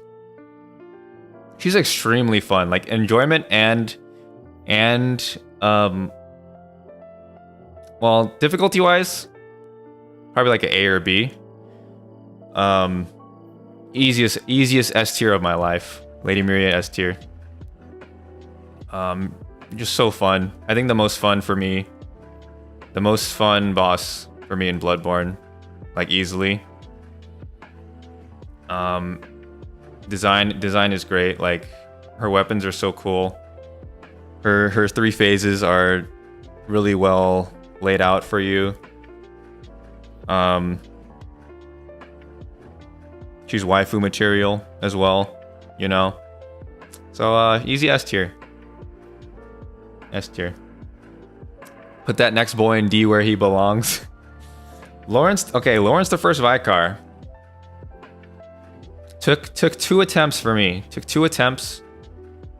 I honestly didn't think he was very difficult. I know a lot of people struggled on him, but for me, I thought he was like pretty easy. The only thing was he did a lot of damage. Like his swiping attacks did a lot of damage. But for me, it was just Cleric Beast Part 2. Minus like the second half of the fight. Or like the last third of the fight where he loses his lower half and he spews lava and stuff. I'd probably put him in the... I'd probably put him in C tier. Not as bad as these for me, enjoyment wise. But I'd put him in C. Probably the last bottom of C. Let's see. I'll do like this. Okay. Let me order these actually. Let me order these. Okay, so Dark Beast Parl I think is the top of C, and then Shadows, and then Mergo, and then Lawrence, and then B tier. I'll probably put Cleric Beast at the top of B tier.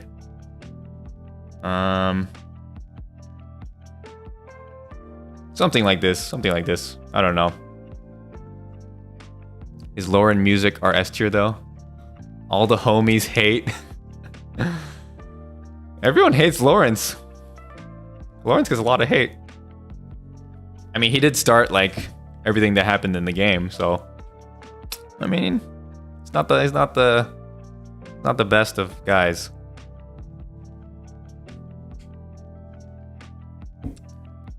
But yeah.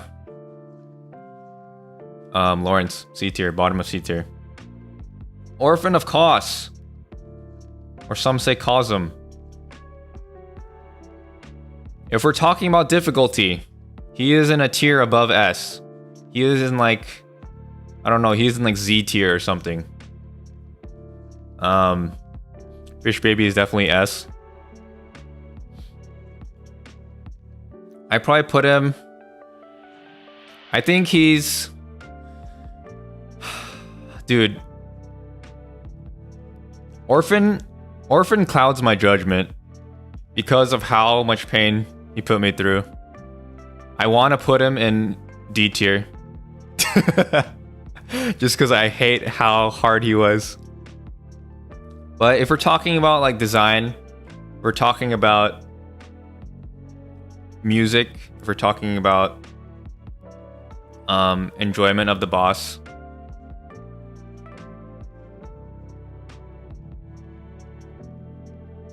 I think he's a very well designed boss.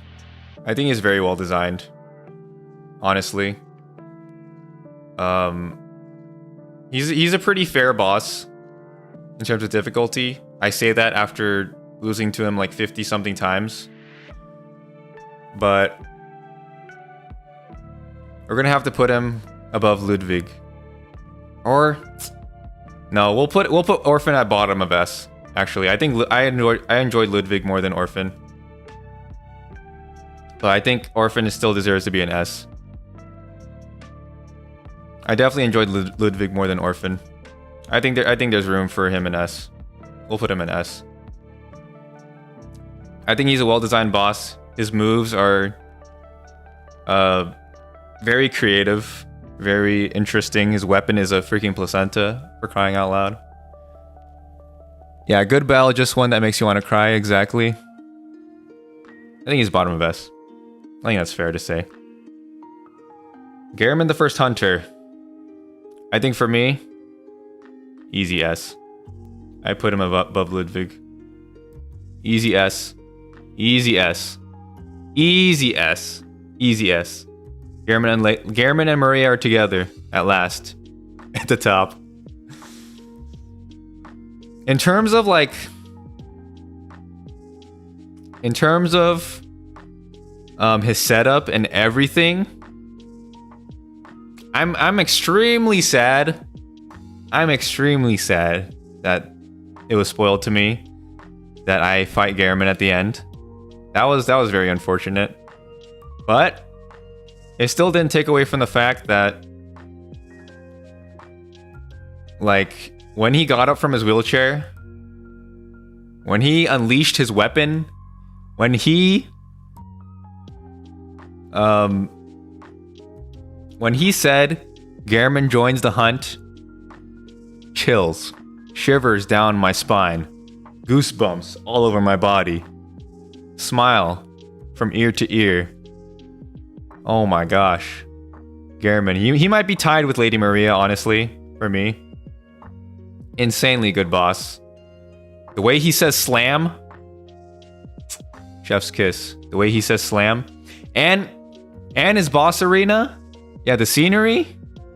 Yeah, and the music. I think he shares this. He shares the spot with Lady Maria. Honestly, maybe we should make another tier. We're making too many tiers right now. Make SS tier, SSS tier. Wait, no. This is wrong. What color was this? Red. This one. SSS tier. We're making a new tier. Yes, together at last. Lady Maria and Gehrman, SSS tier. Balanced. This is balanced.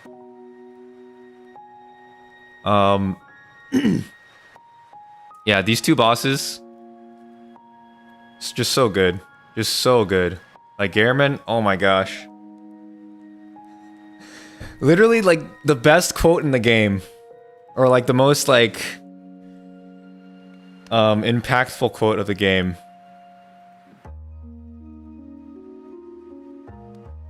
Gehrman joins the hunt. Tonight Gehrman joins the hunt. So good. That was actually amazing.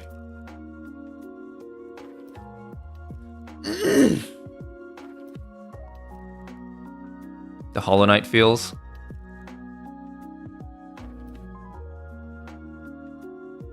Yeah. Exactly. Pretty sad boss fight too. Like I didn't want to kill him, but that's just how it had to happen. Oh my gosh, my throat. Okay. Moon Presence. This is definitely going to be on this bottom half. Difficulty-wise, very easy. Motorcycle tier.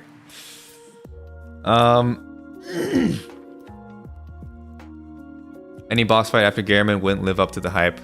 That's true. Putting the Moon Presence like next to Gehrman, like right after Gehrman, is like it's a death wish.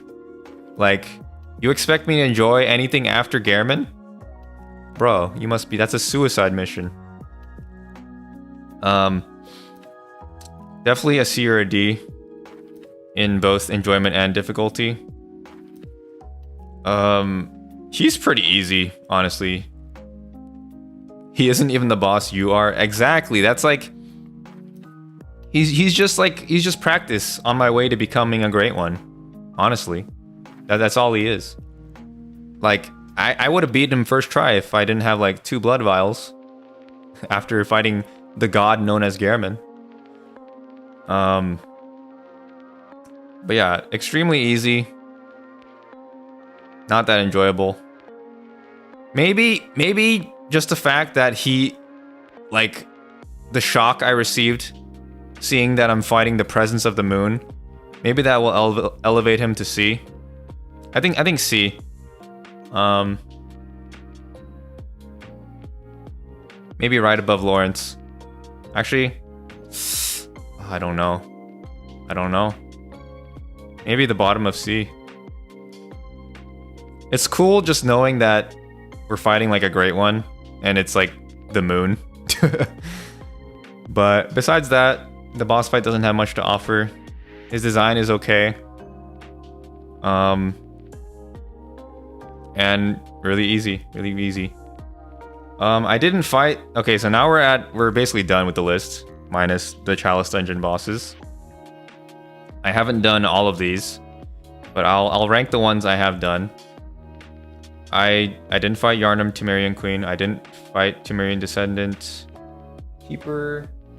I didn't fight Keeper of the Old Lords. I fought Undead Giant, Watchdog of the Old Lords, Merciless Watcher, Beast Possessed Soul. Okay, I didn't fight these 4.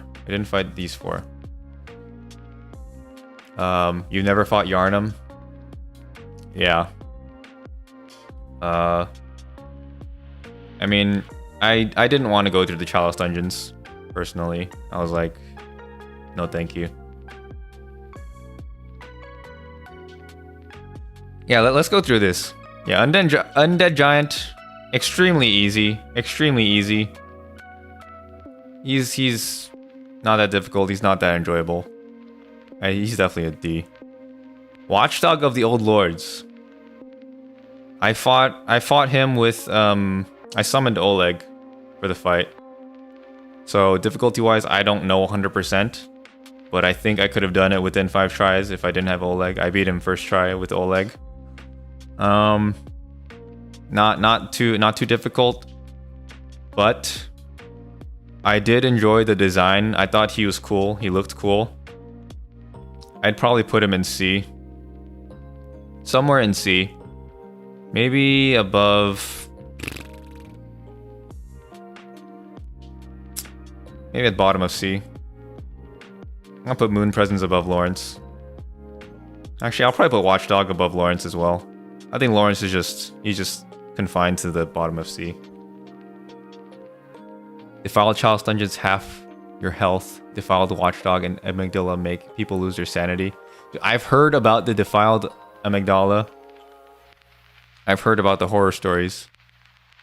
So yeah, I'm not gonna do Chalice Dungeons. I don't want to. I just don't. Okay, last one, Merciless Watchers. This is definitely a D as well. Difficulty wise, really easy. You just parry them or just hit them. They don't do a lot of damage. They have a small health pool, so it's easy to whittle them down. Probably bottom of D. Honestly. Dollar Store Shadows. Indeed. Dollar Store Shadows. Maybe we'll put Shadows... Maybe we'll put Shadows in B, actually. Maybe bottom of B. Let's do that. Okay. Well, this is the list. This is my list. Of course, we got Lady Maria, Gehrman at the top, as they deserve to be in triple S tier. Ludwig and Orphan, S tier. A, Marta Ligarius, Father Gascoigne, Ebrietis. Everything above B is like I enjoyed these fights a lot. And B is like kind of enjoyable, not bad.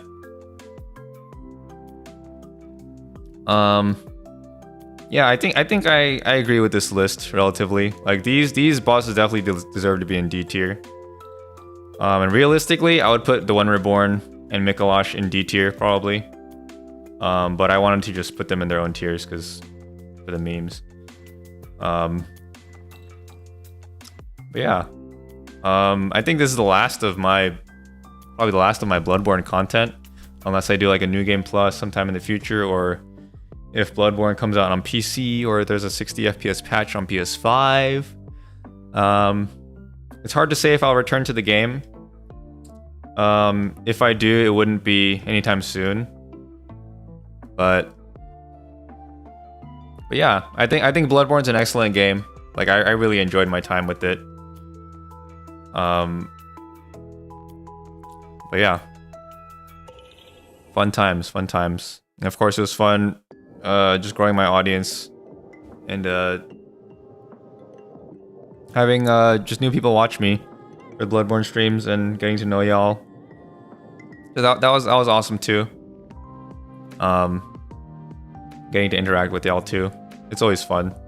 I'm always excited when people chat a lot in the chat. Otherwise, it's kind of lonely and boring. But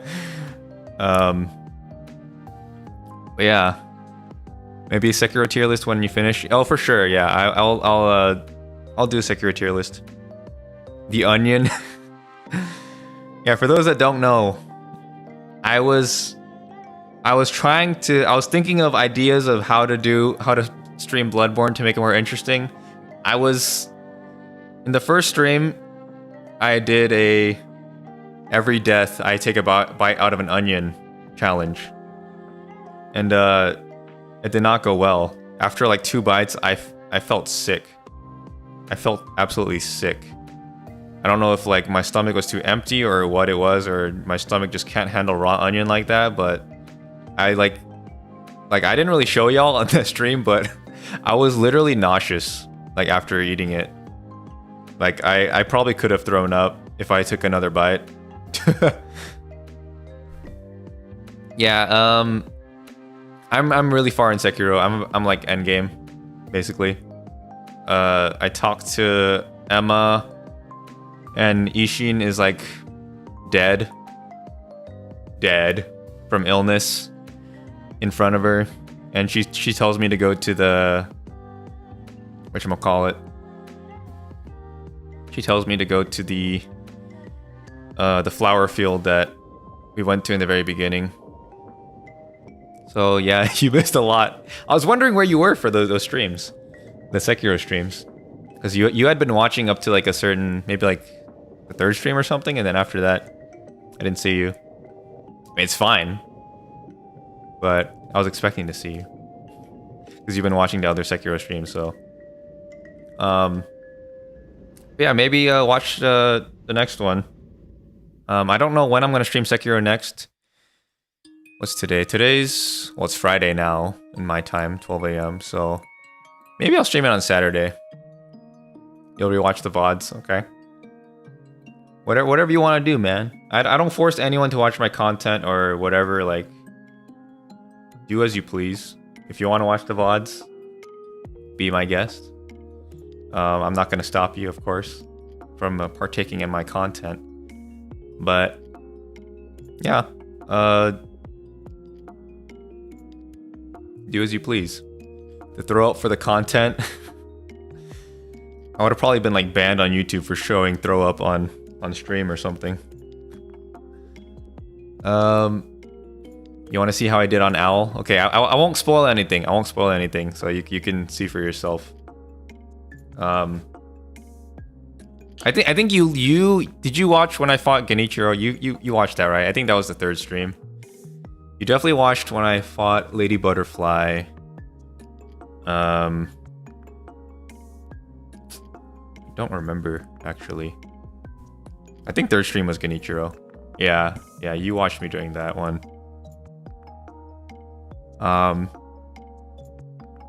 But yeah, we got pretty far. I did both owl fights. It was mad funny against Father Owl. Was it? Were you watching? Did you watch that? Oh yeah, you watched the VODs, that's right. Dude, that was suffering. I won't say any more, so I don't want to spoil it for Wheelchair. Ape was fun. Ape was fun. Ape would be S tier. Dude, I so wish I didn't get spoiled on Ape, because no wait, yeah, Wheelchair, you watched me fight Ape, didn't you? I'm pretty sure. I think at that stream we were talking about Donkey. Because I got spoiled for the Ape fight from Donkey's video on Sekiro that I watched like years ago or whatever. Ape was really fun. Ape was fun. But yeah. He was a good boss. He was a really good boss. I really wish I wasn't spoiled about Ape's 2nd phase though. I really wish I wasn't spoiled about that. Because I really wonder what my genuine reaction would have been. That's why I hate spoilers, because I always want to see what my genuine reaction is. But yeah, he kept throwing that dookie in prime monkey fashion. Did someone spoil the ending? I don't know exactly what happens in the ending, but I know I fight a certain member of the Ashina clan. That's why I was a little confused when I saw our Lord Ishin on the floor. So I was like, I was told about, you know, fighting a certain somebody. There's multiple endings, by the way. Yeah, I'm on the ending. Well, I think I'm being led to the true ending from what I know. I think it's the true ending that I asked people in my stream like how to get the true ending and stuff. So I think I'm going down the right path. I'm not 100% sure. Yeah, I fought the monk. Yeah, that's all I'll say. I fought the monk. That wasn't the last stream. Last stream I fought the monk. Pretty sure. So I know who I fight for the last boss. I also know about something else because I was dude. The bad thing about like watching Sekiro videos, I mean, I shouldn't be watching Sekiro videos in the first place, but I like to watch. I don't know if y'all know. Y'all probably know who this is, but if y'all are in the Souls community, so our boy Ongbar, the god of Souls games. So I watched this dude's videos. So I wanted to see like him fighting the the Sekiro bosses I had already fought before. Like Guardian Ape and Genichiro and bosses like that. And there was a video. There was a video where that got recommended to me from his channel that spoiled something that I really wish wasn't spoiled for me. I'm not gonna say what it was. I'm just saying it kind of hurt me about a certain character I have to fight, who is mayhaps of the opposite gender. But yeah, that video was recommended to me. I was actually stunned. I was really sad. I got spoiled on that. That's the bad thing about getting recommended videos on YouTube for boss, like especially for these games. Yeah, dude, it feels bad. It feels bad, dude. I wish I wasn't spoiled on that. I really wish I wasn't, cause oh, that's the bad ending. Okay, so maybe we don't go that path then. So we'll probably be fine. Okay. Yeah, I hate spoilers too. I get like actually annoyed if people spoil things for me. That's why every stream now I put up no spoilers please as the pinned comment in the chat. But still people spoil. So sometimes I'm like, do I even read chat? Like, jeez. Remember the choice with Owl? Yeah, I remember the choice. I chose the choice where I chose the one where I fight Owl. If I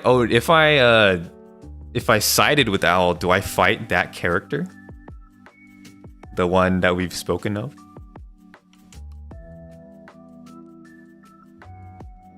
You hope I have an extra controller for a specific optional boss. Okay. Rage boss incoming.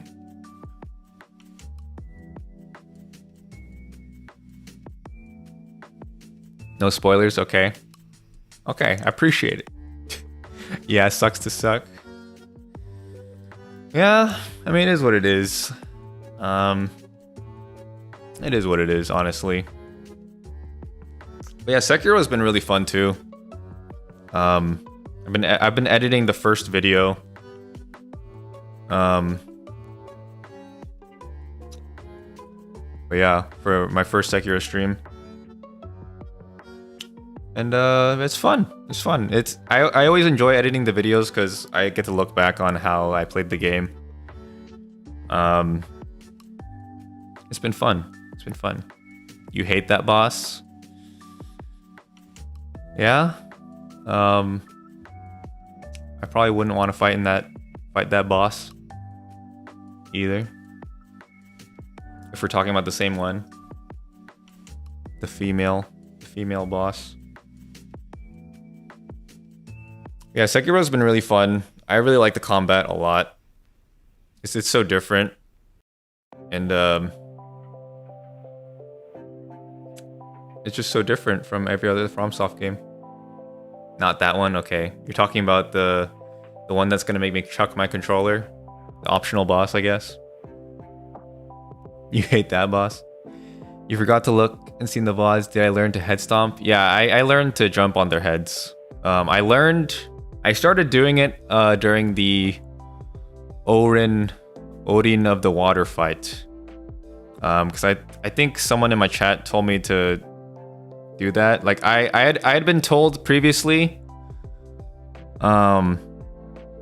I had been told previously I can jump on people's heads for more posture damage, but I wasn't implementing it because like I didn't have the muscle memory for it yet, and I just kept forgetting. But during the Orin fight, it was extremely helpful. So yeah, the Goomba Stomp. The other one that I will not name because it needs no introduction. Okay. I wonder how many bosses I have left that are not, like how many optional bosses I have left. Because I fought the second version of Owl as well. Because people told me about that boss. 3, I think. 3 optional bosses left. Okay. Should I for the next stream, should I do the optional bosses first and then finish the game? I think I should probably do that first, right? Optional bosses and then finish the game. Second owl fight is grueling. Yeah, second owl fight was pretty rough. You'll see when you look through the VOD. At least if you watch the VOD, you can like skip through and stuff. That's the good thing. So it'll be less time than if you're watching it live. Although maybe not as fun live, but maybe not as fun as live, but you know.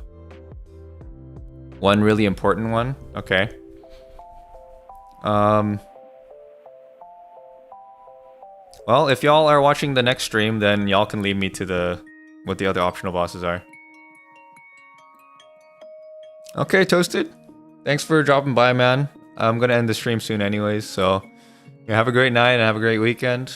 Hopefully see you. I'll probably stream Sekiro on Saturday or something, I think. Maybe earlier in the day. I'm not completely sure. We'll see. Or maybe my usual time of 8 p.m. CST. I'm not sure, to be honest. You got me? Alright. Thanks, fam. But yeah, this was a fun stream. I learned a ton about the lore and stuff. Bloodborne. Right, sounds good, man. Have a good one. Same to you. Same to you. Always appreciate you coming to stream, my guy. Yeah, Bloodborne lore is kind of crazy. I would not have been able to decipher all of that stuff, but it was fun. Hopefully y'all had fun too. It was cool seeing the speedrun as well. And yeah, it was fun. I'm really excited to play Sekiro and the other Souls games as well. I think Dark Souls 2, because the 2 remaining are Dark Souls 2 and Demon Souls Remake. I don't think those 2 are as popular as like Bloodborne, Sekiro, like DS3, DS1. I think the Elden Ring. But I'll still play them nonetheless. I don't know if I'll have games. I don't know if I'll have games in between, like simultaneously that I'll play off stream and upload. I'm thinking I maybe have to, so I don't like have only like From Software games on my channel. But we'll see. It's hard to edit. It's hard to edit all these videos. It takes so much time. And I'm not like a editing wizard or anything, so it takes a while for me, but it's fun. You really like DS2? It's a change of pace for sure, and acquired taste. DS2 gets a lot of hate. Yeah, it does. I was looking into like the difference between Scholar of the First Sin and like vanilla DS2. And like a lot of people were saying DS2, like vanilla DS2 is better than Scholar of the First Sin because of like gank stuff. Like DS2 Scholar of the First Sin has a lot more just like not good enemy placement or something like that. So some people prefer vanilla DS2. You definitely understand the problems it has. Yeah, I don't think anyone says it's like a perfect game, but I think people still enjoy it nonetheless, which is, yeah, I don't think I'm gonna like hate it or anything. I think I'll enjoy it. I just don't know to what extent. You have Scholar First Sin, it's manageable, but go for vanilla. Okay. The thing is, for less headaches, add some gem bosses. Okay. The thing is, I have the Dark Souls trilogy, like the physical copy of it, and the version of DS2 that's on it is Scholar of the First Sin. So I don't want to have to buy another copy. But at the same time, I'm like, should I? If vanilla DS2 is that much less of a headache. Not sure. Which one did you play first, Umar? Scholar or vanilla? Yeah, I have the 3-pack in the blue outlines. Yeah, Scholar of the First Sin has the DLC included, but if you get vanilla DS2, you can also just buy the DLCs separately. I don't know what other content it has besides DLC included. Maybe it has more content outside of DLC as well. I don't know. Okay, you played Scholar first. Okay. So have you played a Scholar and the vanilla version?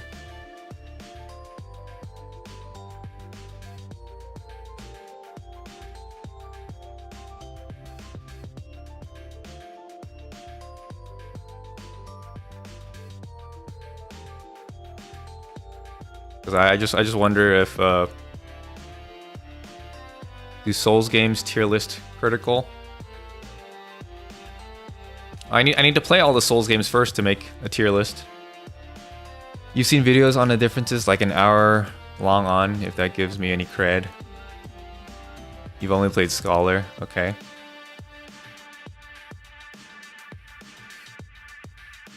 Yeah, I watched. Well, I listened to a video on the differences because I didn't want to get spoiled on like the visuals of the game. So I listened to like this one video that was like, it was pretty long as well. Like someone saying why vanilla is better than Scholar. I think the video is called like why DS2 is actually a good game or something like that, something to that effect. So I was like, I don't know which one I should play. I'm not sure. But the one I have is Scholar, so I'm inclined to play that one, since that's the one I have. But yeah.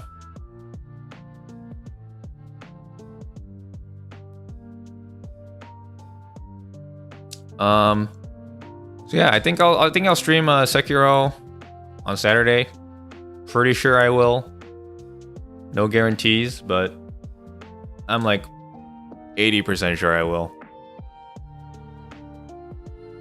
Since I played Dark Souls before, just play Scholar since you already have it. Yeah, okay, I'll just do that. I mean, that's easier for me. Maybe it'll be more annoying, but we'll just play and determine, find our own opinion, form our own opinion. I mean. But yeah, it's getting a bit late for me. This will be the end of the stream. Thanks everyone for watching. Hope you all have a good rest of your week, good weekend. Like I said, I'll be streaming on Saturday most likely for Sekiro. Might be the last stream of the playthrough, 1 or 2. We'll see. You'll hold my hand when I do. Yeah, it'll be relatively soon. Maybe in like 2 weeks or something, I'll play DS2. Because that's the next game I'll be playing. But yeah, it's been fun.